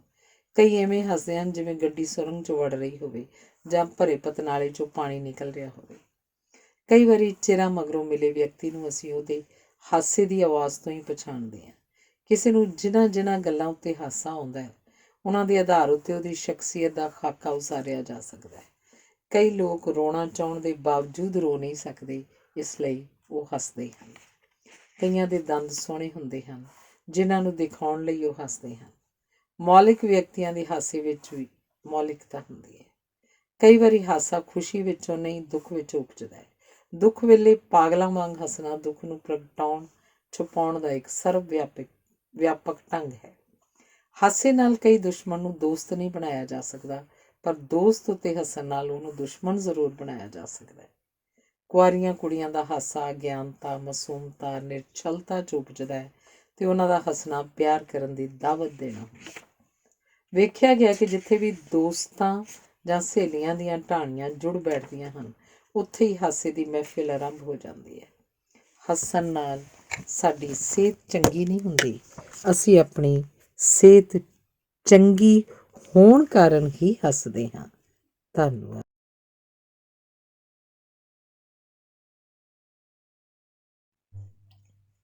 ਭੋਜਨ। ਪੇਟ ਦਾ ਕੋਈ ਧਰਮ ਨਹੀਂ ਹੁੰਦਾ। ਭੁੱਖੇ ਵਿਅਕਤੀ ਨੂੰ ਕੋਈ ਉਪਦੇਸ਼ ਨਹੀਂ ਸੁਣਦਾ। ਜਦੋਂ ਭੁੱਖ ਲੱਗੀ ਹੋਵੇ ਉਸ ਸਮੇਂ ਬਹਿਸ ਨਹੀਂ ਕੀਤੀ ਜਾ ਸਕਦੀ। ਭੁੱਖੇ ਆਦਮੀ ਕੋਲ ਰੋਟੀ ਰਾੜਨ ਜਾਂ ਆਲੂ ਛਿੱਲਣ ਦਾ ਸਬਰ ਨਹੀਂ ਹੁੰਦਾ। ਭੁੱਖੇ ਬੰਦੇ ਲਈ ਹਰ ਸਮਾਂ ਖਾਣ ਲਈ ਸ਼ੁਭ ਹੁੰਦਾ ਹੈ। ਭੁੱਖਿਆਂ ਦੇ ਦੇਸ਼ ਵਿੱਚ ਪਤੀਲੇ ਤੇ ਕੜਛੀ ਵਾਲਾ ਵਿਅਕਤੀ ਹੀ ਰਾਜਾ ਹੁੰਦਾ ਹੈ। ਸਭ ਨੂੰ ਧੋਖਾ ਦਿੱਤਾ ਜਾ ਸਕਦਾ, ਪਰ ਪੇਟ ਸਾਹਮਣੇ ਕੋਈ ਵੀ ਧੋਖਾ ਸਫਲ ਨਹੀਂ ਹੁੰਦਾ। ਜੇ ਕੋਈ ਭੁੱਖਾ ਵਿਅਕਤੀ ਕਿਸੇ ਚੋਣ 'ਚ ਖੜਾ ਹੋ ਜਾਏ ਤਾਂ ਨਿਸ਼ਚੇ ਹੀ ਖਾਲੀ ਥਾਲੀ ਉਹਦਾ ਚੋਣ ਨਿਸ਼ਾਨ ਹੋਏਗੀ। ਸਵੈ ਮਾਨ ਜਾਣਖ ਜਾਂ ਇੱਜ਼ਤ ਜਾਂ ਸਤਿਕਾਰ ਆਦਿ ਦੇ ਅਰਥ ਉਸੇ ਅਨੁਪਾਤ ਵਿੱਚ ਹੁੰਦੇ ਹਨ ਜਿਸ ਅਨੁਪਾਤ ਵਿੱਚ ਸਾਡੇ ਕੋਲ ਖਾਣ ਪੀਣ ਲਈ ਖੁੱਲ੍ਹਾ ਭੋਜਨ ਹੋਵੇ। ਭੁੱਖੇ ਵਿਅਕਤੀ ਨੂੰ ਸਿਵਾਏ ਰੋਟੀ ਤੋਂ ਕੁਝ ਦਿਖਾਈ ਨਹੀਂ ਦਿੰਦਾ, ਸੋ ਪੇਟ ਦੀ ਭੁੱਖ ਜਦੋਂ ਅੱਖਾਂ 'ਚ ਆ ਵਸੇ ਤਾਂ ਨੀਂਦਰ ਖਾਰਜ ਹੋ ਜਾਂਦੀ ਹੈ। ਮਨੁੱਖ ਓਨਾ ਚਿਰ ਹੀ ਜਿਉਂਦਾ ਜਦੋਂ ਤੱਕ ਉਹ ਕੁਝ ਖਾ ਪੀ ਸਕਦਾ ਹੋਵੇ। ਨਸਲ ਨੂੰ ਅੱਗੇ ਚਲਾਉਣ ਦੇ ਕਾਰਜ ਲਈ ਖਾਣਾ ਤੇ ਸੰਭੋਗ ਕਰਨਾ ਪ੍ਰਕਿਰਤੀ ਵੱਲੋਂ ਹਰ ਮਨੁੱਖ ਨੂੰ ਸੌਂਪੇ ਗਏ ਦੋ ਪ੍ਰਮੁੱਖ ਕਾਰਜ ਹਨ। ਸੋਚਣਾ, ਫਲਸਫੇ ਉਸਾਰਨੇ, ਸਾਹਿਤ ਰਚਨਾ, ਸੰਗੀਤ ਸਿਰਜਣਾ ਆਦਿ ਕਾਰਜ ਭੋਜਨ ਖਾਣ ਦੀ ਸਮੱਸਿਆ ਨੂੰ ਹੱਲ ਕਰਨ ਉਪਰੰਤ ਹੀ ਸੰਭਵ ਹੁੰਦੇ ਹਨ। ਖਾਣਾ ਤੇ ਸੰਭੋਗ ਕਰਨਾ ਦੋ ਅਜਿਹੇ ਕਾਰਜ ਹਨ ਜਿਨ੍ਹਾਂ ਲਈ ਕਿਸੇ ਨੂੰ ਪ੍ਰੇਰਨਾ ਨਹੀਂ ਪੈਂਦਾ। ਦੁਨੀਆ ਦੀ ਬਹੁ ਗਿਣਤੀ ਇਹਨਾਂ ਦੋ ਮੁੱਢਲੀਆਂ ਕਿਰਿਆਵਾਂ 'ਚ ਲੱਗੀ ਹੋਈ ਹੈ। ਜਦੋਂ ਕੋਈ ਮਨੁੱਖ ਕੰਮ ਨੂੰ ਵੀ ਖਾਣ ਤੇ ਸੰਭੋਗ ਵਾਲੀ ਦਿਲਚਸਪੀ ਨਾਲ ਕਰੇ ਤਾਂ ਹੀ ਉਹਦੀ ਸ਼ਖਸੀਅਤ ਵਿਕਾਸ ਦੇ ਰਾਹ ਪੈਂਦੀ ਹੈ ਤੇ ਉਹਦਾ ਜੀਵਨ ਦੋ ਦੀ ਥਾਂ ਭੋਜਨ ਸੰਭੋਗ ਤੇ ਕੰਮ 3 ਪੱਧਰਾਂ ਉੱਤੇ ਵਿਚਰਨਾ ਸ਼ੁਰੂ ਕਰ ਦਿੰਦਾ ਹੈ। ਇਸ ਤੋਂ ਵੀ ਅਗਲੇਰੀ ਸਥਿਤੀ ਹੈ ਕੁਝ ਸਿਰਜਣ ਜਾਂ ਰਚਣ ਦੀ, ਜਿਸ ਨਾਲ ਮਨੁੱਖ ਕਲਾਕਾਰ ਬਣ ਜਾਂਦਾ ਹੈ। ਸੰਸਾਰ ਦੇ ਸਾਰੇ ਮਹਾਨ ਵਿਅਕਤੀ ਇਸ ਲਈ ਪ੍ਰਸਿੱਧ ਹਨ ਕਿਉਂਕਿ ਉਹ ਸਿਰਜਣਾ ਦੀ ਚੌਥੀ ਸਥਿਤੀ 'ਚ ਵਿਚਰਦੇ ਰਹੇ ਹਨ। ਅਜਿਹੇ ਵਿਅਕਤੀਆਂ ਲਈ ਖਾਣ ਤੇ ਸੰਭੋਗ ਦੀ ਥਾਂ ਕੰਮ ਤੇ ਸਿਰਜਣਾ ਮਹੱਤਵਪੂਰਨ ਹੋ ਜਾਂਦੇ ਹਨ। ਜਿਨ੍ਹਾਂ ਲੋਕਾਂ ਕੋਲ ਭੋਜਨ ਖੁੱਲ੍ਹਾ ਹੁੰਦਾ ਹੈ ਪਰ ਸੱਭਿਆਚਾਰਕ ਅਮੀਰੀ ਨਹੀਂ ਹੁੰਦੀ, ਉਹ ਤੁਹਾਨੂੰ ਅਰਥਪੂਰਨ ਗੱਲਬਾਤ ਰਾਹੀਂ ਨਹੀਂ, ਭਰੀਆਂ ਪਲੇਟਾਂ ਨਾਲ ਭਰਮਾਉਣ ਦਾ ਯਤਨ ਕਰਨਗੇ। ਸਾਡੇ ਮੱਧਕਾਲੀ ਰਾਜੇ ਮਹਾਰਾਜੇ ਖਾਣ ਤੇ ਸੰਭੋਗ ਦੀਆਂ ਲਾਲਸਾਵਾਂ ਤੇ ਭੁੱਖਾਂ ਤੇ ਵਿੱਚ ਉਲਝੇ ਰਹੇ ਹਨ ਤੇ ਨਤੀਜਾ ਇਹ ਹੋਇਆ ਕਿ ਅਸੀਂ ਸੱਭਿਆਚਾਰਕ ਵਿਕਾਸ ਦੇ ਰਾਹ ਪਏ ਹੀ ਨਹੀਂ। ਸਾਡੇ ਕੋਲ ਅਮੀਰੀ ਦਾ ਸੰਕਲਪ ਹੀ ਨਹੀਂ ਤੇ ਨਤੀਜੇ ਵਜੋਂ ਅਸੀਂ ਖਾਣ ਪੀਣ ਤੇ ਹੰਡਾਉਣ ਤੇ ਸੰਭੋਗ ਦੀਆਂ ਖੁੱਲ੍ਹੀਆਂ ਸੰਭਾਵਨਾਵਾਂ ਨੂੰ ਹੀ ਅਮੀਰੀ ਸਮਝਣ ਦਾ ਭੁਲੇਖਾ ਖਾ ਬੈਠੇ ਹਾਂ। ਖਾਣਾ ਨਿਰਸੰਦੇਹ ਜੀਵਨ ਦਾ ਇੱਕ ਮਹੱਤਵਪੂਰਨ ਅਮਲ ਹੈ, ਪਰ ਵੇਖਣ ਵਾਲੀ ਗੱਲ ਤਾਂ ਇਹ ਹੈ ਕਿ ਅਸੀਂ ਖਾਣ ਲਈ ਜਿਉਂਦੇ ਹਾਂ ਜਾਂ ਜਿਉਣ ਲਈ ਖਾਂਦੇ ਹਾਂ। ਭੁੱਖ ਪ੍ਰਤੀ ਸਾਡਾ ਦ੍ਰਿਸ਼ਟੀਕੋਣ ਸਾਡੀ ਸੋਚ ਉਸਾਰਦਾ ਹੈ। ਇੱਕ ਸਿਆਣੇ ਨੇ ਕਿਹਾ, ਮੈਨੂੰ ਦੱਸੋ ਤੁਸੀਂ ਕੀ ਖਾਂਦੇ ਹੋ, ਮੈਂ ਤੁਹਾਨੂੰ ਦੱਸਾਂਗਾ ਤੁਸੀਂ ਕੀ ਹੋ ਤੇ ਕੀ ਸੋਚਦੇ ਹੋ। ਭਾਰਤ ਵਿੱਚ ਅਹਿੰਸਾਵਾਦ ਦਾ ਪ੍ਰਚਾਰ ਸੰਭਵ ਹੀ ਤਾਂ ਹੋਇਆ ਜਦੋਂ ਅਸੀਂ ਆਪਣੇ ਭੋਜਨ ਵਿੱਚੋਂ ਮਨ ਨੂੰ ਭਟਕਾਉਣ ਤੇ ਵਿਕਾਰ ਉਪਜਾਉਣ ਤੇ ਉਤੇਜਿਤ ਕਰਨ ਵਾਲੀ ਸਮੱਗਰੀ ਹੀ ਖਾਰਜ ਕਰ ਦਿੱਤੀ। ਬਹਾਦਰ ਜਾਨਵਰ ਉਹੀ ਗਿਣੇ ਜਾਂਦੇ ਹਨ ਜਿਹੜੇ ਮਾਂਸ ਖਾਂਦੇ ਹਨ ਤੇ ਦੁਨੀਆ ਦੀਆਂ ਬਹਾਦਰ ਕੌਮਾਂ ਵੀ ਮਾਂਸ ਖਾਣ ਵਾਲੇ ਲੋਕਾਂ ਦੀਆਂ ਹੀ ਹਨ, ਪਰ ਆਤਮਕ ਸੋਚ ਉਡਾਰੀਆਂ ਮਾਂਸ ਨਾ ਖਾਣ ਵਾਲੀਆਂ ਕੌਮਾਂ ਨੇ ਹੀ ਲਾਈਆਂ ਹਨ। ਜਿਸ ਕਿਸਮ ਦਾ ਅਸੀਂ ਭੋਜਨ ਖਾਂਦੇ ਹਾਂ ਉਸੇ ਅਨੁਸਾਰ ਹੀ ਸਾਡੀ ਸੋਚ ਉਸਰਦੀ ਹੈ ਤੇ ਜੀਵਨ ਆਦਰਸ਼ ਉੱਭਰਦੇ ਹਨ। ਸਪਸ਼ਟ ਹੈ ਕਿ ਭੋਜਨ ਸਾਡੀ ਸ਼ਖਸੀਅਤ ਅਤੇ ਸੋਚ ਉਸਾਰੀ 'ਚ ਅਹਿਮ ਰੋਲ ਅਦਾ ਕਰਦਾ ਹੈ। ਆਪਣੇ ਜੀਵਨ ਆਦਰਸ਼ਾਂ, ਆਪਣੀ ਸੋਚ ਤੇ ਆਪਣੀ ਲੋੜ ਅਨੁਸਾਰ ਹੀ ਸਾਨੂੰ ਆਪਣਾ ਭੋਜਨ ਨਿਰਧਾਰਿਤ ਕਰਨਾ ਚਾਹੀਦਾ ਹੈ। ਕਿਸੇ ਯੂਨਾਨੀ ਨੇ ਫਿਲਾਸਫਰ ਡਾਇਓਜਨੀਸ ਨੂੰ ਪੁੱਛਿਆ, ਮਨੁੱਖ ਨੂੰ ਭੋਜਨ ਕਦੋਂ ਖਾਣਾ ਚਾਹੀਦਾ ਹੈ? ਉੱਤਰ ਮਿਲਿਆ, ਅਮੀਰ ਨੂੰ ਉਦੋਂ ਜਦੋਂ ਉਹਦਾ ਦਿਲ ਕਰੇ ਤੇ ਗਰੀਬ ਨੂੰ ਉਦੋਂ ਜਦੋਂ ਮਿਲ ਜਾਏ। ਬੱਚੇ ਤੇ ਜਵਾਨ ਵਿਅਕਤੀ ਕਿਸੇ ਵੀ ਵੇਲੇ ਕੁਝ ਵੀ ਖਾ ਸਕਦੇ ਹਨ, ਪਰ ਸਿਆਣੀ ਉਮਰ ਦੇ ਵਿਅਕਤੀ ਸਮੇਂ ਤੇ ਲੋੜ ਅਨੁਸਾਰ ਖਾਂਦੇ ਹਨ। ਕਿਸੇ ਵਿਅਕਤੀ ਨੂੰ ਖਾਂਦਿਆਂ ਵੇਖ ਕੇ ਸਹਿਜੇ ਹੀ ਅਨੁਮਾਨ ਲਾਇਆ ਜਾ ਸਕਦਾ ਹੈ ਕਿ ਉਹ ਖੁੱਲ੍ਹਦਿਲਾ ਹੈ ਜਾਂ ਕੰਜੂਸ, ਫਜ਼ੂਲ ਖਰਚਾ ਜਾਂ ਸੰਜਮੀ, ਪਰਉਪਕਾਰੀ ਹੈ ਜਾਂ ਸੁਆਰਥੀ, ਮਿਲਵਰਤਨ ਵਾਲਾ ਜਾਂ ਹੋਛਾ, ਪਰੰਪਰਾ ਪੂਜ ਹੈ ਜਾਂ ਅਗਾਂਹਵਧੂ। ਕਈ ਵਿਅਕਤੀਆਂ ਦਾ ਭੋਜਨ ਨਾਲ ਢਿੱਡ ਤਾਂ ਭਰ ਜਾਂਦਾ ਪਰ ਉਹਨਾਂ ਦੀ ਅੱਖ ਨਹੀਂ ਰੱਜਦੀ। ਸੁਸਤ ਬੰਦਿਆਂ ਦਾ ਢਿੱਡ ਕਦੀ ਭਰਦਾ ਹੀ ਨਹੀਂ ਤੇ ਮੰਗਤਿਆਂ ਦਾ ਮੂੰਹ ਲੈਟਰ ਬਾਕਸ ਵਾਂਗ ਸਦਾ ਖੁੱਲ੍ਹਾ ਰਹਿੰਦਾ ਹੈ। ਮੰਗਤੇ ਸਮਾਜ ਨੂੰ ਕੋਈ ਯੋਗਦਾਨ ਨਹੀਂ ਦਿੰਦੇ, ਸਗੋਂ ਉਹਨਾਂ ਦੇ ਮੂੰਹ ਤੇ ਲਿਖਿਆ ਹੁੰਦਾ ਹੈ, ਹੋਰ ਲਿਆਓ, ਹੋਰ ਲਿਆਓ। ਬਹੁਤੇ ਲੋਕ ਭੋਜਨ ਦੇ ਪੱਖੋਂ ਮੰਗਤਿਆਂ ਵਾਲਾ ਕਾਰਜ ਹੀ ਨਿਭਾਉਣ 'ਚ ਰੁੱਝੇ ਹੋਏ ਹਨ। ਸਭ ਪ੍ਰਕਾਰ ਦੇ ਸੰਜਮ ਖਾਣ ਦੇ ਸੰਜਮ ਤੋਂ ਆਰੰਭ ਹੁੰਦੇ ਹਨ। ਜਿਹੜਾ ਖਾਣ 'ਚ ਬੇਨਿਯਮ ਹੈ ਉਹ ਸਮੇਂ ਦਾ ਪਾਬੰਦ ਨਹੀਂ ਹੋ ਸਕਦਾ, ਨਾ ਹੀ ਉਹਨੂੰ ਆਪਣੀ ਆਮਦਨ 'ਚ ਗੁਜ਼ਾਰਾ ਕਰਨ ਦੀ ਆਦਤ ਹੁੰਦੀ ਹੈ। ਜਿਨ੍ਹਾਂ ਘਰਾਂ 'ਚ ਖਾਣ ਦਾ ਸੰਜਮ ਨਹੀਂ ਹੁੰਦਾ ਉੱਥੇ ਹੋਰ ਭਾਵੇਂ ਕੁਝ ਹੋਵੇ, ਸਰੀਰਕ ਸੁੰਦਰਤਾ ਜਾਂ ਗਿਆਨ ਦੀ ਅਮੀਰੀ ਨਹੀਂ ਹੋਏਗੀ। ਜਿਸ ਵਿਅਕਤੀ ਨੂੰ ਬਿਨਾਂ ਕੰਮ ਕੀਤਿਆਂ ਭੋਜਨ ਮਿਲਣ ਲੱਗ ਜਾਏ ਉਹਨੂੰ ਕੰਮ ਕਰਨ ਦੀ ਆਦਤ ਨਹੀਂ ਪੈਂਦੀ ਤੇ ਅਜਿਹੇ ਵਿਅਕਤੀ ਹੀ ਸਮਾਜ 'ਚ ਵਿਭਚਾਰ ਫੈਲਾਉਂਦੇ ਹਨ। ਉਹਨਾਂ ਨੂੰ ਵਿਰਸੇ 'ਚ ਜਾਇਦਾਦ ਤਾਂ ਮਿਲਦੀ ਹੈ ਪਰ ਕੰਮ ਕਰਨ ਦੀ ਆਦਤ ਨਹੀਂ ਮਿਲਦੀ। ਉਹ ਆਪਣੇ ਭਰਾਵਾਂ ਨਾਲ ਹੀ ਮੁਕੱਦਮੇਬਾਜ਼ੀ 'ਚ ਉਲਝੇ ਰਹਿੰਦੇ ਹਨ ਤੇ ਅਜਿਹੇ ਵਿਅਕਤੀਆਂ ਵਿੱਚ ਦੂਜਿਆਂ ਦਾ ਧਿਆਨ ਖਿੱਚਣ ਲਈ ਝਗੜੇ ਕਰਨ ਜਾਂ ਬਿਮਾਰ ਹੋਣ ਦੀ ਰੁਚੀ ਵੱਧ ਜਾਂਦੀ ਹੈ।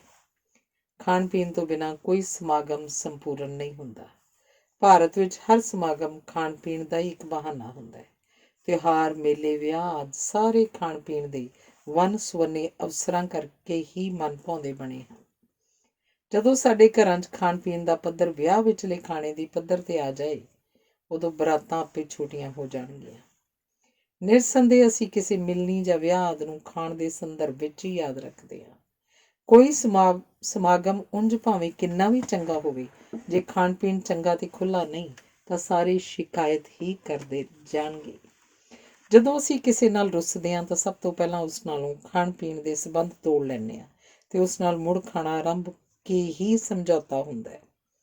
ਜਦੋਂ ਕੋਈ ਸਾਡਾ ਮਿੱਤਰ ਪਿਆਰਾ ਜਾਂ ਸਾਕ ਸੰਬੰਧੀ ਮਰ ਜਾਂਦਾ ਹੈ ਤਾਂ ਅਸਲ 'ਚ ਉਦੋਂ ਤੱਕ ਹੀ ਦੁੱਖ ਹੁੰਦਾ ਹੈ ਜਦੋਂ ਤੱਕ ਠੀਕ ਭੁੱਖ ਨਹੀਂ ਲੱਗਦੀ। ਭੁੱਖ ਲੱਗਣ ਉੱਤੇ ਸਾਡਾ ਨਾਤਾ ਮੁੜ ਜਿਉਂਦੇ ਸੰਸਾਰ ਨਾਲ ਜੁੜ ਜਾਂਦਾ ਹੈ। ਕਿਸੇ ਵੀ ਅੰਤਿਮ ਅਰਦਾਸ ਉਪਰੰਤ ਪ੍ਰਸ਼ਾਦ ਵਰਤਾ ਕੇ ਵੀ ਇਹੀ ਸੁਨੇਹਾ ਦਿੱਤਾ ਜਾਂਦਾ ਹੈ ਕਿ ਜਿਉਂਦਿਆਂ ਨਾਲ ਜੁੜੇ ਰਹੀਏ। ਵਧੇਰੇ ਖਾਣ ਨਾਲ ਸਾਡੇ ਗਿਆਨ ਇੰਦਰੀ ਖੁੰਡੇ ਹੋ ਜਾਂਦੇ ਹਨ। ਜਿਹੜੇ ਵਿਅਕਤੀ ਤੁੰਨ ਤੁੰਨ ਕੇ ਭੋਜਨ ਖਾਂਦੇ ਹਨ ਉਹ ਚੰਗੇ ਕਾਮੇ ਜਾਂ ਸਾਥੀ ਨਹੀਂ ਹੋ ਸਕਦੇ। ਰੱਜਵਾਂ ਭੋਜਨ ਖਾਣ ਉਪਰੰਤ ਵਿਅਕਤੀ ਨੂੰ ਸਾਰਾ ਸੰਸਾਰ ਇੱਕ ਵਿਸ਼ਾਲ ਬਿਸਤਰਾ ਦਿਖਾਈ ਦਿੰਦਾ ਹੈ। ਕਹਿੰਦੇ ਹਨ ਕਿ ਬਹਿ ਕੇ ਖਾਦਿਆਂ ਮੋਟਾਪਾ ਵੱਧਦਾ ਹੈ, ਖਲੋ ਕੇ ਖਾਦਿਆਂ ਤਾਕਤ ਮਿਲਦੀ ਹੈ, ਟੁਰਨ ਨਾਲ ਭੋਜਨ ਹਜ਼ਮ ਹੁੰਦਾ ਹੈ ਤੇ ਦੌੜਨ ਉਪਰੰਤ ਖਾਧੇ ਜਾਣ ਵਾਲੇ ਭੋਜਨ ਵਿੱਚੋਂ ਉਮਰ ਲੰਮੀ ਕਰਨ ਵਾਲੇ ਤੇ ਸਰੀਰ ਨੂੰ ਅਰੋਗ ਬਣਾਉਣ ਵਾਲੇ ਤੱਤ ਅਤੇ ਰਸ ਮਿਲਦੇ ਹਨ। ਕਈ ਵਿਅਕਤੀ ਇੰਝ ਖਾਂਦੇ ਹਨ ਜਿਵੇਂ ਉਹਨਾਂ ਦਾ ਆਖਰੀ ਭੋਜਨ ਹੋਵੇ।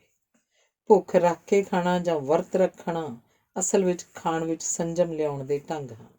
ਜਿਨ੍ਹਾਂ ਨੇ ਕਦੀ ਭੁੱਖ ਹੜਤਾਲ ਕੀਤੀ ਹੈ ਉਹ ਜਾਣਦੇ ਹੈ ਕਿ ਭੁੱਖ ਕੀ ਹੁੰਦੀ ਹੈ ਤੇ ਭੁੱਖ ਵਿੱਚ ਸਾਡੇ ਗਿਆਨ ਇੰਦਰੀ ਕਿਵੇਂ ਤਿੱਖੇ ਹੋ ਜਾਂਦੇ ਹਨ।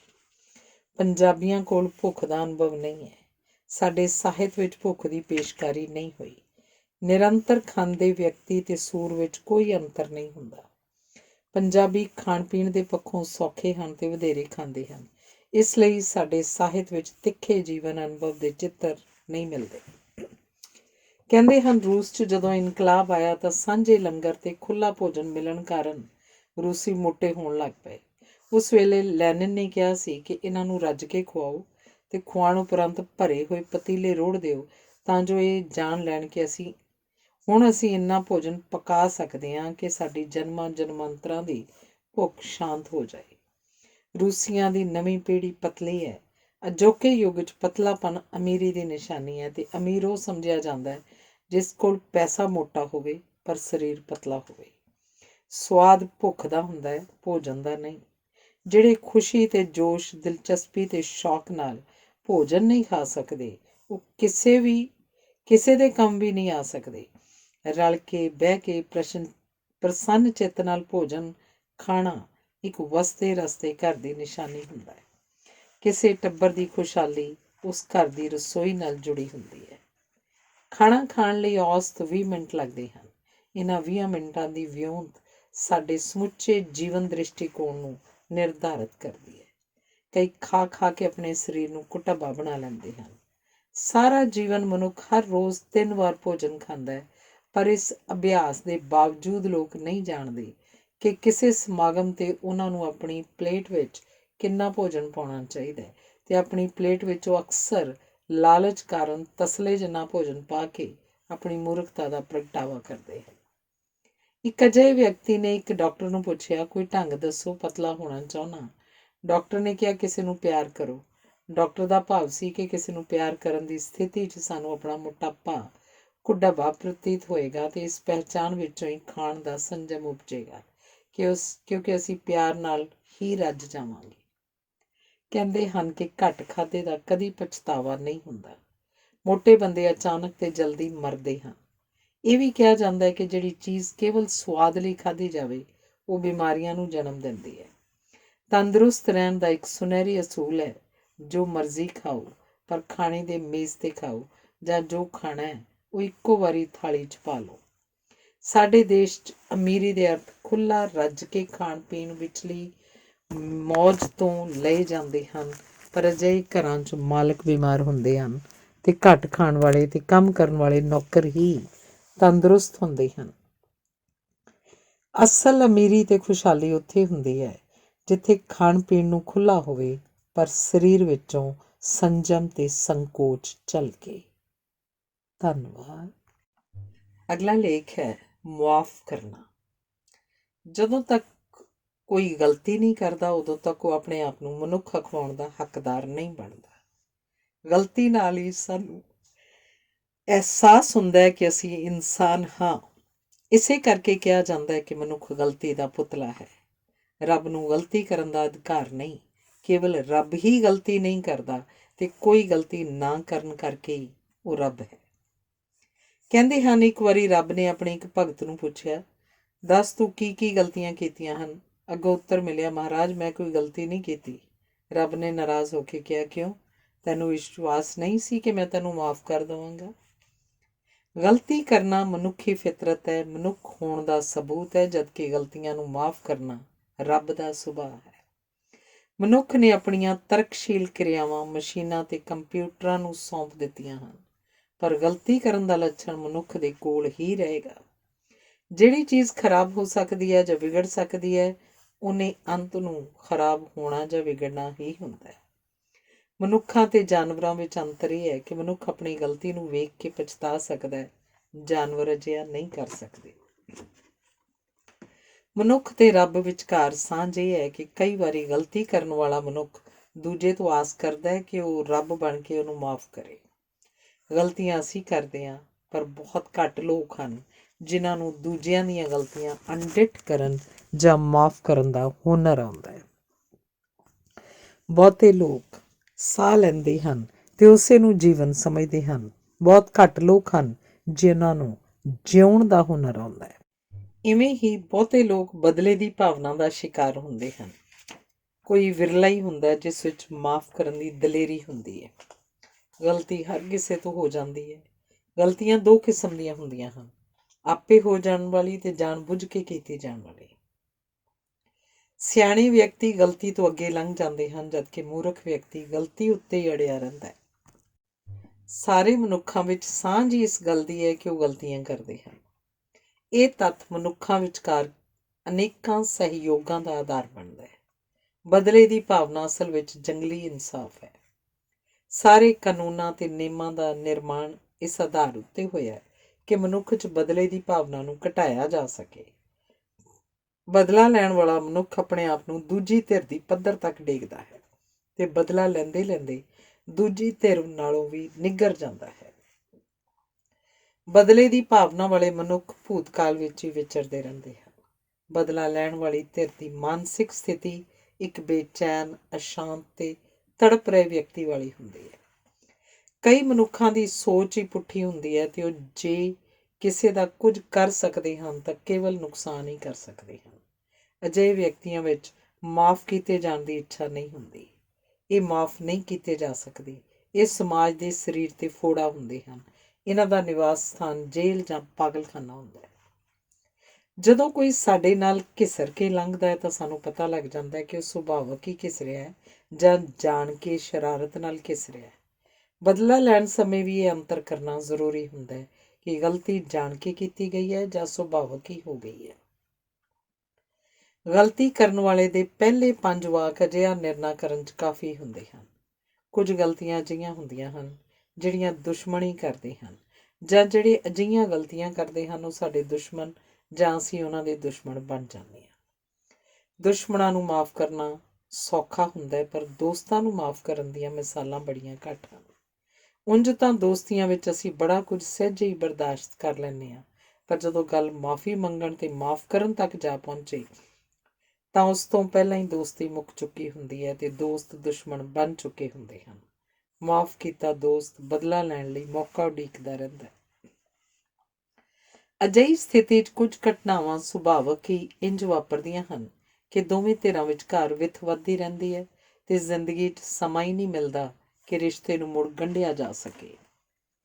ਜਦੋਂ ਸਾਡੀ ਕਿਸੇ ਨਾਲ ਬਣੀ ਹੋਵੇ ਤਾਂ ਅਸੀਂ ਵਿਹਾਰ ਦੇ ਪੱਖੋਂ ਉਹਦਾ ਬਹੁਤ ਕੁਝ ਬਰਦਾਸ਼ਤ ਕਰ ਲੈਂਦੇ ਹਾਂ, ਪਰ ਜਦੋਂ ਵਿਗੜ ਜਾਏ ਤਾਂ ਅਸੀਂ ਦੂਜੇ ਦੀ ਹਰ ਹਰਕਤ ਦੇ ਗੁੱਝੇ ਅਰਥ ਕੱਢਣ ਤੇ ਉਸ 'ਤੇ ਸ਼ੱਕ ਕਰਨ ਲੱਗ ਪੈਂਦੇ ਹਾਂ। ਬੇਵਫਾਈ ਦੀ ਹਾਲਤ ਵਿੱਚ ਪਤਨੀ ਪਤੀ ਨੂੰ ਮਾਫ਼ ਕਰ ਦਿੰਦੀ ਹੈ, ਪਰ ਪਤੀ 'ਚ ਪਤਨੀ ਨੂੰ ਮਾਫ਼ ਕਰਨ ਦਾ ਹੌਸਲਾ ਘੱਟ ਹੀ ਵੇਖਿਆ ਗਿਆ। ਸਾਡੀਆਂ ਸਾਰੀਆਂ ਗਲਤੀਆਂ ਆਮ ਕਰਕੇ ਸਾਡੇ ਵਿਹਾਰ ਵਿੱਚੋਂ ਜਨਮਦੀਆਂ ਹਨ। ਕਈ ਵਾਰੀ ਦੂਜਿਆਂ ਦੀ ਗਲਤੀ ਨੂੰ ਅਸੀਂ ਮੂਰਖਤਾ ਦਾ ਨਾਂ ਦੇ ਕੇ ਮਾਫ਼ ਕਰਨ ਦਾ ਬਹਾਨਾ ਲਾਉਂਦੇ ਹਾਂ। ਮੂਰਖਤਾ ਅਸਲ 'ਚ ਸਾਡੇ ਵਿੱਚ ਉਪਜਿਆ ਬੇਅਸੂਲਾ ਹੌਸਲਾ ਹੁੰਦਾ ਹੈ। ਕੇਵਲ ਮੂਰਖ ਹੀ ਆਪਣੇ ਠੀਕ ਹੋਣ ਦੀ ਜ਼ਿੱਦ ਕਰਦੇ ਹਨ। ਸਾਡਾ ਗਿਆਨ ਇਸ ਗੱਲ 'ਚ ਪ੍ਰਗਟ ਹੁੰਦਾ ਹੈ ਕਿ ਅਸੀਂ ਮੂਰਖਾਂ ਨਾਲ ਕਿਵੇਂ ਪੇਸ਼ ਆਉਂਦੇ ਹਾਂ। ਮੂਰਖ ਦੀ ਨਿਸ਼ਾਨੀ ਇਹ ਹੁੰਦੀ ਹੈ ਕਿ ਗਲਤ ਹੋਣ ਦੇ ਬਾਵਜੂਦ ਉਹ ਆਪਣੇ ਆਪ ਨੂੰ ਸਹੀ ਸਮਝਦਾ ਹੈ। ਜਦੋਂ ਮੂਰਖਤਾ ਹੱਦ ਟੱਪ ਜਾਏ ਤਾਂ ਉਹ ਖਬਤ ਬਣ ਜਾਂਦੀ ਹੈ। ਖਬਤੀ ਹੁੰਦਾ ਹੀ ਉਹ ਹੈ ਜੋ ਕਿਸੇ ਵੀ ਕੀਮਤ ਉੱਤੇ ਆਪਣੇ ਵਿਚਾਰ ਬਦਲਣ ਲਈ ਤਿਆਰ ਨਹੀਂ ਹੁੰਦਾ। ਅਜਿਹੇ ਲੋਕਾਂ ਨੂੰ ਨਾ ਸੁਧਾਰਿਆ ਜਾ ਸਕਦਾ ਨਾ ਬਦਲਿਆ ਜਾ ਸਕਦਾ। ਇਹਨਾਂ ਨੂੰ ਮਾਫ਼ ਕਰਨ ਦੀ ਥਾਂ ਇਹਨਾਂ ਤੋਂ ਮਾਫ਼ੀ ਮੰਗ ਲੈਣੀ ਹੀ ਸਿਆਣਪ ਹੈ। ਗਲਤੀਆਂ ਸਾਰੇ ਕਰਦੇ ਹਨ, ਪਰ ਕੁਝ ਲੋਕ ਆਪਣੀ ਗਲਤੀ ਨੂੰ ਜਾਇਜ਼ ਠਹਿਰਾਉਣ ਲਈ ਬੜੀ ਮਿਹਨਤ ਕਰਦੇ ਹਨ। ਨੀਤੀ ਸ਼ਾਸਤਰ 'ਚ ਕਿਹਾ ਗਿਆ ਕਿ ਜਦੋਂ ਤੱਕ ਤੁਹਾਡੇ ਤੇ ਦੋਸ਼ ਨਾ ਲਾਇਆ ਜਾਏ ਉਦੋਂ ਤੱਕ ਆਪਣੀ ਸਫਾਈ ਦੇਣ ਤੋਂ ਸੰਕੋਚ ਹੀ ਕਰਨਾ ਚਾਹੀਦਾ ਹੈ। ਵੇਖਿਆ ਗਿਆ ਕਿ ਚੰਗੇ ਵਿਅਕਤੀ ਗਲਤੀ ਦਾ ਪਤਾ ਲੱਗਦੇ ਹੀ ਮਾਫੀ ਮੰਗਦੇ ਹਨ। ਉਹ ਮਾਫੀ ਮੰਗ ਕੇ ਦੂਜੀ ਧਿਰ ਨੂੰ ਨਿਰਹਥਿਆਰ ਕਰ ਦਿੰਦੇ ਹਨ। ਮਾਫੀ ਮੰਗਣ ਨਾਲ ਦੂਜੀ ਧਿਰ ਦਾ ਸਾਰਾ ਤਣਾਅ ਇੱਕਦਮ ਢਿੱਲਾ ਹੋ ਜਾਂਦਾ ਹੈ। ਮਾਫੀ ਵੀ ਕਈ ਢੰਗਾਂ ਨਾਲ ਮੰਗੀ ਜਾਂਦੀ ਹੈ। ਸੱਚੀ ਭਾਵਨਾ ਨਾਲ ਮੰਗੀ ਮਾਫੀ ਵਾਤਾਵਰਨ ਨੂੰ ਸੁਖਾਵਾਂ ਬਣਾ ਕੇ ਦੋਹਾਂ ਧਿਰਾਂ ਨੂੰ ਹੋਰ ਨੇੜੇ ਲੈ ਆਉਂਦੀ ਹੈ। ਅਜਿਹੀ ਮਾਫੀ ਵਿੱਚ ਮਾਫੀ ਮੰਗਣ ਵਾਲਾ ਕਹਿ ਰਿਹਾ ਹੁੰਦਾ ਹੈ, ਮੈਂ ਜੋ ਕੁਝ ਕੀਤਾ ਉਹ ਮੇਰਾ ਅਸਲ ਵਰਤਾਰਾ ਨਹੀਂ ਸੀ। ਮੈਨੂੰ ਆਪਣਾ ਅਸਲ ਸੁਭਾਅ ਵਿਖਾਉਣ ਲਈ ਇੱਕ ਅਵਸਰ ਦਿਓ। ਉੱਪਰੋਂ ਮੰਗੀ ਗਈ ਮਾਫੀ ਦਾ ਅਸਲ ਉਦੇਸ਼ ਦੂਜੀ ਧਿਰ ਵੱਲੋਂ ਬਦਲਾ ਲੈਣ ਦੇ ਯਤਨਾਂ ਨੂੰ ਖੁੰਡਾ ਕਰਨਾ ਹੁੰਦਾ ਹੈ। ਕਿਸੇ ਨੂੰ ਮਾਫ ਕਰਦੇ ਹੋਏ ਅਸਲ ਵਿੱਚ ਅਸੀਂ ਉਹਦੇ ਦੋਸ਼ ਦੀ ਹੀ ਪੁਸ਼ਟੀ ਕਰ ਰਹੇ ਹੁੰਦੇ ਹਾਂ। ਹਰ ਕਿਸੇ ਨੂੰ ਮਾਫ ਕਰ ਦੇਣਾ ਵੀ ਅਨਿਆਈ ਹੁੰਦਾ ਹੈ, ਕਿਉਂਕਿ ਇਵੇਂ ਮਾਫ ਕਰਨ ਵਾਲਾ ਮਾਫ ਕੀਤੇ ਜਾਣ ਵਾਲੇ ਦੇ ਮੁਕਾਬਲੇ ਆਪਣੀ ਵਾਧੂ ਵਡਿਆਈ ਸਥਾਪਿਤ ਕਰ ਜਾਂਦਾ ਹੈ। ਕਈ ਬਾਗੀ ਇਸ ਗੱਲ ਨੂੰ ਮਾਫ ਨਹੀਂ ਕਰਦੇ ਕਿ ਉਹਨਾਂ ਨੂੰ ਮਾਫੀ ਦਿੱਤੀ ਗਈ ਸੀ। ਇੱਕ ਬਾਦਸ਼ਾਹ ਨੇ ਇੱਕ ਬਾਗੀ ਬਾਰੇ ਕਿਹਾ ਸੀ, ਉਹ ਮਹਾਨ ਦੇਸ਼ ਭਗਤ ਬਣਨਾ ਚਾਹੁੰਦਾ ਹੈ, ਪਰ ਮੈਂ ਉਹਨੂੰ ਸਫਲ ਨਹੀਂ ਹੋਣ ਦੇਵਾਂਗਾ, ਕਿਉਂਕਿ ਮੈਂ ਉਹਦੀ ਹਰ ਬਗਾਵਤ ਨੂੰ ਮਾਫ ਕਰ ਦੇਵਾਂਗਾ। ਉਹ ਵਿਅਕਤੀ ਤਰਸਯੋਗ ਹੁੰਦਾ ਹੈ ਜਿਹਨੂੰ ਮਾਫ ਕਰਨ ਦਾ ਅਵਸਰ ਮਿਲੇ ਪਰ ਉਹ ਮਾਫ ਨਾ ਕਰੇ। ਅਜਿਹੇ ਵਿਅਕਤੀ ਨੂੰ ਦੂਜੀ ਧਿਰ ਕਦੀ ਵੀ ਮਾਫ ਨਹੀਂ ਕਰਦੀ।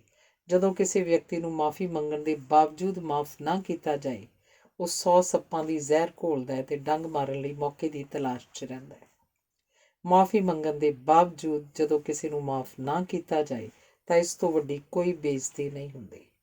ਮਾਫ ਕਰ ਹੀ ਹੋ ਸਕਦੇ ਹਨ ਜੋ ਤਾਕਤਵਰ ਹੋਣ। ਮਾਫ ਕਰਨ ਨਾਲ ਤਾਕਤਵਰ ਹੋਰ ਸ਼ਕਤੀਸ਼ਾਲੀ ਹੋ ਜਾਂਦੇ ਹਨ। ਮਾਫ ਕਰਨ ਦੀ ਸ਼ਕਤੀ ਵਿਸ਼ਾਲ ਸੂਝ ਤੇ ਮਨ ਦੀ ਅਮੀਰੀ ਵਿੱਚੋਂ ਜਨਮਦੀ ਹੈ। ਜਿਉਂ-ਜਿਉਂ ਸਾਡਾ ਗਿਆਨ ਵੱਧਦਾ ਹੈ ਤਿਉਂ-ਤਿਉਂ ਸਾਡੇ 'ਚ ਮਾਫ ਕਰਨ ਦੀ ਸ਼ਕਤੀ ਵੱਧਦੀ ਹੈ ਤੇ ਵਧਣੀ ਚਾਹੀਦੀ ਹੈ। ਮਾਫ ਕਰਨ ਦਾ ਜਿਗਰਾ ਕੇਵਲ ਬਹਾਦਰਾਂ ਤੇ ਮਹਾਨ ਵਿਅਕਤੀਆਂ 'ਚ ਹੁੰਦਾ ਹੈ। ਡਰਪੋਕ ਸਦਾ ਬਦਲਾ ਲੈਣ ਬਾਰੇ ਸੋਚਦੇ ਹਨ। ਆਮ ਕਰਕੇ ਅਸੀਂ ਦੂਜਿਆਂ ਦੇ ਵਰਤਾਰੇ ਪ੍ਰਤੀ ਨਿਰਪੱਖ ਤੇ ਆਪਣੇ ਵਰਤਾਰੇ ਪ੍ਰਤੀ ਪੱਖਪਾਤੀ ਰੁਚੀ ਅਪਣਾਉਂਦੇ ਹਾਂ। ਅਸੀਂ ਆਪਣੇ ਆਪ ਨੂੰ ਮਾਫ ਕਰ ਦਿੰਦੇ ਹਾਂ ਪਰ ਦੂਜਿਆਂ ਨੂੰ ਸਜ਼ਾ ਦੇਣ ਬਾਰੇ ਸੋਚਦੇ ਹਾਂ। ਸੁਲੇਮਾਨ ਨੇ ਕਿਹਾ ਸੀ, ਸਭ ਤੋਂ ਵੱਧ ਸਜ਼ਾ ਆਪਣੇ ਆਪ ਨੂੰ ਦਿਓ।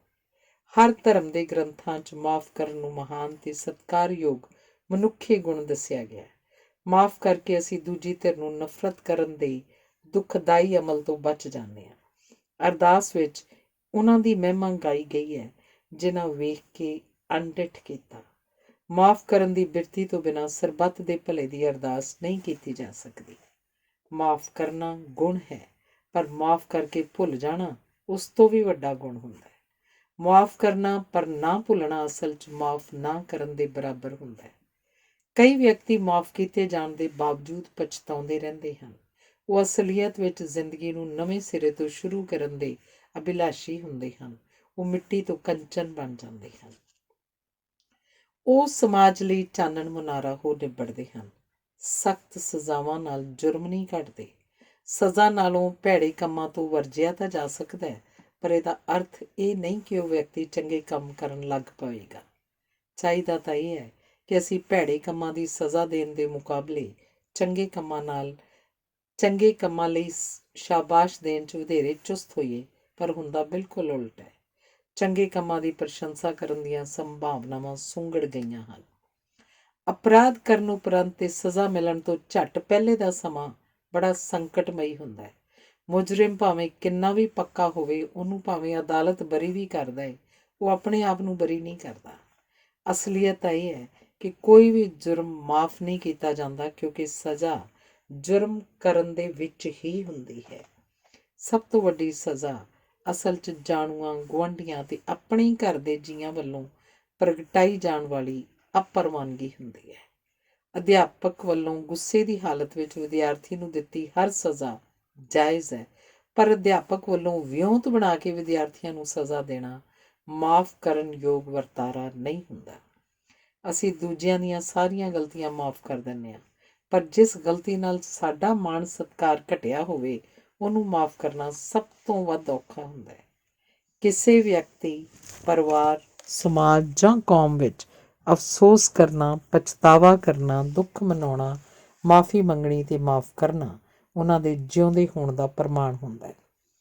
ਮਾਫ ਕਰਨ ਦਾ ਹੁਨਰ ਗਿਆਨਵਾਨ ਵਿਅਕਤੀਆਂ ਖੁਸ਼ਹਾਲ ਸਮਾਜਾਂ, ਸੋਹਣੀਆਂ ਤੇ ਬਹਾਦਰ ਕੌਮਾਂ ਵਿੱਚ ਹੀ ਹੁੰਦਾ ਹੈ। ਧੰਨਵਾਦ। ਅਗਲਾ ਲੇਖ ਹੈ ਵਿਆਹ। ਵਿਆਹ ਕਰਨਾ ਇੱਕ ਸਮਾਜਿਕ ਫਰਜ਼ ਤੇ ਪ੍ਰਾਕਿਰਤਿਕ ਲੋੜ ਹੈ। ਪੁਰਸ਼ ਦੇ ਮੁਕਾਬਲੇ ਔਰਤ ਲਈ ਵਿਆਹ ਹੋਰ ਵੀ ਜ਼ਰੂਰੀ ਸਮਝਿਆ ਜਾਂਦਾ ਹੈ, ਕਿਉਂਕਿ ਪੁਰਸ਼ ਦੀ ਸਫਲਤਾ ਆਰਥਿਕ ਖੇਤਰ ਨਾਲ ਸੰਬੰਧਿਤ ਹੁੰਦੀ ਹੈ, ਜਦਕਿ ਔਰਤ ਦੀ ਜ਼ਿੰਦਗੀ ਦਾ ਮੁਹਾਵਰਾ ਉਹਦੀ ਸੰਤਾਨ ਹੁੰਦਾ ਹੈ।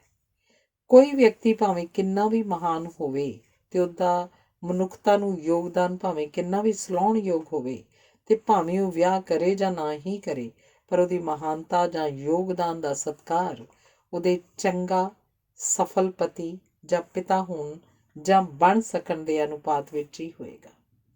ਵਿਆਹ ਨੂੰ ਜੇ ਗਲਤੀ ਵੀ ਸਮਝ ਲਿਆ ਜਾਏ ਤਾਂ ਵੀ ਇਹ ਇੱਕ ਅਜਿਹੀ ਗਲਤੀ ਹੈ ਜੋ ਹਰ ਕਿਸੇ ਨੂੰ ਕਰਨੀ ਚਾਹੀਦੀ ਹੈ। ਕਿਹਾ ਜਾਂਦਾ ਹੈ ਕਿ ਜਿਹੜੀ ਗਲਤੀ ਸਾਰੀ ਦੁਨੀਆ ਕਰਦੀ ਹੈ ਉਹ ਗਲਤੀ ਨਹੀਂ ਰਹਿੰਦੀ, ਉਹ ਲੋੜ, ਰਿਵਾਜ਼ ਜਾਂ ਪਰੰਪਰਾ ਬਣ ਜਾਂਦੀ ਹੈ। ਵਿਆਹ ਇੱਕ ਅਜਿਹਾ ਵਿਸ਼ਾ ਹੈ ਜਿਸ ਸੰਬੰਧੀ ਹਰ ਵਿਅਕਤੀ ਆਪਣੇ ਅਨੁਭਵ ਦੇ ਆਧਾਰ ਉੱਤੇ ਆਪਣੇ ਆਪ ਨੂੰ ਫਿਲਾਸਫਰ ਸਮਝਦਾ ਹੈ ਤੇ ਇਸ ਸੰਬੰਧੀ ਆਪਣੀ ਸਫਲਤਾ ਜਾਂ ਅਸਫਲਤਾ ਦੇ ਆਧਾਰ ਉੱਤੇ ਬਹਿਸ ਕਰਨ ਲਈ ਸਦਾ ਤਿਆਰ ਰਹਿੰਦਾ ਹੈ। ਵਿਆਹ ਨੂੰ ਸਫਲ ਬਣਾਉਣ 'ਚ ਦੋਹਾਂ ਧਿਰਾਂ ਦੀ ਢੇਰ ਤੇ ਨਿਰੰਤਰ ਮਿਹਨਤ ਲੱਗੀ ਹੁੰਦੀ ਹੈ ਤੇ ਇਹਨੂੰ ਅਸਫਲ ਬਣਾਉਣ ਲਈ ਦੋਹਾਂ ਧਿਰਾਂ ਨੂੰ ਹੋਰ ਵੀ ਵਧੇਰੇ ਮਿਹਨਤ ਕਰਨੀ ਪੈਂਦੀ ਹੈ। ਸੁਕਰਾਤ ਨੇ ਕਿਹਾ ਸੀ ਕਿ ਵਿਆਹ ਕਰਾਉਣ ਵਾਲੇ ਤਾਂ ਦੁਖੀ ਹੁੰਦੇ ਹੀ ਹਨ, ਪਰ ਵਿਆਹ ਨਾ ਕਰਾਉਣ ਵਾਲੇ ਵੀ ਕਿਸੇ ਵੀ ਪੱਖੋਂ ਸੁਖੀ ਨਹੀਂ ਕਹੇ ਜਾ ਸਕਦੇ। ਹਰ ਇੱਕ ਵਿਅਕਤੀ ਵਿਆਹ ਸੰਬੰਧੀ ਕਈ ਲਤੀਫੇ ਸੁਣਾ ਸਕਦਾ ਹੈ, ਪਰ ਅਜੇ ਤੱਕ ਮਨੁੱਖ ਵਿਆਹ ਦੇ ਮੁਕਾਬਲੇ ਮਰਦ ਤੇ ਔਰਤ ਵਿਚਕਾਰ ਵਧੇਰੇ ਹੰਢਣਸਾਰ ਸੁਖਾਵਾਂ ਤੇ ਕਾਰਗਰ ਰਿਸ਼ਤਾ ਨਹੀਂ ਉਸਾਰ ਸਕਿਆ। ਵਿਆਹ ਅਸਲ 'ਚ ਸੰਤਾਨ ਪੈਦਾ ਕਰਨ ਤੇ ਬੱਚਿਆਂ ਨੂੰ ਪਾਲਣ ਪੋਸ਼ਣ ਦੇ ਕਰਤੱਵ ਨਿਭਾਉਣ ਦਾ ਵਸੀਲਾ ਹੁੰਦਾ ਹੈ। ਬਾਕੀ ਸਾਰੀਆਂ ਤਸੱਲੀਆਂ ਦੂਜੇ ਨੰਬਰ 'ਤੇ ਆਉਂਦੀਆਂ ਹਨ। ਸੰਤਾਨ ਦੀ ਲੋੜ ਸਾਮੰਤਵਾਦੀ ਯੁੱਗ ਵਿੱਚ ਜ਼ਮੀਨ ਜਾਇਦਾਦ ਦੇ ਵਾਰਸ ਪ੍ਰਾਪਤ ਕਰਨ ਦੀ ਲੋੜ ਤੇ ਅਭਿਲਾਸ਼ਾ ਵਿੱਚ ਉਪਜੀ ਸੀ। ਹੁਣ ਪੂੰਜੀਵਾਦੀ ਯੁੱਗ ਵਿੱਚ ਕਿਰਾਏ ਉੱਤੇ ਮਕਾਨਾਂ 'ਚ ਰਹਿਣ ਵਾਲੇ ਨੌਕਰੀ ਪੇਸ਼ਾ ਲੋਕਾਂ ਕੋਲ ਆਪਣੀ ਸੰਤਾਨ ਨੂੰ ਦੇਣ ਲਈ ਜਾਇਦਾਦਾਂ ਦਾ ਪੁਰਾਣਾ ਰੂਪ ਨਹੀਂ ਰਿਹਾ ਤੇ ਨਤੀਜਾ ਇਹ ਹੋਇਆ ਕਿ ਵਿਆਹ ਦੀ ਖਿੱਚ ਢਿੱਲੀ ਹੋ ਰਹੀ ਹੈ ਤੇ ਮਰਦ ਔਰਤ ਦੇ ਸੰਤਾਨ ਮੁਕਤ ਜਿਨਸੀ ਸੰਬੰਧਾਂ ਦੀਆਂ ਸੰਭਾਵਨਾਵਾਂ ਵੱਧ ਰਹੀਆਂ ਹਨ। ਉਂਝ ਵੀ ਮਹਾਨਗਰਾਂ 'ਚ ਖੁੱਲ੍ਹੇ ਜਿਨਸੀ ਸੰਬੰਧਾਂ ਦੀਆਂ ਤਾਂ ਅਥਾਹ ਸੰਭਾਵਨਾਵਾਂ ਹਨ, ਪਰ ਵਿਆਹ ਜ਼ਿੰਮੇਵਾਰੀਆਂ ਭਰੀ ਮੁਸੀਬਤ ਬਣਦਾ ਜਾ ਰਿਹਾ। ਦੂਜੇ ਪਾਸੇ ਗਰਭ ਰੋਕੂ ਵਿਧੀਆਂ ਨੇ ਸੰਭੋਗ ਨੂੰ ਸੰਤਾਨ ਤੋਂ ਨਿਖੇੜ ਦਿੱਤਾ ਹੈ। ਜੇ ਲੋਕ ਬੱਚੇ ਘੱਟ ਪੈਦਾ ਕਰ ਰਹੇ ਹਨ ਤਾਂ ਕਾਰਨ ਇਹ ਨਹੀਂ ਕਿ ਉਹ ਸਮਝਦਾਰ ਹੋ ਗਏ ਹਨ, ਸਗੋਂ ਕਾਰਨ ਇਹ ਹੈ ਕਿ ਬੱਚੇ ਪਾਲਣੇ ਬੜੇ ਮਹਿੰਗੇ ਹੋ ਗਏ ਹਨ ਤੇ ਉਹਨਾਂ ਨੂੰ ਆਪਣੇ ਪੈਰਾਂ 'ਤੇ ਖੜਾ ਕਰਨ ਦੀ ਸਮੱਸਿਆ ਬੜੀ ਡਰਾਉਣੀ ਹੋ ਗਈ ਹੈ। ਹੁਣ ਇਹ ਗੱਲ ਵੀ ਨਿਸ਼ਚਿਤ ਹੋ ਗਈ ਹੈ ਕਿ ਸੰਤਾਨ ਹੋਰ ਭਾਵੇਂ ਕੁਝ ਵੀ ਕਰੇ, ਉਹ ਆਪਣੇ ਮਾਪਿਆਂ ਦੀ ਸੇਵਾ ਨਹੀਂ ਕਰੇਗੀ, ਸਗੋਂ ਸੰਤਾਨ ਮਾਪਿਆਂ ਤੋਂ ਸੇਵਾ ਕਰਵਾਉਂਦੀ ਰਹੇਗੀ। ਜਦੋਂ ਆਰਥਿਕ ਰਿਸ਼ਤੇ ਬਦਲ ਗਏ ਹਨ ਤਾਂ ਸਮਾਜਿਕ ਰਿਸ਼ਤੇ ਵੀ ਬਦਲਣੇ ਲਾਜ਼ਮੀ ਹਨ। ਪ੍ਰਮਾਣ ਵਜੋਂ ਅਜੋਕੇ ਯੁੱਗ 'ਚ ਪਿਆਰ ਦੇ ਨਾਂ ਥੱਲੇ ਜਿਨਸੀ ਸੰਬੰਧ ਸਥਾਪਿਤ ਕਰਨ ਲਈ ਹਰ ਕੋਈ ਤਿਆਰ ਹੈ, ਪਰ ਵਿਆਹ ਕਰਨ ਲਈ ਹਰ ਕੋਈ ਤਿਆਰ ਨਹੀਂ। ਵਿਆਹ ਤਾਂ ਜਬਰੀ ਫੌਜੀ ਭਰਤੀ ਬਣ ਗਿਆ, ਜਦਕਿ ਪਿਆਰ ਜਾਂ ਇਸ਼ਕ ਜਾਂ ਮੁਹੱਬਤ ਪੂਰੀ ਤਨਖਾਹ ਸਮੇਤ ਛੁੱਟੀ ਬਣ ਗਈ ਹੈ। ਵਿਆਹ ਦਾ ਸੰਕਲਪ ਪੁਰਾਣਾ ਤੇ ਵਿਆਪਕ ਹੈ ਤੇ ਇਹ ਮਨੁੱਖੀ ਸੰਸਕਾਰਾਂ ਵਿੱਚ ਇਸ ਹੱਦ ਤੱਕ ਧੱਸਿਆ ਹੋਇਆ ਹੈ ਕਿ ਇਸ ਤੋਂ ਛੁਟਕਾਰਾ ਪਾਉਣਾ ਸੰਭਵ ਨਹੀਂ। ਅਸੀਂ ਵਿਆਹ ਦੀ ਸੰਸਥਾ ਨੂੰ ਤਿਆਗ ਤਾਂ ਨਹੀਂ ਸਕਦੇ, ਪਰ ਵਿਆਹ ਕਰਾਉਣਾ ਆਪਣੀ ਵਿੱਤ ਅਨੁਸਾਰ ਮੁਲਤਵੀ ਜ਼ਰੂਰ ਕਰਨ ਲੱਗ ਪਏ ਹਾਂ।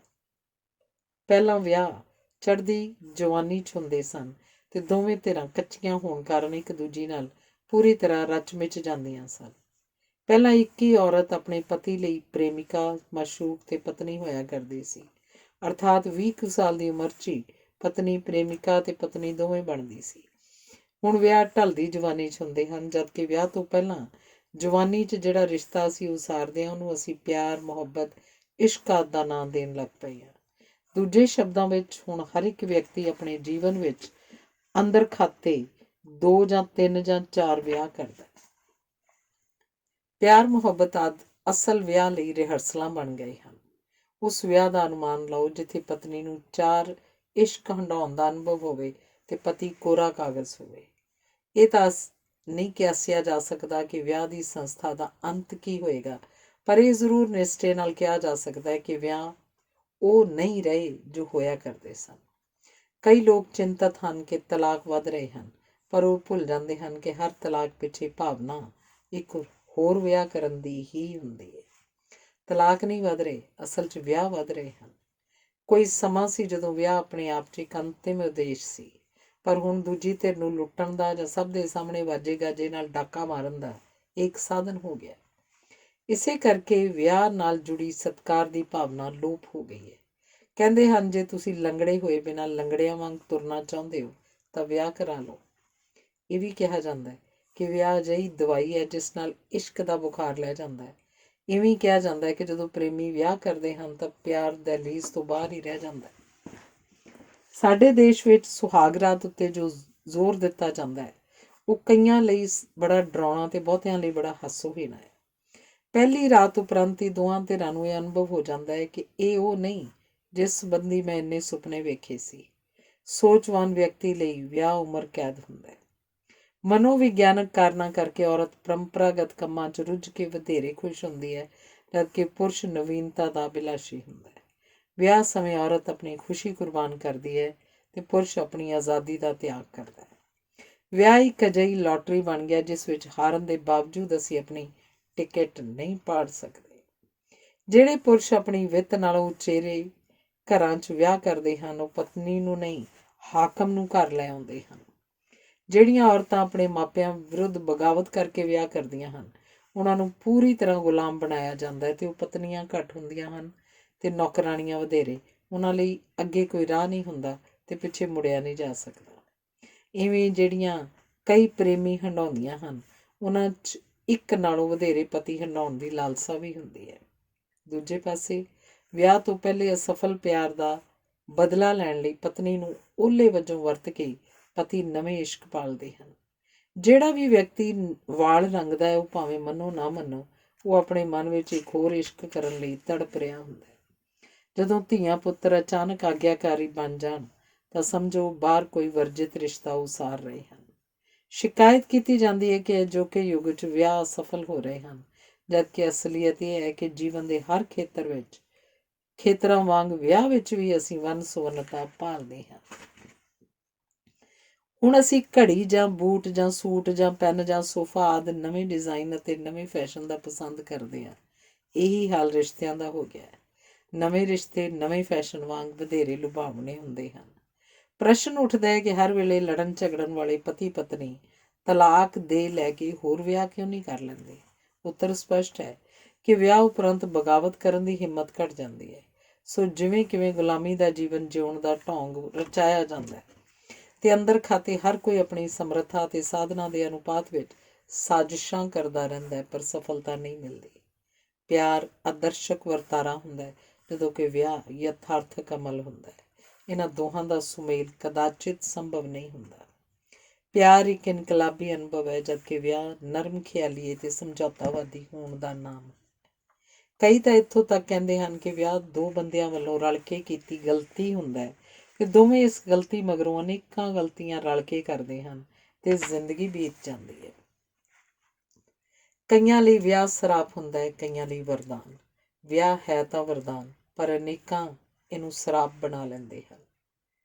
ਵਿਆਹ ਦੇ ਰੌਸ਼ਨ ਪੱਖ ਵੀ ਹਨ। ਇੱਕ ਸਫਲ ਪਤੀ ਹੀ ਸਫਲ ਮਨੁੱਖ ਹੋ ਸਕਦਾ ਹੈ।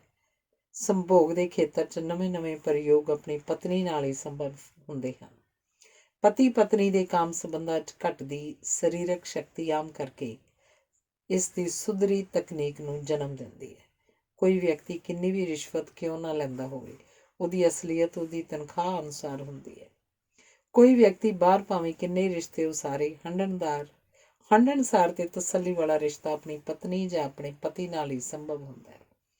ਕਈ ਪਤੀ ਪਤਨੀ ਇਸ ਹੱਦ ਤੱਕ ਇੱਕ ਦੂਜੇ ਨਾਲ ਜੁੜੇ ਹੁੰਦੇ ਹਨ ਕਿ ਉਹ ਇੱਕ ਦਿਨ ਵੀ ਵੱਖ ਨਹੀਂ ਰਹਿ ਸਕਦੇ ਤੇ ਨੈਣ ਨਕਸ਼ਾਂ ਦੇ ਪੱਖੋਂ ਉਹ ਪਤੀ ਪਤਨੀ ਨਾਲੋਂ ਵਧੇਰੇ ਭੈਣ ਭਰਾ ਪ੍ਰਤੀਤ ਹੋਣ ਲੱਗ ਪੈਂਦੇ ਹਨ।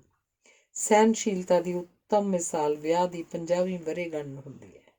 ਵਿਆਹ ਤੋਂ ਬਾਹਰੇ ਰਿਸ਼ਤੇ ਪਿਆਰ ਵਾਲੇ ਨਹੀਂ, ਕੇਵਲ ਸੰਭੋਗ ਵਾਲੇ ਹੀ ਹੁੰਦੇ ਹਨ, ਪਰ ਇਹ ਰਿਸ਼ਤੇ ਤ੍ਰਿਪਤ ਨਹੀਂ ਕਰਦੇ। ਵਿਆਹ ਦਾ ਅਤੀਤ, ਵਰਤਮਾਨ ਤੇ ਭਵਿੱਖ ਹੁੰਦਾ ਹੈ, ਜਦਕਿ ਨਜਾਇਜ਼ ਰਿਸ਼ਤੇ ਦਾ ਕੋਈ ਭਵਿੱਖ ਨਹੀਂ ਹੁੰਦਾ।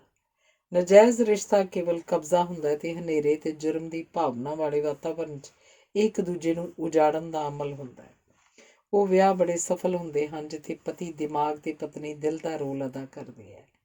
ਆਮ ਕਰਕੇ ਪਤਨੀਆਂ ਚਾਹੁੰਦੀਆਂ ਹਨ ਕਿ ਉਹਨਾਂ ਦੇ ਪਤੀ ਸਿਆਣੇ ਤੇ ਦ੍ਰਿੜ ਇਰਾਦੇ ਵਾਲੇ ਹੋਣ। ਕਈ ਲੋਕ ਪੈਸੇ ਦੇ ਲਾਲਚ 'ਚ ਵਿਆਹ ਕਰਵਾਉਂਦੇ ਹਨ, ਪਰ ਉਹਨਾਂ ਦੇ ਹੱਥ ਕੇਵਲ ਪਰਸ ਹੀ ਆਉਂਦਾ ਹੈ। ਜਿਹੜੇ ਆਪਣੀਆਂ ਪਤਨੀਆਂ ਨੂੰ ਕੁੱਟਦੇ ਹਨ, ਉਹ ਆਪਣੀ ਇੱਕ ਹਿੱਸੇ ਨੂੰ ਦੁਖੀ, ਤੰਗ ਤੇ ਪੀੜਤ ਕਰਦੇ ਹਨ।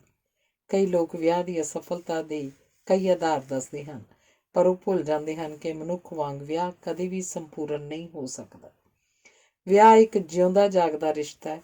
ਇਸ 'ਚ ਉਤਰਾਵਾਂ ਚੜਾਵਾਂ ਦਾ ਆਉਣਾ ਲਾਜ਼ਮੀ ਹੁੰਦਾ ਹੈ। ਵਿਆਹ ਕਰਨਾ ਇਸ ਲਈ ਵੀ ਜ਼ਰੂਰੀ ਹੈ ਕਿਉਂਕਿ ਮਨੁੱਖ ਦਾ ਇਕੱਲਿਆਂ ਰਹਿਣਾ ਸਮਾਜ ਲਈ ਨੁਕਸਾਨਦੇਹ ਹੁੰਦਾ ਹੈ। ਜਿਹੜੇ ਵਿਆਹ ਨਹੀਂ ਕਰ ਸਕਦੇ ਜਾਂ ਪਤੀ ਜਾਂ ਪਤਨੀ ਵਜੋਂ ਰੋਲ ਨਹੀਂ ਨਿਭਾ ਸਕਦੇ, ਉਹ ਹੋਰ ਕਿਸੇ ਕੰਮ 'ਚ ਵੀ ਘੱਟ ਹੀ ਸਫਲ ਹੁੰਦੇ ਹਨ।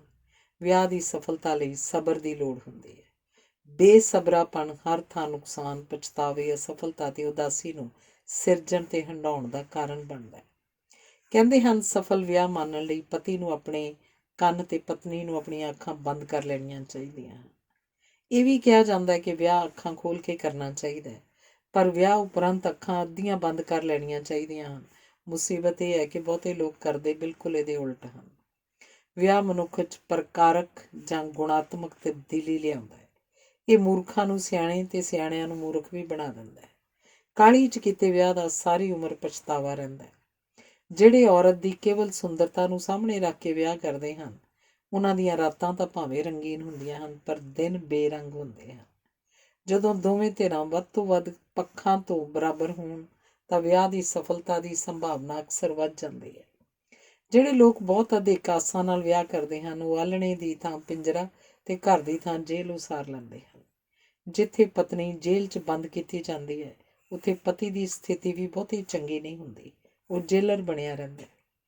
ਵਿਆਹ ਪੁਰਸ਼ ਦੀ ਮਨੁੱਖਤਾ, ਵਿਦਵਾਨ ਦੀ ਵਿਦਵਤਾ, ਬਹਾਦਰ ਦੀ ਬਹਾਦਰੀ ਤੇ ਮਰਦ ਦੀ ਮਰਦਾਨਗੀ ਤੇ ਔਰਤ ਦੀ ਮਮਤਾ, ਸੂਝ, ਸਿਆਣਪ ਤੇ ਸਲੀਕੇ ਦੀ ਯੋਗਤਾ ਤੇ ਸਮਰੱਥਾ ਦਾ ਇਮਤਿਹਾਨ ਹੁੰਦਾ ਹੈ। ਇਹ ਫੁੱਲ ਤੋਂ ਫਲ ਬਣਨ ਦਾ ਅਮਲ ਹੁੰਦਾ ਹੈ। ਧੰਨਵਾਦ। ਅਗਲਾ ਲੇਖ ਹੈ ਔਰਤ ਅਤੇ ਪੁਰਸ਼ ਦੀ ਬਰਾਬਰੀ। ਬਹੁਤ ਥੋੜ੍ਹੇ ਵਿਅਕਤੀਆਂ ਨੂੰ ਆਪਣੀ ਹੋਂਦ ਉੱਤੇ ਮਾਣ ਹੁੰਦਾ ਹੈ। ਜਿਨ੍ਹਾਂ ਨੂੰ ਮਾਣ ਹੁੰਦਾ ਹੈ, ਉਹ ਆਮ ਕਰਕੇ ਅਸਲ 'ਚ ਘਮੰਡ ਦਾ ਸ਼ਿਕਾਰ ਹੋਏ ਹੁੰਦੇ ਹਨ। ਕੇਵਲ ਮਾਣ ਵਾਲੇ ਵਿਅਕਤੀ ਹੀ ਦੂਜਿਆਂ ਨੂੰ ਮਾਣਯੋਗ ਬਣਾ ਸਕਦੇ ਹਨ।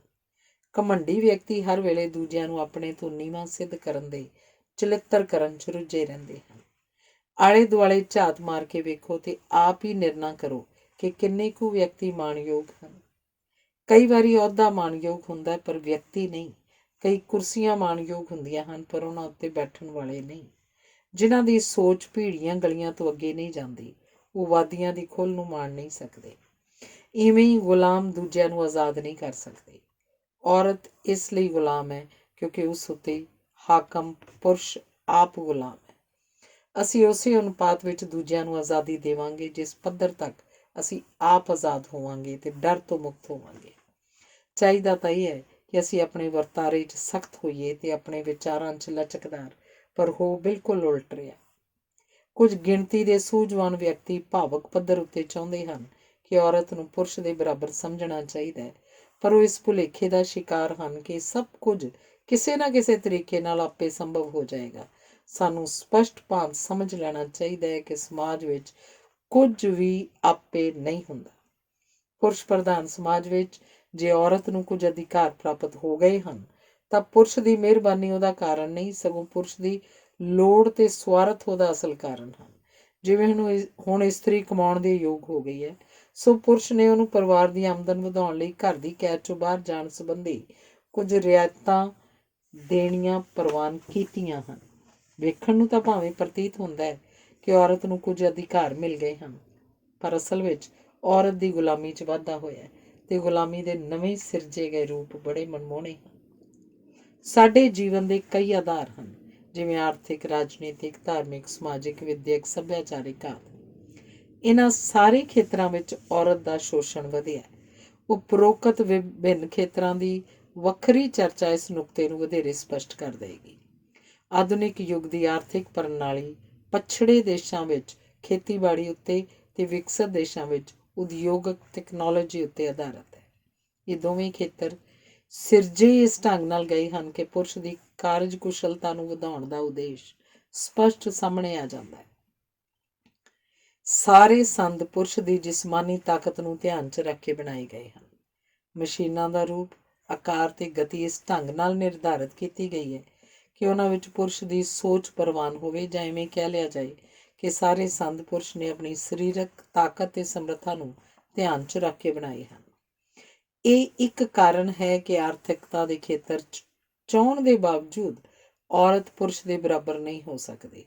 ਜੇ ਉਹਨੇ ਪੁਰਸ਼ ਦੇ ਬਰਾਬਰ ਆਉਣਾ ਹੈ ਤਾਂ ਉਹਨੂੰ ਪੁਰਸ਼ ਦੇ ਸਿਰਜੇ ਸੰਦ ਵਰਤਣੇ ਪੈਣਗੇ, ਅਰਥਾਤ ਇੱਕ ਅਜਿਹੀ ਸਥਿਤੀ ਵਿੱਚ ਵਿਚਰਨਾ ਪਏਗਾ ਜਿਹੜੀ ਮੁੱਢੋਂ ਸੁੱਢੋਂ ਪੁਰਸ਼ ਪੱਖੀ ਹੈ। ਆਧੁਨਿਕ ਯੁੱਗ ਮਸ਼ੀਨ ਦਾ ਯੁੱਗ ਹੈ। ਮਸ਼ੀਨ ਨੂੰ ਪੁਰਸ਼ ਨੇ ਆਪਣੀ ਨਾ ਕਿ ਔਰਤ ਦੀ ਕਾਰਜ ਕੁਸ਼ਲਤਾ ਵਧਾਉਣ ਲਈ ਅਪਣਾਇਆ। ਕੁਝ ਮਸ਼ੀਨਾਂ ਔਰਤਾਂ ਵੀ ਵਰਤਦੀਆਂ ਹਨ, ਪਰ ਉਦੋਂ ਤੱਕ ਜਦੋਂ ਤੱਕ ਉਹ ਠੀਕ ਕੰਮ ਕਰਨ। ਪੁਰਸ਼ ਦੀ ਬਣਾਈ ਕਿਸੇ ਮਸ਼ੀਨ ਨੂੰ ਔਰਤ ਠੀਕ ਨਹੀਂ ਕਰ ਸਕਦੀ। ਇਹੀ ਕਾਰਨ ਹੈ ਕਿ ਦੁਨੀਆ ਭਰ ਵਿੱਚ ਮਕੈਨਿਕ ਪੁਰਸ਼ ਹੀ ਹੈ। ਟੈਕਨੋਲੋਜੀ ਦੇ ਨਿਰਮਾਣ ਰਾਹੀਂ ਪੁਰਸ਼ ਨੇ ਬੜੇ ਸੂਖਮ ਢੰਗ ਨਾਲ ਔਰਤ ਦੀ ਪੁਰਸ਼ ਦੇ ਬਰਾਬਰ ਆਉਣ ਦੀ ਸੰਭਾਵਨਾ ਹੀ ਮੁਕਾ ਦਿੱਤੀ ਹੈ। ਕੁਝ ਲੋਕ ਆਖਣਗੇ ਕਿ ਔਰਤਾਂ ਟੈਲੀਫੋਨ ਆਪਰੇਟਰ ਹਨ, ਟਾਈਪ ਕਰ ਸਕਦੀਆਂ ਹਨ। ਉੱਤਰ ਇਹ ਹੈ ਕਿ ਪੁਰਸ਼ ਨੇ ਔਰਤਾਂ ਨੂੰ ਅਧਿਆਪਕਾਵਾਂ, ਨਰਸਾਂ ਆਦਿ ਦੇ ਕੇਵਲ ਉਹ ਕੰਮ ਸੰਭਾਲੇ ਹਨ ਜਿਨ੍ਹਾਂ ਵਿੱਚ ਇੱਕ ਹੀ ਕਿਰਿਆ ਦਾ ਮੁੜ-ਮੁੜ ਦੁਹਰਾਓ ਹੁੰਦਾ ਹੈ। ਜਿਨ੍ਹਾਂ ਕੰਮਾਂ 'ਚ ਨਵੀਨਤਾ ਹੈ, ਵਧੇਰੇ ਤਸੱਲੀ ਦੀ ਸੰਭਾਵਨਾ ਹੈ, ਉਹ ਪੁਰਸ਼ ਨੇ ਆਪ ਸੰਭਾਲੇ ਹੋਏ ਹਨ। ਪੁਰਸ਼ ਇਹ ਪ੍ਰਚਾਰ ਕਰਦਾ ਹੈ ਕਿ ਖਤਰੇ ਵਾਲੇ ਕੰਮ ਔਰਤਾਂ ਨਹੀਂ ਕਰ ਸਕਦੀਆਂ, ਜਦਕਿ ਸੱਚਾਈ ਇਹ ਹੈ ਕਿ ਔਰਤ ਨੂੰ ਉਹਨਾਂ ਖੇਤਰਾਂ 'ਚੋਂ ਬਾਹਰ ਕੱਢਣ ਲਈ ਪੁਰਸ਼ ਨੇ ਬਹੁਤ ਸਾਰੇ ਕੰਮਾਂ ਨੂੰ ਜਾਣ-ਬੁੱਝ ਕੇ ਅਤਿਅੰਤ ਖਤਰਨਾਕ ਬਣਾ ਦਿੱਤਾ ਹੈ। ਰਾਜਨੀਤੀ ਇੱਕ ਹੋਰ ਅਜਿਹਾ ਖੇਤਰ ਹੈ ਜਿਸ 'ਚ ਪੁਰਸ਼ ਦੀ ਪ੍ਰਧਾਨਤਾ ਹੈ। ਬਹੁਤ ਸਾਰੇ ਰਾਜਸੀ ਦਾਅ ਪੇਚ ਤੇ ਨੀਤੀਆਂ ਪੈਂਤੜੇ ਇਸ ਉਦੇਸ਼ ਨਾਲ ਉਸਾਰੇ ਗਏ ਹਨ ਕਿ ਔਰਤ ਉਹਨਾਂ 'ਚ ਦਖਲ ਹੀ ਨਾ ਹੋ ਸਕੇ। ਜੇ ਕੁਝ ਔਰਤਾਂ ਰਾਜਨੀਤੀ 'ਚ ਅੱਗੇ ਆਈਆਂ ਹਨ ਤਾਂ ਉਹ ਪੁਰਸ਼ਾਂ ਵਾਲੀਆਂ ਚਲਾਕੀਆਂ ਵਰਤ ਕੇ ਹੀ ਆਈਆਂ ਹਨ। ਅਜਿਹੀਆਂ ਔਰਤਾਂ ਦੇ ਸਲਾਹਕਾਰ ਪੁਰਸ਼ ਹੀ ਹਨ, ਅਰਥਾਤ ਅਜਿਹੀਆਂ ਔਰਤਾਂ ਔਰਤ ਜਾਤੀ ਦਾ ਕਿਸੇ ਪੱਖੋਂ ਕਲਿਆਣ ਕਰਨ ਦੀ ਬਜਾਏ ਪੁਰਸ਼ਾਂ ਵਿੱਚ ਘਿਰ ਕੇ ਪੁਰਸ਼ਾਂ ਵਾਲੀਆਂ ਚੁਸਤੀਆਂ ਕਰਨ ਲੱਗ ਪਈਆਂ ਹਨ। ਬਲਾਤਕਾਰ ਤੇ ਨੂੰਹ ਨੂੰ ਸਾੜੇ ਜਾਣ ਵਾਲੀਆਂ ਘਟਨਾਵਾਂ ਅੱਗੇ ਨਾਲੋਂ ਵਧੀਆਂ ਹਨ, ਤੇ ਇਹਨਾਂ ਦੋਹਾਂ ਪ੍ਰਕਾਰ ਦੀਆਂ ਘਟਨਾਵਾਂ ਵਿੱਚ ਕਿਸੇ ਨਾ ਕਿਸੇ ਪਾਸੇ ਤੋਂ ਕੋਈ ਪੁਰਸ਼ ਹੀ ਜ਼ਿੰਮੇਵਾਰ ਹੁੰਦਾ ਹੈ। ਔਰਤ ਹਾਕਮਾਂ ਨੇ ਔਰਤ ਉੱਤੇ ਹੋਣ ਵਾਲੇ ਪਰੰਪਰਾਗਤ ਜ਼ੁਲਮਾਂ ਵੱਲ ਧਿਆਨ ਨਹੀਂ ਦਿੱਤਾ। ਫੌਜ, ਪੁਲਿਸ ਤੇ ਰਾਜਨੀਤੀ ਦਾ ਅੰਗ ਹੁੰਦੇ ਹਨ। ਫੌਜ, ਪੁਲਿਸ ਆਦਿ ਰਾਜਨੀਤੀ ਦਾ ਅੰਗ ਹੁੰਦੇ ਹਨ। ਹਥਿਆਰਾਂ ਦੀ ਬਣਤਰ ਹੀ ਕੁਝ ਇਸ ਪ੍ਰਕਾਰ ਦੀ ਹੈ, ਔਰਤ ਹੋਣ ਦੇ ਨਾਤੇ ਇਹਨਾਂ ਨੂੰ ਵਰਤ ਹੀ ਨਹੀਂ ਸਕਦੀ। ਸਾਰੇ ਹਥਿਆਰ ਜਿਵੇਂ ਪਿਸਤੌਲ, ਬੰਦੂਕ, ਤੋਪ, ਟੈਂਕ, ਬੰਬਰ, ਰਾਕਟ, ਮਿਜ਼ਾਈਲ ਆਦਿ ਪੁਰਸ਼ ਦੇ ਹਮਲਾਵਰੀ ਲਿੰਗ ਦਾ ਹੀ ਬਦਲਵਾਂ ਰੂਪ ਹਨ। ਇਹਨਾਂ ਨੂੰ ਪੁਰਸ਼ ਹੀ ਸਹੀ ਢੰਗ ਨਾਲ ਵਰਤ ਸਕਦਾ ਹੈ। ਜੇ ਔਰਤ ਨੇ ਹਥਿਆਰਾਂ ਦਾ ਨਿਰਮਾਣ ਕੀਤਾ ਹੁੰਦਾ ਤਾਂ ਉਹ ਉਪਰੋਕਤ ਪ੍ਰਕਾਰ ਦੇ ਹਥਿਆਰ ਨਹੀਂ ਸਨ ਹੋਣੇ। ਪੁਰਸ਼ ਦੇ ਸਿਰਜੇ ਹਥਿਆਰ ਆਕਰਮਣਕਾਰੀ ਹਨ, ਜਦੋਂ ਕਿ ਔਰਤ ਦੇ ਸਿਰਜੇ ਹਥਿਆਰ ਰੱਖਿਆਤਮਕ ਹੋਣੇ ਸਨ। ਸਾਰੇ ਕਾਨੂੰਨ ਪੁਰਸ਼ ਦੇ ਮਨ ਦੀਆਂ ਚਾਲਬਾਜ਼ੀਆਂ ਤੇ ਚਲਾਕੀਆਂ ਨੂੰ ਧਿਆਨ 'ਚ ਰੱਖ ਕੇ ਬਣਾਏ ਗਏ ਹਨ, ਪਰ ਔਰਤ ਮੁਜਰਮਾਂ ਉੱਤੇ ਵੀ ਪੁਰਸ਼ਾਂ ਵਾਲਾ ਕਾਨੂੰਨ ਹੀ ਲਾਗੂ ਕੀਤਾ ਜਾਂਦਾ ਹੈ। ਦਫ਼ਤਰਾਂ 'ਚ ਕੰਮ ਕਰਨ ਵਾਲੀਆਂ ਔਰਤਾਂ ਨੂੰ ਪੁਰਸ਼ ਦੀ ਬਣਾਈ ਨਿਯਮਾਵਲੀ ਨਿਭਾਉਣੀ ਪੈਂਦੀ ਹੈ। ਸਕੂਲਾਂ 'ਚ ਪੜ੍ਹਾਉਣ ਵਾਲੀਆਂ ਔਰਤਾਂ ਨੂੰ ਪੁਰਸ਼ਾਂ ਦੀ ਸਿਰਜੀ ਵਿਦਿਅਕ ਪ੍ਰਣਾਲੀ ਉੱਤੇ ਅਮਲ ਕਰਨਾ ਪੈਂਦਾ ਹੈ। ਇਉਂ ਹੀ ਹਸਪਤਾਲਾਂ 'ਚ ਕੰਮ ਕਰਨ ਵਾਲੀਆਂ ਔਰਤਾਂ ਨੂੰ ਪੁਰਸ਼ਾਂ ਦੀ ਸਿਰਜੀ ਚਿਕਿਤਸਾ ਪ੍ਰਣਾਲੀ ਹੀ ਲਾਗੂ ਕਰਨੀ ਪੈਂਦੀ ਹੈ। ਸਪਸ਼ਟ ਹੈ ਕਿ ਪੁਰਸ਼ ਬੜੇ ਬਾਰੀਕ ਹਥਿਆਰਾਂ ਨਾਲ ਔਰਤਾਂ ਪ੍ਰਤੀ ਆਪਣਾ ਸ਼ੋਸ਼ਣ ਤਿੱਖਾ ਕਰ ਰਿਹਾ ਹੈ। ਧਾਰਮਿਕ ਖੇਤਰ 'ਚ ਪੁਰਸ਼ ਦੀ ਸਭ ਤੋਂ ਵੱਡੀ ਚਾਲ ਇਹ ਰਹੀ ਹੈ ਕਿ ਰੱਬ ਨੂੰ ਇਸਤਰੀ ਦੇ ਰੂਪ 'ਚ ਨਹੀਂ, ਪੁਰਸ਼ ਦੇ ਰੂਪ 'ਚ ਸਥਾਪਿਤ ਕੀਤਾ ਗਿਆ। ਇਵੇਂ ਇਸ ਸੰਸਾਰ ਦਾ ਪੁਰਸ਼ ਰੱਬ ਰਾਹੀਂ ਔਰਤ ਜਾਤੀ ਨੂੰ ਨਿਤਾਣਾ ਕਰਨ 'ਚ ਸਫਲ ਹੋਇਆ। ਹਿੰਦੂ ਧਰਮ ਵਿੱਚ ਸਾਰੀ ਤਾਕਤ ਦੇਵੀ ਦੇਵਤਿਆਂ ਕੋਲ ਹੈ ਤੇ ਦੇਵੀਆਂ ਦੀ ਸ਼ਕਤੀ ਵੀ ਪੁਰਸ਼ਾਂ ਵਾਲੀ ਹੀ ਹੈ। ਇਵੇਂ ਹੀ ਸੰਸਾਰ ਦੇ ਸਾਰੇ ਧਰਮਾਂ 'ਚ ਪੁਰਸ਼ ਦੀ ਮਹਾਨਤਾ ਹੈ। ਸਾਰੇ ਗੁਰੂ, ਪੀਰ, ਫਕੀਰ, ਸਾਧ ਸੰਤ ਆਦਿ ਪੁਰਸ਼ ਹਨ। ਕਈ ਧਰਮ ਔਰਤ ਨੂੰ ਧਾਰਮਿਕ ਸਥਾਨਾਂ 'ਚ ਨਹੀਂ ਵੜਨ ਦਿੰਦੇ। ਸਾਹਿਤ ਵਿੱਚ ਔਰਤਾਂ ਨੂੰ ਇਸ ਹੱਦ ਤੱਕ ਭੰਡਿਆ ਗਿਆ ਕਿ ਇਹਨਾਂ ਨੂੰ ਜਾਨਵਰਾਂ ਨਾਲ ਸੰਗਿਆ ਦਿੱਤੀ ਗਈ ਹੈ। ਭਾਰਤ ਵਿੱਚ ਜ਼ਾਤ-ਪਾਤ ਨਾਲ ਪੁਰਸ਼ ਦੀਆਂ ਵੰਡੀਆਂ ਪਾਈਆਂ ਗਈਆਂ ਹਨ, ਪਰ ਔਰਤ ਨੂੰ ਕਿਸੇ ਜ਼ਾਤ 'ਚ ਨਹੀਂ ਗਿਣਿਆ ਗਿਆ, ਅਰਥਾਤ ਉਹਨੂੰ ਮਨੁੱਖ ਹੀ ਨਹੀਂ ਸਮਝਿਆ ਗਿਆ। ਹਰ ਸਮਾਜ ਆਪਣੀਆਂ ਰਸਮਾਂ ਰੀਤਾਂ ਦੇ ਸਿਰ 'ਤੇ ਚੱਲਦਾ ਹੈ। ਸੰਸਾਰ ਪੱਧਰ ਉੱਤੇ ਸਮਾਜਿਕ ਤੇ ਸੱਭਿਆਚਾਰਕ ਵਰਤਾਰੇ ਦਾ ਅਧਿਐਨ ਕਰੀਏ ਤਾਂ ਕੋਈ ਸੰਦੇਹ ਨਹੀਂ ਰਹਿ ਜਾਂਦਾ ਕਿ ਜੰਮਣ ਤੋਂ ਲੈ ਕੇ ਮਰਨ ਤੱਕ ਹਰ ਰਸਮ, ਤਿਉਹਾਰ, ਮੇਲੇ, ਸ਼ਗਨ ਆਦਿ, ਵਰਤ, ਸਰਾਧ ਆਦਿ ਵਿੱਚ ਪੁਰਸ਼ ਦੀ ਪ੍ਰਧਾਨਤਾ ਹੈ। ਉਪਰੋਕਤ ਰਸਮਾਂ ਰਿਵਾਜ਼ਾਂ ਵਿੱਚ ਔਰਤ ਵੱਧ ਚੜ੍ਹ ਕੇ ਹਿੱਸਾ ਲੈਂਦੀ ਹੈ, ਪਰ ਉਦੇਸ਼ ਪੁਰਸ਼ ਦੀ ਮਨਜ਼ੂਰੀ ਪ੍ਰਾਪਤ ਕਰਨਾ ਹੀ ਹੁੰਦਾ ਹੈ। ਰੱਖੜੀ ਬੰਨੀ ਜਾਂਦੀ ਹੈ ਭਰਾ ਨੂੰ, ਵਰਤ ਰੱਖਿਆ ਜਾਂਦਾ ਹੈ ਪਤੀ ਲਈ, ਅਸੀਸ ਦਿੱਤੀ ਜਾਂਦੀ ਹੈ ਪੁੱਤਰ ਲਈ, ਸਰਾਧ ਮਨਾਇਆ ਜਾਂਦਾ ਹੈ ਸਹੁਰੇ ਦਾ। ਜਨਮ, ਵਿਆਹ, ਮਰਨ ਆਦਿ ਦੀਆਂ ਸਾਰੀਆਂ ਰਸਮਾਂ ਵਿੱਚ ਵੀ ਪੁਰਸ਼ ਦੀ ਮਾਨਤਾ ਹੈ। ਧੀਆਂ ਜੰਮਣ ਦਾ ਦੋਸ਼ ਪਤਨੀ ਉੱਤੇ ਲੱਗਦਾ ਹੈ, ਪਰ ਪੁੱਤਰ ਜੰਮਣ ਦਾ ਸਿਹਰਾ ਪਤੀ ਦੇ ਸਿਰ ਵੱਜਦਾ ਹੈ। ਗਾਲ ਭਾਵੇਂ ਦਿੱਤੀ ਪੁਰਸ਼ ਨੂੰ ਜਾਂਦੀ ਹੈ, ਪਰ ਪੱਤ ਇਸਤਰੀ ਦੀ ਲੁੱਟੀ ਜਾਂਦੀ ਹੈ। ਘਰ 'ਚ ਉਹੀ ਚੀਜ਼ ਬਣਦੀ ਹੈ ਜੋ ਪਤੀ ਨੂੰ ਪਸੰਦ ਹੋਵੇ। ਪਤਨੀ ਆਪਣੀ ਮਾਂਗ 'ਚ ਸੁਹਾਗਣ ਹੋਣ ਦਾ ਸੰਧੂਰ ਲਾਵੇ, ਪਰ ਪਤੀ ਲਈ ਕੁਝ ਵੀ ਜ਼ਰੂਰੀ ਨਹੀਂ। ਵਿਧਵਾ ਚਿੱਟੇ ਕੱਪੜੇ ਪਾਵੇ, ਪਰ ਪੁਰਸ਼ ਲਈ ਕੋਈ ਅਜਿਹੀ ਬੰਦਿਸ਼, ਰੁਕਾਵਟ ਜਾਂ ਮਜਬੂਰੀ ਨਹੀਂ। ਆਲੇ ਦੁਆਲੇ 'ਚ ਝਾਤ ਮਾਰ ਕੇ ਵੇਖੋ, ਹਰ ਖੇਤਰ 'ਚ ਪੁਰਸ਼ ਨੇ ਸਰਦਾਰੀ ਸੰਭੀ ਹੋਈ ਹੈ। ਇਹ ਸਰਦਾਰੀ ਪੁਰਸ਼ ਨੂੰ ਸੌਂਪੀ ਨਹੀਂ ਗਈ, ਉਹਨੇ ਖੋਈ ਹੋਈ ਹੈ। ਤੇ ਇਸ ਸਰਦਾਰੀ ਨੂੰ ਪੱਕਾ ਕਰਨ ਲਈ ਪੁਰਸ਼ ਨੇ ਵਿਚਾਰਕ ਤੇ ਵਿਹਾਰਕ ਦੋਹਾਂ ਖੇਤਰਾਂ 'ਚ ਅਜਿਹੇ ਸਿਧਾਂਤਾਂ, ਨੇਮਾਂ, ਅਸੂਲਾਂ, ਵਿਧੀਆਂ, ਕਾਨੂੰਨਾਂ, ਢੰਗਾਂ, ਨੀਤੀਆਂ, ਰਸਮਾਂ ਆਦਿ ਦਾ ਨਿਰਮਾਣ ਕੀਤਾ ਹੈ ਕਿ ਔਰਤ ਨੂੰ ਜੰਮਦਿਆਂ ਹੀ ਪੁਰਸ਼ ਦੇ ਅਧੀਨ ਕਰ ਦਿੱਤਾ ਜਾਂਦਾ ਹੈ। ਪੁਰਸ਼ ਨੇ ਉਪਰੋਕਤ ਚਲਾਕੀਆਂ ਤੋਂ ਇਲਾਵਾ ਸਭ ਤੋਂ ਵੱਡਾ ਝੂਠ ਤੇ ਜ਼ਬਰ ਇਹ ਪ੍ਰਚਾਰਿਆ ਹੈ ਕਿ ਔਰਤ ਸਰੀਰਕ ਪੱਖੋਂ ਕਮਜ਼ੋਰ ਹੈ, ਜਦਕਿ ਸੱਚਾਈ ਇਹ ਹੈ ਕਿ ਪੁਰਸ਼ ਨੇ ਸਭ ਕੁਝ ਆਪਣੇ ਦ੍ਰਿਸ਼ਟੀਕੋਣ ਤੋਂ ਸਿਰਜ ਕੇ ਔਰਤ ਵੱਲੋਂ ਜੀਵਨ ਪਿੜ ਵਿੱਚ ਸਾਵਾਂ ਉਤਰਨ ਦੇ ਸਭ ਰਾਹ ਬੰਦ ਕਰ ਦਿੱਤੇ ਹਨ। ਇਹ ਪ੍ਰਚਾਰ ਫਲਸਫੇ ਦੀ ਪੱਧਰ ਤੇ ਜਾ ਪਹੁੰਚਿਆ ਤੇ ਔਰਤ ਨੇ ਪੁਰਸ਼ ਦੇ ਉਪਰੋਕਤ ਹੱਥ ਕੰਡਿਆਂ ਦਾ ਸ਼ਿਕਾਰ ਹੋ ਕੇ ਆਪਣੇ ਆਪ ਨੂੰ ਵਧੇਰੇ ਸਫਲ ਤੇ ਸਾਊ ਗੁਲਾਮ ਬਣਾ ਕੇ ਪੁਰਸ਼ ਦੀ ਹਉਮੈ ਨੂੰ ਬਾਲਣ ਪਾਇਆ ਹੈ। ਮਨੋਵਿਗਿਆਨਕ ਤੌਰ ਉੱਤੇ ਔਰਤ ਵੱਲੋਂ ਮਨੁੱਖ ਨੂੰ ਜਨਮ ਦੇ ਸਕਣ ਦੀ ਸਮਰੱਥਾ ਸਾਹਮਣੇ ਪੁਰਸ਼ ਨੇ ਆਪਣੀ ਹੀਨਤਾ ਨੂੰ ਛੁਪਾਉਣ ਲਈ ਇੰਨਾ ਵੱਡਾ ਤੇ ਗੁੰਝਲਦਾਰ ਅਡੰਬਰ ਰਚਿਆ ਹੈ ਕਿ ਉਸ ਵਿੱਚ ਔਰਤ ਗੁਆਚ ਗਈ ਹੈ। ਇੱਥੇ ਬਸ ਨਹੀਂ, ਲੜਕੀਆਂ ਦੀ ਪਾਲਣਾ ਪੋਸਣਾ ਇਸ ਢੰਗ ਨਾਲ ਕੀਤੀ ਜਾਣ ਲੱਗ ਪਈ ਹੈ ਕਿ ਉਹ ਵਧੇਰੇ ਸੌਖ ਨਾਲ ਗੁਲਾਮ ਬਣਾਈਆਂ ਜਾ ਸਕਣ। ਪੁਰਸ਼ ਉੱਤੇ ਨਿਰਭਰਤਾ ਤੇ ਉਸ ਨਾਲ ਵਿਆਹ ਦੀ ਇੱਛਾ ਇਸਤਰੀ ਦੇ ਜੀਵਨ ਦੀ ਚੂਲ ਬਣ ਗਈ ਹੈ। ਪੁਰਸ਼ ਦੀਆਂ ਇਹਨਾਂ ਚਾਲਾਂ ਵਿੱਚ ਔਰਤ ਇਸ ਹੱਦ ਤੱਕ ਖੁੱਭ ਗਈ ਹੈ ਕਿ ਔਰਤ ਹੀ ਔਰਤ ਜਾਤ ਨੂੰ ਨਫ਼ਰਤ ਕਰਨ ਲੱਗ ਪਈ ਹੈ, ਜਿਸ ਦੇ ਨਤੀਜੇ ਵਜੋਂ ਹੀ ਸੱਸਾਂ ਆਪਣੀਆਂ ਨੂੰਹਾਂ ਨੂੰ ਹੀ ਸਾੜ ਰਹੀਆਂ ਹਨ ਤੇ ਸਾਡੇ ਸਮਾਜ ਵਿੱਚ ਧੀ ਦਾ ਜੰਮ ਪੈਣਾ ਪਰਿਵਾਰ ਲਈ ਸੋਗੀ ਸਮਾਚਾਰ ਬਣ ਗਿਆ। ਹੁਣ ਧੀਆਂ ਨੂੰ ਕੁੱਖ ਵਿੱਚ ਹੀ ਮਾਰਨ ਦਾ ਪ੍ਰਬੰਧ ਵੀ ਹੋ ਗਿਆ। ਔਰਤ ਨੂੰ ਡੇਗ ਕੇ ਜਾਂ ਇਹਨੂੰ ਨੀਵਾਂ ਸਿੱਧ ਕਰਕੇ ਜਾਂ ਗੁਲਾਮ ਬਣਾ ਕੇ ਪੁਰਸ਼ ਆਪਣੇ ਵਿਕਾਸ ਦੀਆਂ ਸੰਭਾਵਨਾਵਾਂ ਨੂੰ ਵੀ ਖੁੰਡਾ ਕਰਦਾ ਰਿਹਾ। ਪੁਰਸ਼ ਨੇ ਅਜਿਹੀਆਂ ਨੀਤੀਆਂ, ਵਿਧੀਆਂ ਆਦਿ ਦਾ ਨਿਰਮਾਣ ਨਹੀਂ ਕੀਤਾ ਜਿਨ੍ਹਾਂ 'ਚ ਔਰਤ ਦਾ ਵੀ ਪੂਰਾ ਯੋਗਦਾਨ ਹੋਵੇ, ਤੇ ਨਤੀਜਾ ਇਹ ਹੋਇਆ ਹੈ ਕਿ ਪੁਰਸ਼ ਨੇ ਪੁਲ ਉਸਾਰਨ ਦੀ ਥਾਂ ਕੰਧਾਂ ਉਸਾਰ ਲਈਆਂ ਹਨ। ਅਜੋਕੇ ਯੁੱਗ ਵਿੱਚ ਔਰਤ ਨੂੰ ਪੁਰਸ਼ ਦੀਆਂ ਸ਼ਰਤਾਂ ਉੱਤੇ ਆਪਣਾ ਜੀਵਨ ਗੁਜ਼ਾਰਨਾ ਪੈ ਰਿਹਾ ਹੈ, ਜਿਹਦੇ ਨਤੀਜੇ ਵਜੋਂ ਔਰਤ ਦਾ ਕਿਸੇ ਵੀ ਪੱਖੋਂ ਵਿਕਾਸ ਨਹੀਂ ਹੋ ਰਿਹਾ। ਅਸੀਂ ਉਸ ਸੰਸਾਰ 'ਚ ਵਿਚਰ ਰਹੇ ਹਾਂ ਜਿਹਦੀ ਅੱਧੀ ਵਸੋਂ ਦੀ ਆਪਣੀ ਕਿਸੇ ਪ੍ਰਕਾਰ ਦੀ ਕੋਈ ਨਿਵੇਕਲੀ ਹੋਂਦ ਹੀ ਨਹੀਂ, ਅਰਥਾਤ ਅਸੀਂ ਅੱਧੇ ਮਨੁੱਖਾਂ ਦੇ ਅੱਧੇ ਸੰਸਾਰ 'ਚ ਹੀ ਭਟਕ ਰਹੇ ਹਾਂ। ਮਨੁੱਖਤਾ ਦੇ ਇਤਿਹਾਸ ਵਿੱਚੋਂ ਇਸਤਰੀ ਗਾਇਬ ਹੈ, ਕਿਉਂਕਿ ਇਤਿਹਾਸ ਪੁਰਸ਼ਾਂ ਨੇ ਲਿਖੇ ਹਨ, ਸੋ ਇਤਿਹਾਸ ਵਿੱਚ ਪੁਰਸ਼ਾਂ ਦੇ ਲੜਨ ਭਿੜਨ ਤੇ ਮਰਨ ਮਾਰਨ ਦੇ ਹੀ ਵੇਰਵੇ ਦਰਜ ਕੀਤੇ ਗਏ ਹਨ।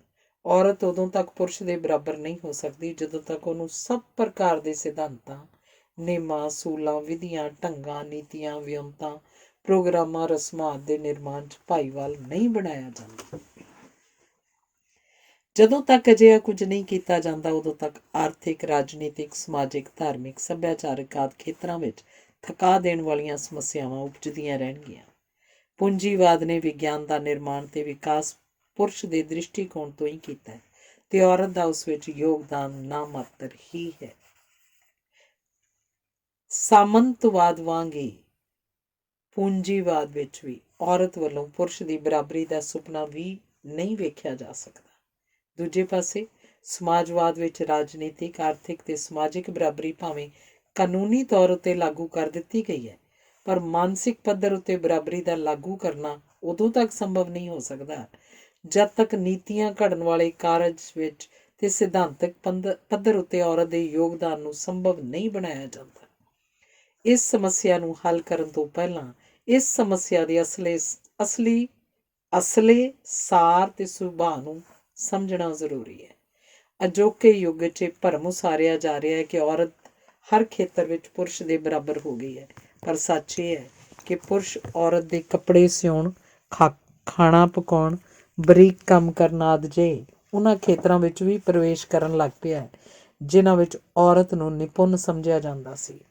ਹੁਣ ਔਰਤ ਵੱਲੋਂ ਆਪਣੇ ਰੱਖ ਰਖਾਓ ਅਤੇ ਸਜਾਵਟ ਲਈ ਵਰਤੀਆਂ ਜਾਣ ਵਾਲੀਆਂ ਲਗਭਗ ਸਾਰੀਆਂ ਚੀਜ਼ਾਂ ਪੁਰਸ਼ ਹੀ ਬਣਾਉਂਦੇ ਹਨ। ਧਿਆਨ ਨਾਲ ਵੇਖੋ ਅਤੇ ਜਾਣੋ ਕਿ ਔਰਤ ਪੁਰਸ਼ ਦੇ ਬਰਾਬਰ ਹੋ ਰਹੀ ਹੈ ਜਾਂ ਪੁਰਸ਼ ਦੇ ਵਧੇਰੇ ਸ਼ੋਸ਼ਣ ਦਾ ਸ਼ਿਕਾਰ ਹੋ ਰਹੀ ਹੈ। ਧੰਨਵਾਦ।